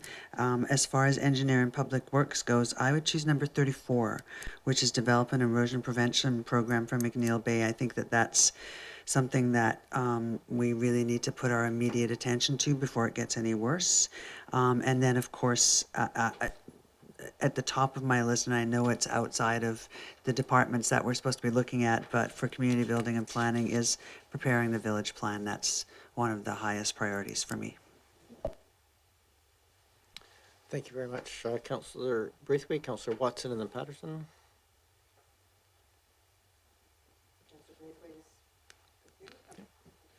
Yes, thank you. Interesting how we we see these through different lenses. If I were going to advance the one PRC project off this list right now, it would be number 70. And I would choose it because it addresses some important environmental preservation issues in our community that, if are not addressed soon enough, we may not be able to recover from. And so I see it has some urgency just in terms of ecological preservation that we might lose opportunities for if we didn't advance it. And I also, just wanted some clarity. I also wanted to clarify that we think that number 35 and 36 don't really need to even be on this list anymore because they're going to become part of the work stream for our new senior planner climate change. Okay, so that's helpful because it reduces the length of the list. And then finally, I just wanted some clarification in terms of the engineering project that I would pick. I just wanted to go back to the earlier discussion from Councillor Appleton. He had suggested, and maybe Councillor Smart was involved too, that the two other Bowker Creek projects, which would be moved to kind of active transportation status. So I just wondered how that would relate to still having a naturalization project on this list, or was Councillor Appleton suggesting that those projects replace number 37 on this list? I'm trying to keep it all straight. So that's a question before I make a comment about which my engineering project choice would be. I'm not sure if it was a replacement or is this prioritization was the recommendation. Two basically different sets of things: an active transportation bit for the creek and a naturalization bit for the creek. Yeah. Okay. Ms. Bay, do you wish to add? I know the naturalization is a part of the 100-year plan, but there's specific pieces. But Ms. Bay? Yes, yeah, I understand. Yes, thank you, Your Worship. I'll just note with respect to number 37, while the language up until now has been expand naturalization, and that's what's been referenced several times tonight, there is in the staff notes section a title change suggestion to essentially kind of focus the project, at least initially, on the some of the components that were in fact mentioned earlier tonight. Undertake a parking study and preliminary creek and walkway design at Oak Bay Rec Centre, to really looking at that as a initial stage in that naturalization Bowker Creek work. So a little bit confusing, I recognize. Probably we tried to stick with some of the earlier language, but looking at it, recognizing that Bowker Creek blueprint actions are still out there, but as noted, likely a longer term piece. Ms. Bay, anything else, Councillor Watson, before I can come back if you wish? Councillor Patterson, and Councillor Smart, if you have anything to add. Thank you, Mayor. Although perhaps a little more mundane on this list, but number 17, identify options for improving solid waste management at Elgin Road. It certainly affects a wide number of the population of Oak Bay, and I think really that whole, it's not just the solid waste, improving the solid waste, it really is the matter of the whole public works yard and its capacity and constraints in providing service to the community now and into the future. And so to me that is all one major project, and so it's not just improving the solid waste, it really is about the public works facilities. And so maybe it would come off of this list and be wrapped into the facilities report that is coming up on what we're going to do with the facilities, because I think to try to just identify options for improving the solid waste management at Elgin Road when the Elgin Road facility is somewhat overcrowded and outdated and needs an overhaul. I think limiting it to this one item doesn't really properly address what we need to look at Elgin facility. Thank you. And those discussions around the emergency management building and public works and so forth are coming back at some point, but I'm not sure we have a timeline yet on when those are coming. Okay. Councillor Smart.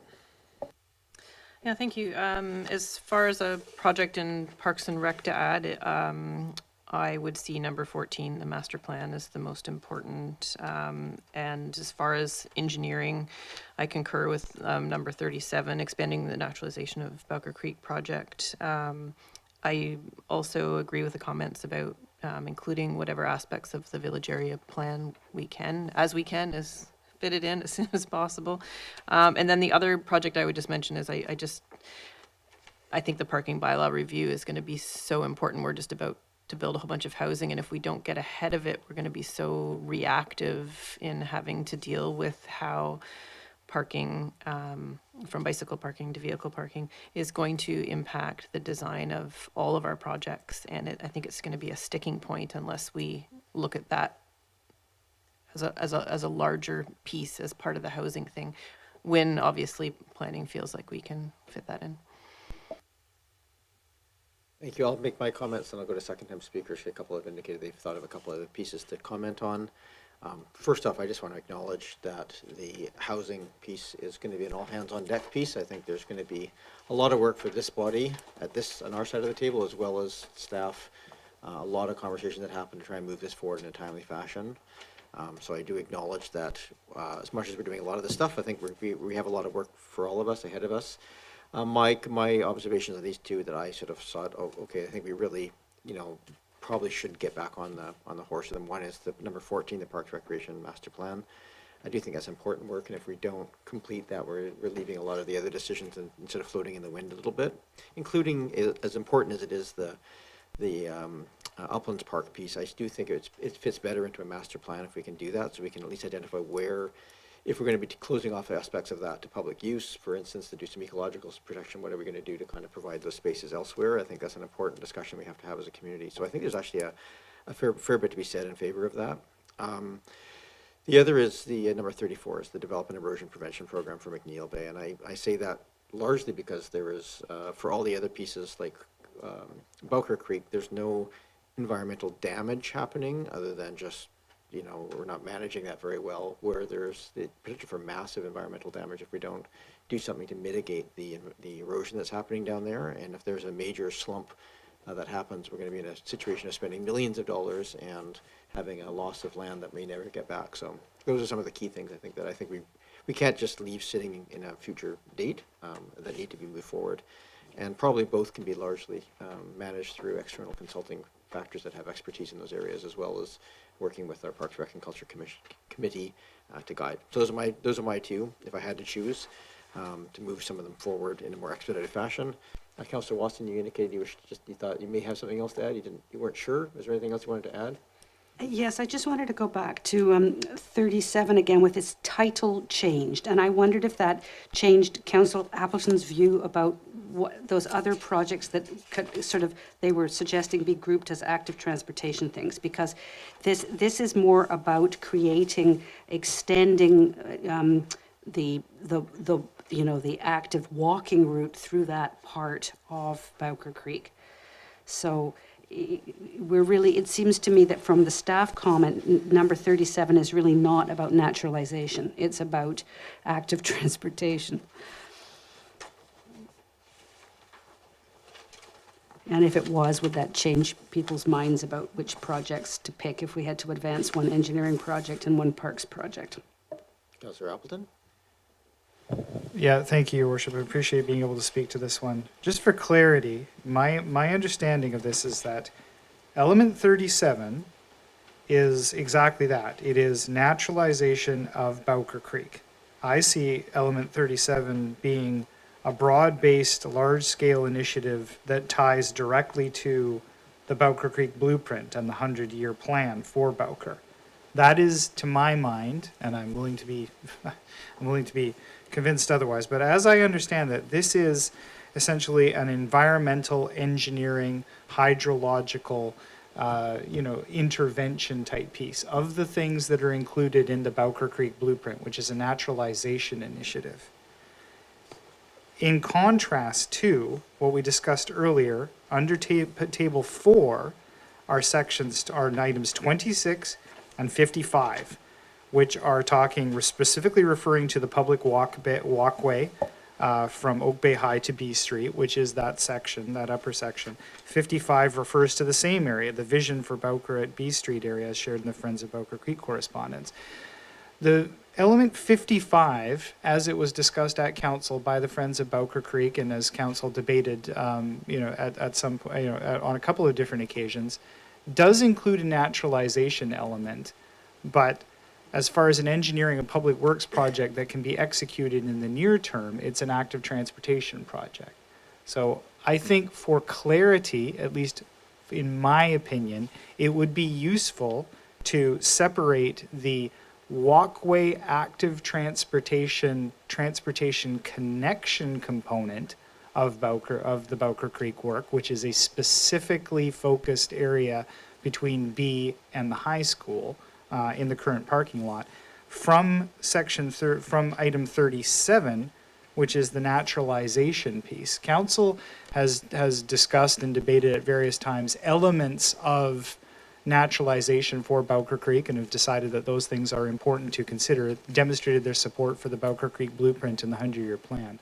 So I think it would be useful to separate 37, which is a naturalization component, from the earlier component, which is a specific design project for the rec center parking lot in an active transportation connection. That might make it more useful for council to consider. That's how I view it, Your Worship.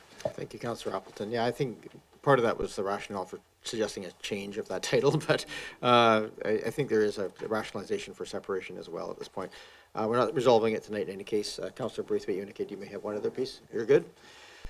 I think we've got those. What I'm getting from that is there's no consensus on this. So I'm sort of hoping there might be some themes, although I think number 14 percolated to the top of that list of the pieces, so that's maybe something to hold on to. Everything else, I think, needs some significantly more debate in terms of what might be done. So section 8, I think I'm going to just leave at this point, and we can come back to those as pieces of really talking to things that will proceed with grants if available. And before we get a motion to refer this to a future meeting, which I think is in order, I might just suggest that we look at the section 1 resolution. I'd probably suggest that number 11 be referred to section 6 for operationalization, and the balance of these items be, as noted here, we indicate these as complete. So I'll make a motion that staff be directed to indicate council priority plan projects 10, 12, 22, 51, and 68 complete, and that number 11 be sent on to section 6, projects that can potentially be operationalized and completed, etc., of this report. Moved and seconded. Thank you. Is there discussion on those? We don't need to say that again for Mr. Coates? No, I think it's straightforward. All right, good. Is it good? Yeah. All right, so I think it is straightforward, so I'm going to call the question. All those in favor? Any opposed, not opposed? I think the balance of these pieces, though. Sorry, I think he didn't get it. Oh, Mr. Coates? You didn't get it? You're good. Okay. There's a bit of double-barreled motion there, but captured. So everything else here is, well, I think the mandatory new provisionally different projects, that motion that's there has been superseded by the one that's in section 8.3, so we'll just probably leave that. And I think we can refer the balance of these items to a future meeting, a future special meeting for consideration. How would you like that worded, staff, just so that we provide flexibility but don't allow it to go too far? Obviously needs to happen before budget consideration, ideally well before. And we can leave it as broad as a refer to a future meeting of council, and that can be special or inclusive if there's a late agenda. Councillor Green? I think you just said what I was going to say. Could we make it a light agenda if we're going to do that? Make sure the meeting isn't overly crowded agenda. That would be helpful. Okay, so if we leave the motion as the motion to refer the sections 2 through 8 to a future council meeting, that would be sufficient, and then we can deal with the details. Okay, moving. Is there a seconder? Seconded. Thank you. Any discussion on the referral motion? Don't see any. I'm going to call the question, although before I call the question, I'm going to make one comment, sorry, and that is, this is a little, I think, on the frustrating side in the sense that we didn't delve through it, But I actually think this has been incredibly helpful. I think just for us to talk out loud about some of the priorities that we're seeing and the lack of sort of, it'll help us allow us to shape the conversation at the next meeting in a way that's a bit more productive and help kind of sort of prioritize. It's a lot of moving parts. A lot of them point to each other. A lot of them are sort of contingent upon aspects. I just, for those watching and wondering, just the referral piece of it, but I think there's been a lot of pieces come out of this. So thank you for that. So motion to refer is on the table. I will call the question. All those in favor? Any opposed? None opposed. That carries. Set that aside, our big spreadsheet. Section 8.3 is a resolution that came out of the Committee of the Whole. I think we had a lot of discussion at that meeting, and I don't know if there's anything here that has been flagged that needs revision. We have some pieces right now that in the memorandum that came from staff on the village area plan. So I just want to make sure that if we move this motion as it's laid out here, we're all under the same understanding. It sounds like what would happen with this resolution, and please correct me because I may be completely wrong on this, is that it would move forward the aspects under that are contingent with the housing pieces that create some of the baseline would be moved forward, advanced with this work. But the more detailed village area plan process would not be essentially a project moving forward as part of this resolution. It would have to come as a separate part of under priorities or other aspects, and probably just realistically not in the next year just because of the time thing. So maybe able to advance aspects of it, but not the whole piece. Is that a fair assessment, Mr. Bowl? Yes, through you, Mayor. That's correct. And we had this discussion at the staff level as well. So it means that the initial work as part of this initial push to meet the timelines, but also look at high level at our overall land use framework. It could be all under housing and the project that have been identified, or it could also be seen as a start of a village area process. But it's not delving into the details. That should be really clear. So there's a little bit of option there. Is the start of village areas planning also a housing priority? Then it could be maybe added to that list of the provincial projects, but in the context of it that focuses on housing only, or the groundwork is made next year as part of the housing priority, and then a more focused village areas planning process starts later in earnest. Thank you. So with that understanding, we have this resolution, Committee of the Whole resolution existing passed as a whole, but if we want to kind of delve into this in a bit more detail, we're more than welcome to do that, or we could refer this as well back to the thing. But I think we probably want to refer some of the funding approvals so that staff can go ahead and allocate some of those funding. I think Councillor Upland, I saw your hand, and then I saw Councillor Greens. Thank you, Your Worship. Yeah, I would prefer to refer this as a whole ahead with the previous item, because the funding and the discussion, we have not concluded discussion on table 2 out of the previous item that specifically is driven by this funding, and I would prefer to conclude that discussion before assigning this, because I need to, for my purposes, I need to get a much more detailed read. We haven't had the opportunity through the previous item to delve into component 2 and what the tasking will be on those things, and so I'm not able to support moving this forward and making this making a motion on this at this time until we've dealt with the previous item, which is now referred. Okay, thank you for that comment, Councillor Green. I'm going to just point, I think we could look at this one of two ways, and I appreciate that comment. That section 2 was really the primary factor of the Committee of the Whole meeting, so we did spend a fair bit of time at that meeting. I appreciate it wasn't in the context of the other priorities, but most of them are mandated by the province, aside from the add-on piece here. Councillor Green.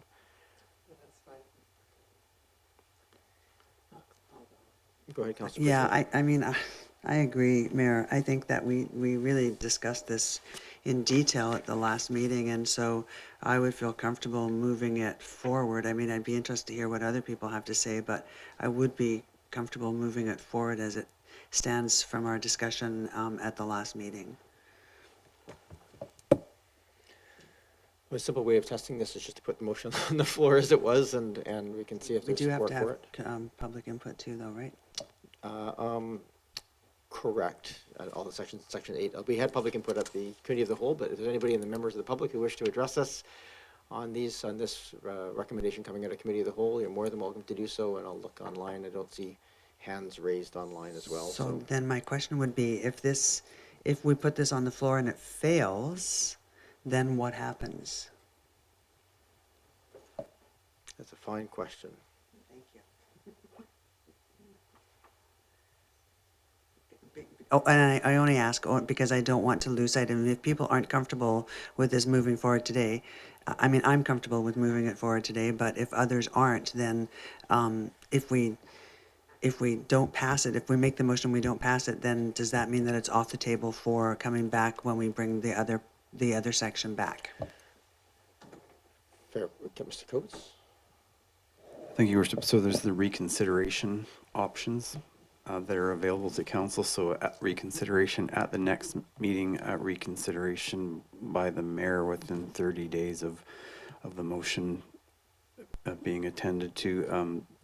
I would caution that given the time of the year, I'm not certain when the special meeting would be held, whether that would be applicable or not, because your next meeting is December 11th. But there also is the advent of new information that would enable something similar to be to evolve out of the discussions that you're having at that special meeting.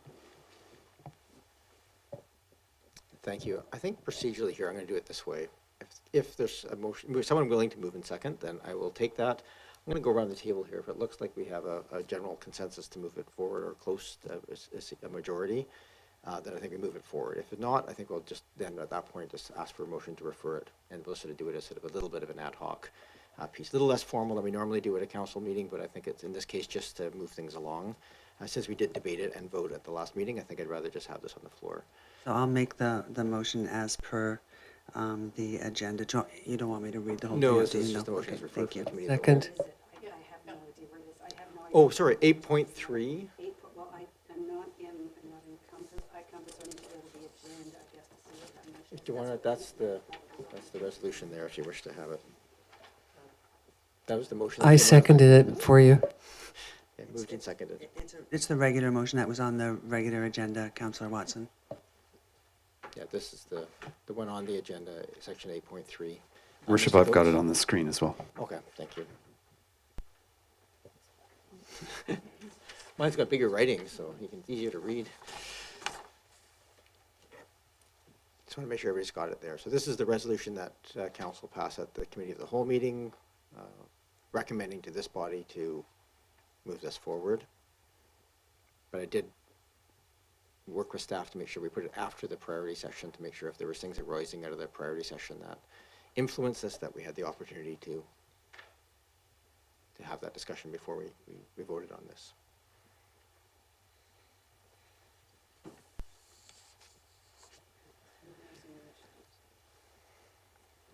It's moved and seconded. I might just go around the table here, just sort of see where people are at with this. I'll just go around this way and we'll speak. If Councillor Patterson, if you're ready to. Yeah, I guess just a clarification. I mean, generally, I'm in support of this going forward. The difference is if I look at the numbers that are provided in this and I look at the total that is on section 2 of the mandatory new provincially driven projects, we have a gap in that funding.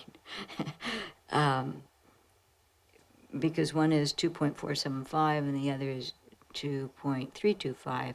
So I guess it does beg the question of then where does the other money come forward? But I will support this going forward. I think there was a lot of discussion on it, and I suppose we'll talk about the funding at a future meeting of council. Thank you, Councillor Patterson. That money difference was the gap of one of the projects that we took off the table last time and kept the money allocated, but I can't remember what that project was now at this point. Ms. Williams? Thank you, Your What was the Worship. village plan? It was $150,000 of the Growing Community Fund portion of the funding for the village area plan, Right. and the rationale was that the work related to that $150,000 was in the other project list that was captured. Right, fair enough. Thank you for that clarification. Okay, Councillor Smart? Yeah, I'm generally supportive of this, but I guess just trying to understand that last logistic with the memo being included in this portion, but we're actually not, this motion doesn't actually address in a way the village area plan because we've excluded that money from this. So I'm just, I guess I'm trying to, so we're not actually in this motion really dealing or changing the village area plan since our last meeting. Am I understanding that correctly? Yes, I think that's Mr. Bull. My understanding is the money is allocated to the portions that would relate to it, but it's certainly that money is not adequate for doing a full village area plan. It's just the aspects of it that relate. But Mr. Bull? Yes, Mayor, that's my understanding as well. I believe it's in one of the sections that we just discussed, so I think it remained there. So whenever that comes back, that particular project can also be further discussed or scoped at a later date. Thank you. Fair enough, Councillor Smart. Okay, Councillor Braithwaite, you've already spoken. I'll just go around the table this way. I'm supportive of the motion, and I'll say this. I think there's a couple of things. One, we really need to not be waiting any time to get going on these provincial pieces. I think we need to allocate that funding because it's a lot of money and we have very little time. If we're not starting this week, then we're going to be almost impossible to finish. And there's some really critical aspects of that. We're in the situation here where days count, not weeks or months, and so the more we can kind of move these things forward where we can, that's necessary. And I do think that there are some aspects here of potential projects that if we don't move forward on some of these things like the OCP pieces, even if it's just partial, it does trigger, as Councillor Watson, you were asking questions about Cedar Hill Corners, that those are sort of contingent upon, if they can move forward, it's sort of contingent upon us indicating clearly that we're going to be undertaking some of that work. And so I think that those are important pieces for us to move forward on. So I'm supportive of the motion as it sees fit. Recognizing, of course, as we go through the prioritization that we can always make some modifications to allocation of funds and projects. But I think it's important for us to move this portion, the housing portion, forward because I think we need to, if to have any chance of meeting our timelines. Councillor Appleton. Thank you, Your Worship. In short, I do not have enough information or granularity on the budget breakdown for Table 2 of the provincially driven projects from the previous item to be able to make a funding assignment of this nature. And I do appreciate the timeliness factor of it. It's a shame that we didn't have the time today to go into the detail on Table 2 under the previous item, now referred, such that I could get a little bit more clarity on that piece. But in the absence of that, I can't support it as it's currently presented. Councillor Appleton. Councillor Watson. Given the discussion that we had at the Committee of the Whole, I am prepared to accept that this package, the items that are on basically in number 2 and attachment 4, are things that do need to be done and need major resources directed to them. I am concerned that the village area plan bit remaining on our other priority projects is probably underfunded for the work that needs to be done, and hope that we will be able to come and look at that. So while I certainly understand from our discussion how there are certain aspects of forwarding the village area plans will be addressed in that, I just want to note that that we still really need to look at much bigger chunks of village area planning in the future. It's not just going to be picked up by this. So I am concerned about that, but my concern about supporting this motion is back to the notion in this motion of actually directing priorities amongst these various projects to staff, and I'm not sure if that's necessary. So that was one of my concerns at the Committee of the Whole, that we had this final part of the motion that actually were suggesting things had to be done in a certain order or picked off, and that may not be how things flowed. And I didn't want to create with this motion impediments to the work processes because we've put this in a resolution. So I wouldn't mind having some discussion about that, but I am not comfortable with that aspect of the motion. It's the prioritization bit and the and further that. No, I think for that, I might just ask the question of staff. So we have a motion here that does have the and further that, and it lists aspects that constrains the scale of the OCP review to those pieces. I guess if in the process of doing that, if there's parts of that can't be done or that staff say have to be done first in certain orders. What is the process for that? So there's some comfort at this table to make sure that we're not being so prescriptive in our motion that, you know, we're asking for things that can't be reviewed coming back.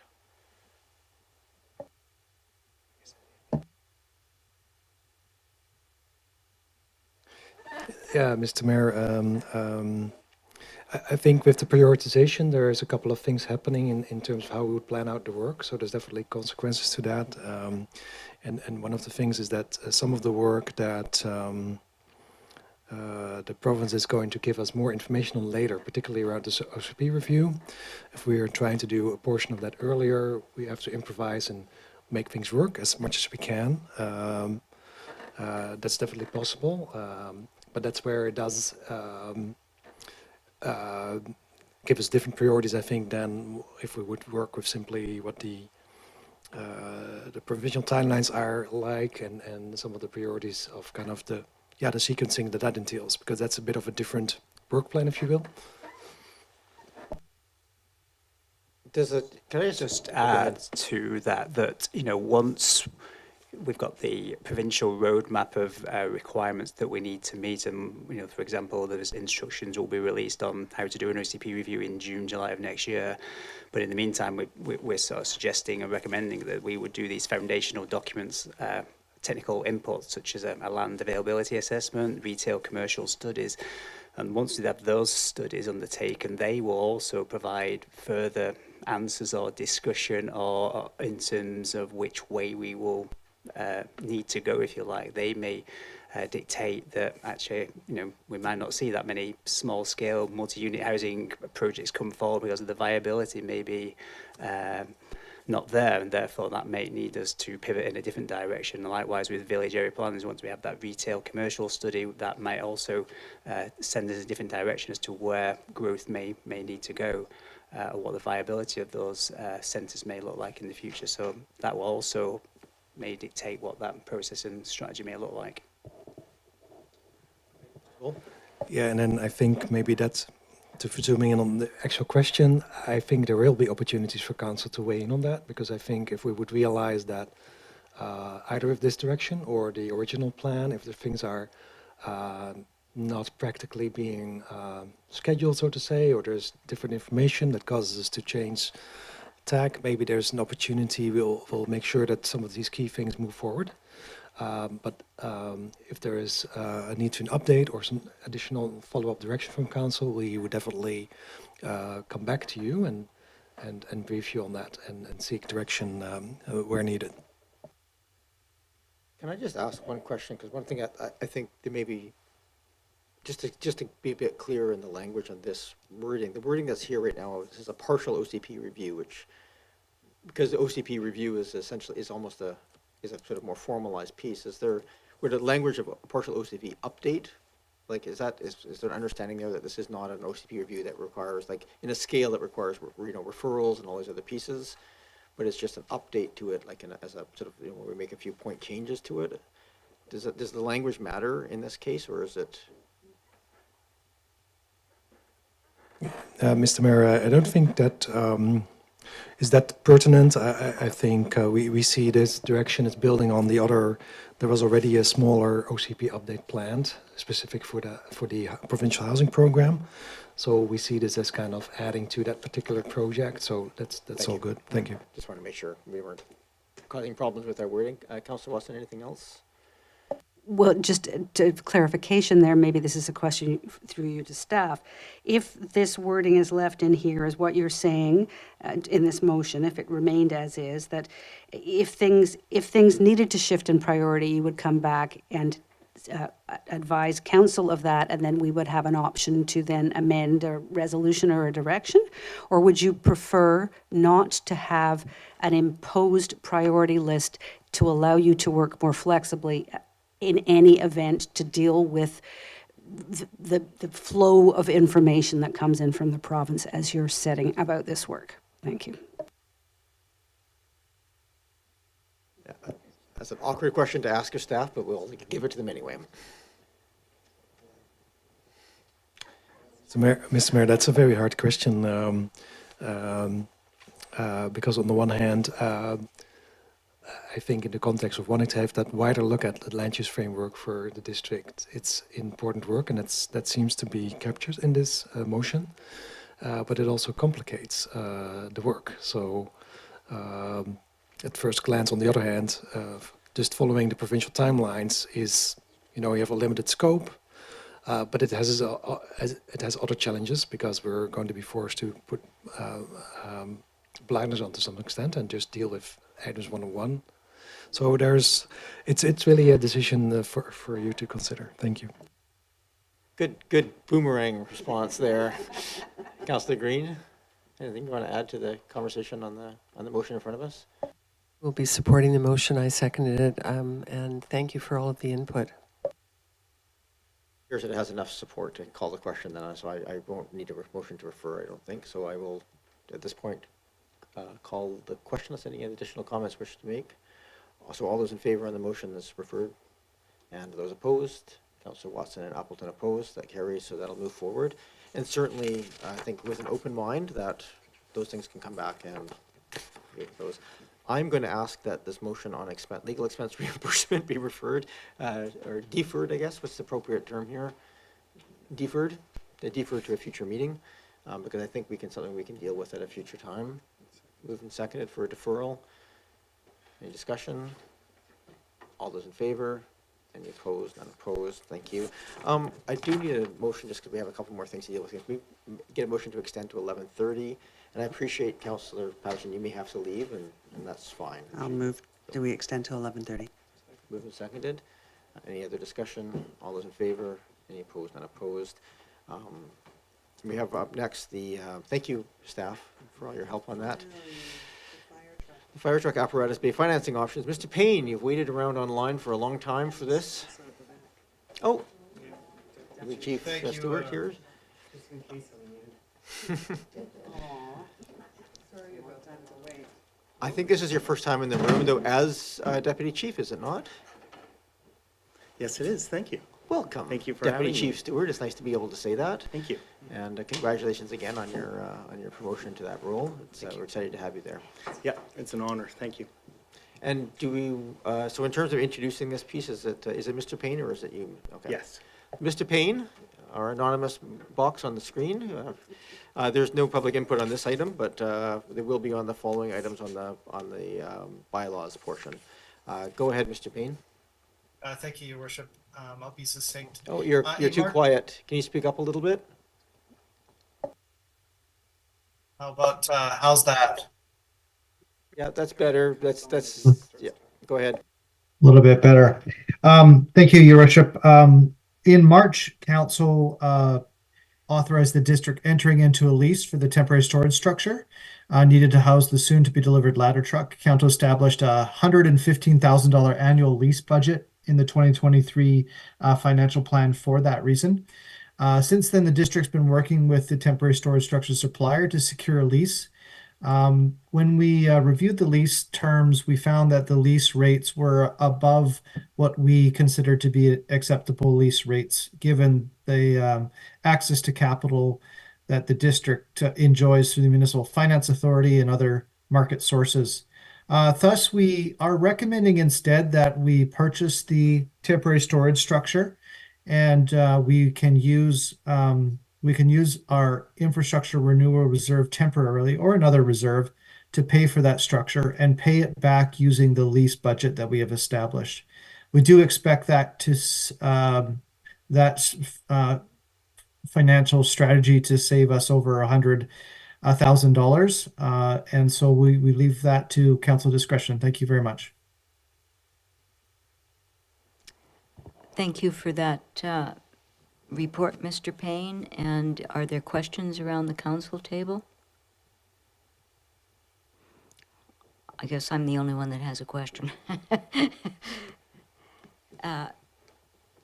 Is the infrastructure reserve fund balance equal to the projected amount to fund the 5-year capital infrastructure replacement outlined in the asset management program?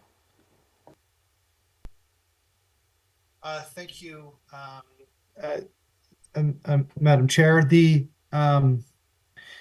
The five-year financial plan from 2023 to 2027 outlined the use of the infrastructure renewal reserve. In our capital projections there, we had an ending balance that exceeded what we would need for the temporary apparatus bay purchase. So therefore, we would have more funds that is required over the five-year financial plan. Thank you for that response, Mr. Payne. I think just for clarification, what I want to ensure is that if this money is reallocated to the temporary apparatus bay for the fire equipment, that there is still, it doesn't compromise in any way the allocation of funding for the capital projects that are planned or perhaps even tendered for infrastructure projects. Thank you, Chair. Yes, it will not compromise that, and the infrastructure renewal reserve funds would be replenished within 7 years. Thank you. I'm back at the table here. Thank you, Mr. Payne. Anything else, Councillor Patterson? Councillor Braithwaite? I'll move receipt. Moved and seconded. As you discussed receipt, all those in favor? Any opposed? Unopposed? I'll move the staff recommendation. Moved and seconded. Any further discussion? Don't see any. I'll call the question. All those in favor? Any opposed? Unopposed? That carries. Thank you, Councillor Patterson, who is the acting mayor for November, for taking over as I had to step out. Items number Sections 10, I'm just going to ask if there's any public input on any of these items related to water utility rates, solid waste fees, or municipal and regional sewer rates, that you raise your hands. Yes. I just ask that you raise your hand at this point if you're online, so that we know.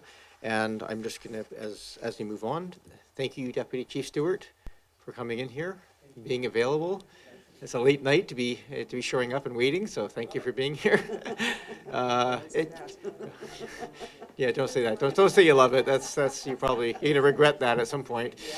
And Mr. Payne as well. Thank you for being here. Although Mr. Payne, you're I think sticking around for a little bit more as we go through some of these other. Thank you. So with that, if anybody from the public wishes to speak online, please do raise your hand at this point, because I think we're going to go through questions reasonably quickly and go to public input. So item number 10.1, the 2024 water utility rates. Is Ms. McCarron online, or is it Mr. Payne that's covering this? Mr. Payne. Your worship, it would be me, yeah. May I proceed? We missed the first part of that comment, Mr. Payne. Oh, sorry. May I proceed, Your Worship? You may. Please do. Thank you. Annually, the district prepares water utility rates prior to the year in which they will apply. Rates include a flat rate, which funds approximately 35% of the water operating budget, and the consumption fee, which funds approximately 65%. This year, staff are recommending that rates be increased by approximately 6.4%. That's composed of 2.5% related to increasing transfers to reserve for sustainable infrastructure replacement, and the remaining is 3.9% forced growth. Forced growth is simply the cost of the underlying inputs going up to maintain existing service levels. So, for instance, salaries have been increased by 3% in line with collective agreements. Repairs, maintenance, supplies have been increased 3.4%, which is the annual Victoria Consumer Price Index at the time of writing the report. The bulk water input, which is the largest component of the budget, the rate increase at the CRD there is 5.1%. And then equipment pool charges have been increased by 10%. 10% include insurance, gasoline, as well as projected replacement costs for that equipment, being vehicles and equipment. So thank you, Your Worship. That concludes my presentation for the water rates. Thank you for that, Mr. Payne. Are there questions? Councillor Braithwaite? Yeah, thank you. Through you to Mr. Payne. The 5.14% increase for the water from the CRD, is that, do they give an explanation of that? Because that seems really high to me that they would be coming with that, or is that just for operational things. Mr. Payne? Your Worship, the 5.1% increase for bulk water rates is actually in line with previous projections that they had in their 5-year financial plan. A lot of it does relate to forthcoming infrastructure replacement as well. So similar to our, the point at which we received our infrastructure as well. Thank you for that. Councillor Green? Thank you, and thank you, Mr. Payne, and through the mayor to you. Thank you for the report as well. I did have some phone calls upon receipt of some water bills this summer, including our own actually. But on one bill, the actual water rate itself, the usage was $349, but the bill totaled almost $1,000. Can you explain that for the public who are concerned about these increasing rates and the way that bill is actually tabulated? That would be helpful because a lot of people don't fully understand why the bill breaks down their actual consumption, but then the rest of it is our other charges. So thank you. Mr. Payne? Yes, thank you, through your worship. The utility bill that is mailed out to district residents includes solid waste, which is it's over $100 per every 4 months, so 3 times a year, as well as CRD sewer usage fee, which probably the largest component, very similar to the water bill size as well, and then the municipal sewer charge, which is the much smaller component of that. The 2 largest components would be water and CRD sewer. CRD sewer has been escalating at a fast pace over the last decade, which is detailed in the one of the reports following this one. And then the water, of course, the bulk water rates are significant as well. And furthermore, it's always an interesting time of year when we go to raise rates because it is after summer consumption, which is people's largest bill.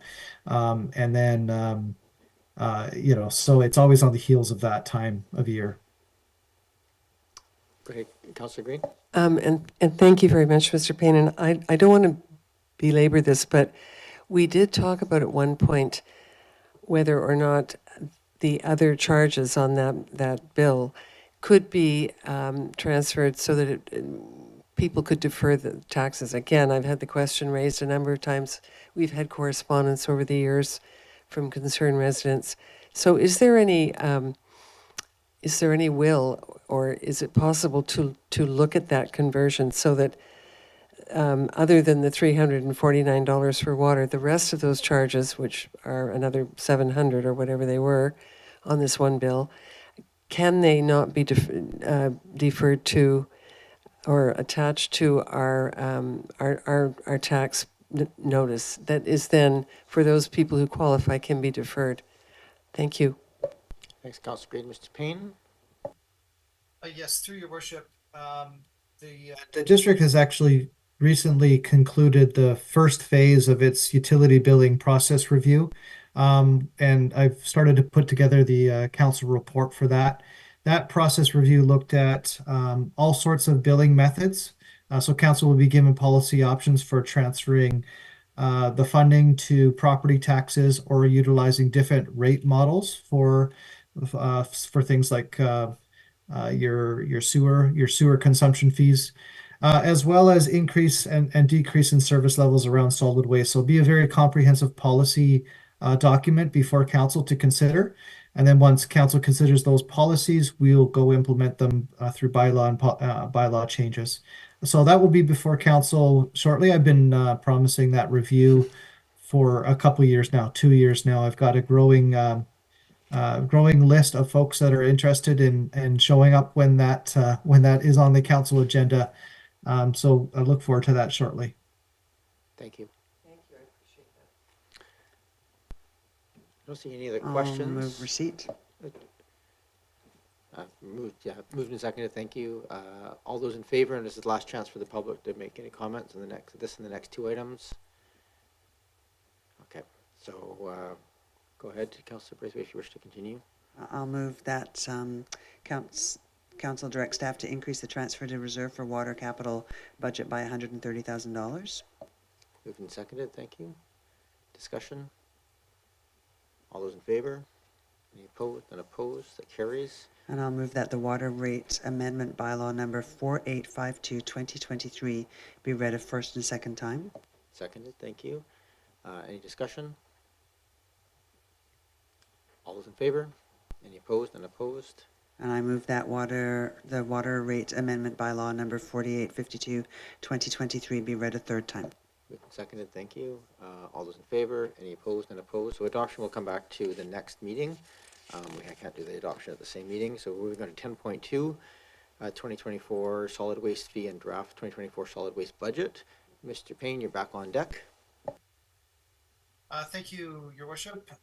This year, the district is recommending, staff is recommending a 3% increase to the solid waste fee, which amounts to $9.36 per unit per year, which would raise the fee from $311.85 to $321.21. Forced growth factors are similar, as described below. For most of them, we're using Victoria CPI as well, and then your salary collective agreement. Thank you. Thank you very much. Are there any questions of Mr. Payne? Go ahead, Councillor Braithwaite. Thanks. Mr. Payne, I noticed in there that garden waste disposal went down 7.2%, and I'm wondering, was that because we were allowing garden waste to be put into green bins, or was there another reason for that? Mr. Payne? Thank you, through Your Worship. The main reason for that is that we used to resell garden waste products as compost, and that service was discontinued about 2 years ago. But we used to have to import material to mix to make that compost, which we no longer have to do. And you'll notice the recoveries have gone down as well. So that's the sales side of the equation. So the net difference is about $10,000 decrease in the budget. Thanks for that clarification, Mr. Payne.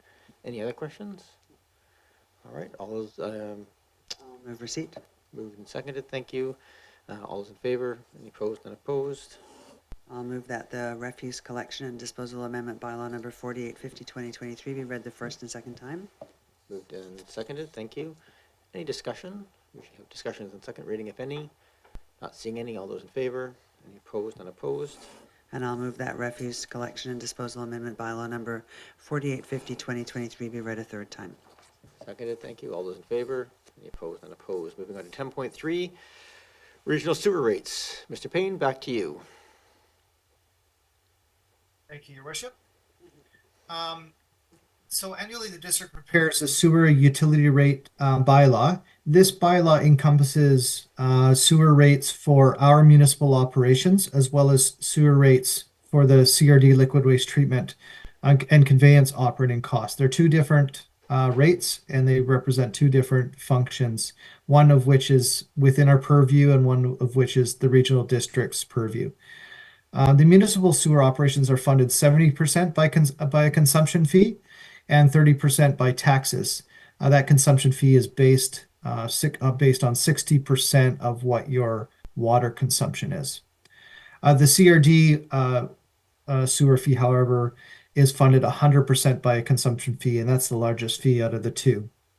This year, staff are recommending that rates be increased by 3.8% for the sewer municipal operations. That's composed of your 2.5% transfer to reserve for infrastructure replacement, and 1.3% is the remaining forced growth. The total impact of that is about $10 per residential household who uses about 120 units of water per year. That includes both the tax increase and the utility rate increase component of that decision. The forced growth factors are similar to the ones described previously. The CRD rate, however, is estimated to go up by 13.7%, which would translate to a $58 per household increase per year. It's a little bit of the CRD budget, and when we need to have our rates in place are mistimed a little bit. Right now, the CRD prepares its preliminary budget. which it refines, and its final budget comes out around February or March of next year. So it's difficult for us to be able to predict what our proportionate share of the sewer treatment plant costs are going to be. So what we've used to estimate the cost is simply the overall budget increase. Our apportionment of that budget might be lower, might be higher, difficult to tell. But we can refine it later. Council might recall that partway through the year last year, we had to increase the fee again. I don't anticipate we'll need to increase the fee partway through the year, because I do believe that the main factors, the known factors that I know, will remain consistent from last year in terms of our apportionment. It's a little bit complex, I understand, but I'm more than happy to answer questions about that. Thank you very much, Mr. Payne. Are there any questions of Mr. Payne on the sewerage, regional sewer rates and municipal sewer rates in front of us? Okay, I don't see, no hands are popping up, Mr. Payne, so we're going to move to motions here. Move receipt. Moved and seconded. All those in favor? Any opposed? None opposed. I'll move that council direct staff to increase the transfer to reserve for the sewer capital budget by $54,500. Moved and seconded. Any discussion? All those in favor? Any opposed? None opposed. And I'll move that the sewer use charge bylaw number 4392, amendment bylaw number 4851/2023 be read a first and second time. Moved and seconded. This is the point of discussion. Any discussion? Not seeing any. All those in favor? Any opposed? None opposed. And I move that the sewer user charge bylaw number 4392, amendment bylaw number 4851/2023 be read a third time. Moved and seconded. Thank you. All those in favor? Any opposed? None opposed. All three of those for adoption will come back to this table at the next meeting. Final item on the agenda, so we can make this quick if we wish. Is people here, do you wish to speak to this, or are you just here to kind of curiosity, or is this unrelated? Okay, want to hear it. Okay, because we don't normally have public input on letters from other levels of other governments, but appreciate you being here. So we have a letter. We have the letter from the town of View Royal. They've just made a request to the Auditor General for an audit of BC Government Bill 44. All we really need here is motion to receive. If council wishes, it would be to support. It would just be directing a letter, me to write a letter in support for the value of money audit. So those are the two things. I think certainly a motion to receive first. I'll is in move order. receipt. Moved and seconded. Thank you. Any discussion on the receipt? I don't see any. I will call the question. All those in favor? Any opposed? None opposed. And I'd like to make a motion that that you do write a letter in support of this. I think it's really important. I think they brought up some really good points in their letter, and so I would like to see us show our support as well by you writing a letter of support. So I'm going to make that motion. Is that captured okay, Mr. Coates? Okay. Is there a seconder for that motion?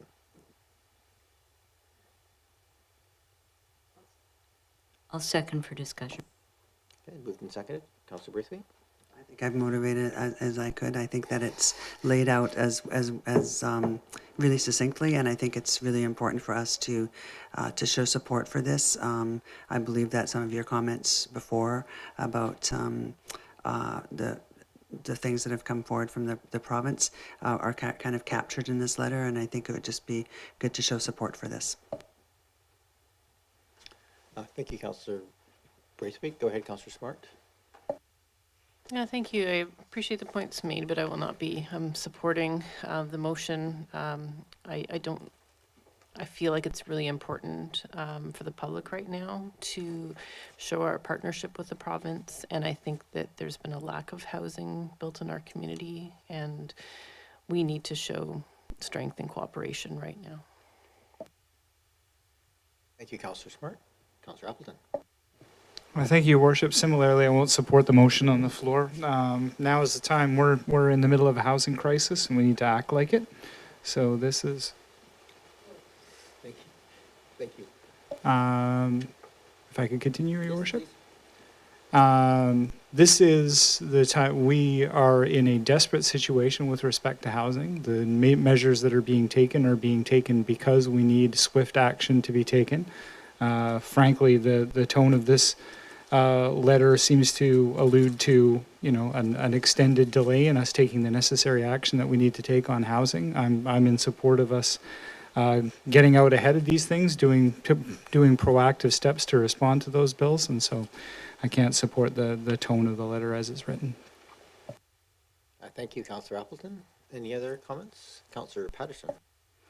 Yeah, I'll speak in favor of it, and I agree that there are housing challenges certainly that we all face, and I think that everyone around this table supported certainly the district's plan to go ahead as rapidly as we could and expand housing options within this community. But I do think that as stated in the letter, it is crucial to understand who was consulted during the development of the legislation and why there was an apparent omission of wider public and municipal input. I think that's a critical piece that was lacking from the start when the legislation was introduced, because I think that there are some serious flaws in what is proposed, and sometimes trying to move in haste to what is determined to be a crisis situation has unintended outcomes to it. And so I think the value of understanding where the recommendations come from and the solidity of the premise on which they're based to put forward this quite radical change to public voice in governance is important to understand, and it's something that the provincial government has not really been fully transparent on. And I think in all that we do in governance, it's certainly transparency is a critical issue. So I do support this. Thank you, Councillor Patterson. Any other? Councillor Green? Yes, thank you. And this is a difficult one for all of us, but I have to agree with not necessarily the tone of the letter, but the intent of the letter. I think there was a lack of consultation, and I think for small communities like Oak Bay, it has been a huge undertaking. I know that our staff are under great pressure. And frankly, if we're all honest with ourselves, and I think honesty is really important, affordable housing in Oak Bay is probably not within our reach unless we can find public land and nonprofit partners, or the CRD through one of its housing projects, which would be wonderful. But I think we have to be honest about that with our taxpayers and with the people who live here and with the people who want to live here. I would be thrilled if we could build affordable housing in Oak Bay. But I just noticed the other day that a house sold in the Uplands, waterfront home, 11,000 square feet. It has the highest selling price on Vancouver Island and has set a new benchmark, which brings everything else up proportionately. So this is incredibly discouraging for those of us who care about housing. So I will support writing a letter. And I think that, and I also want to say that for all of us, this is not about anti-housing, but this is about pro-consultation, pro-partnership. That's what this letter is about, in my opinion. Thank you. Councillor Watson? I understand some of the frustration that is behind this letter, but I will not be supporting the motion to write a letter. I think that the Local Government Act legislation gives the government the responsibility to consult with gives the province the responsibility to consult with local government, and they use UBCM as their agency to do that. And without UBCM's name on this or some support from that organization, I think that this is actually probably misplaced and will not necessarily lead to any fruitful change in our relationship with the provincial government. So I think it kind of is not necessarily going to be a very productive or fruitful thing if it were supported. So I will not be supporting the motion. Thank you, Councillor Watson. Appreciate all the thoughtful comments on this one. I think they're well made. And I think this is, for me, a bit of a balancing act between, wanting to be a partner with the province and wanting to be supportive of new housing being built, which we desperately need, balancing that against the broader benefits of consultation and process. And I think I've read through this letter many times because I don't like endorsing things if I'm not comfortable with it, and it walks a bit of a line for me. Because I think the tone of it is a little bit more sort of, we don't like what you're doing, so we want you to stop. And I don't like that portion of it, but when I read it, it's really asking, and there's only one place for this ask to go to, and that's the Auditor General, to request them to look at the value. And this is, we noted here, we've got $2.5 million of stuff going into this.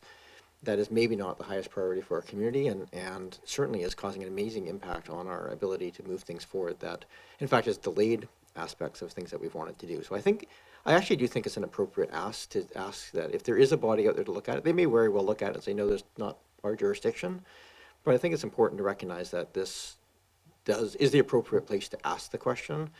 And I do appreciate the fact it does not ask for any kind of request in reducing of the housing targets or anything of that nature, which I wouldn't support. And I just would flag here, I think, in these things that the, UBCM has raised significant concerns about this bill. They have not been consulted adequately, and it permanently changes the way that land use is. So there are aspects of Bill 44 that are rightfully aspects of concern for all local governments. And I think if there's one way of looking at this that has a body, then the Auditor General is one of those places that can go and have that review. So I am supportive of writing a letter in support. What comes of that, I don't know. Are there any other comments you'd like to make before I call the question?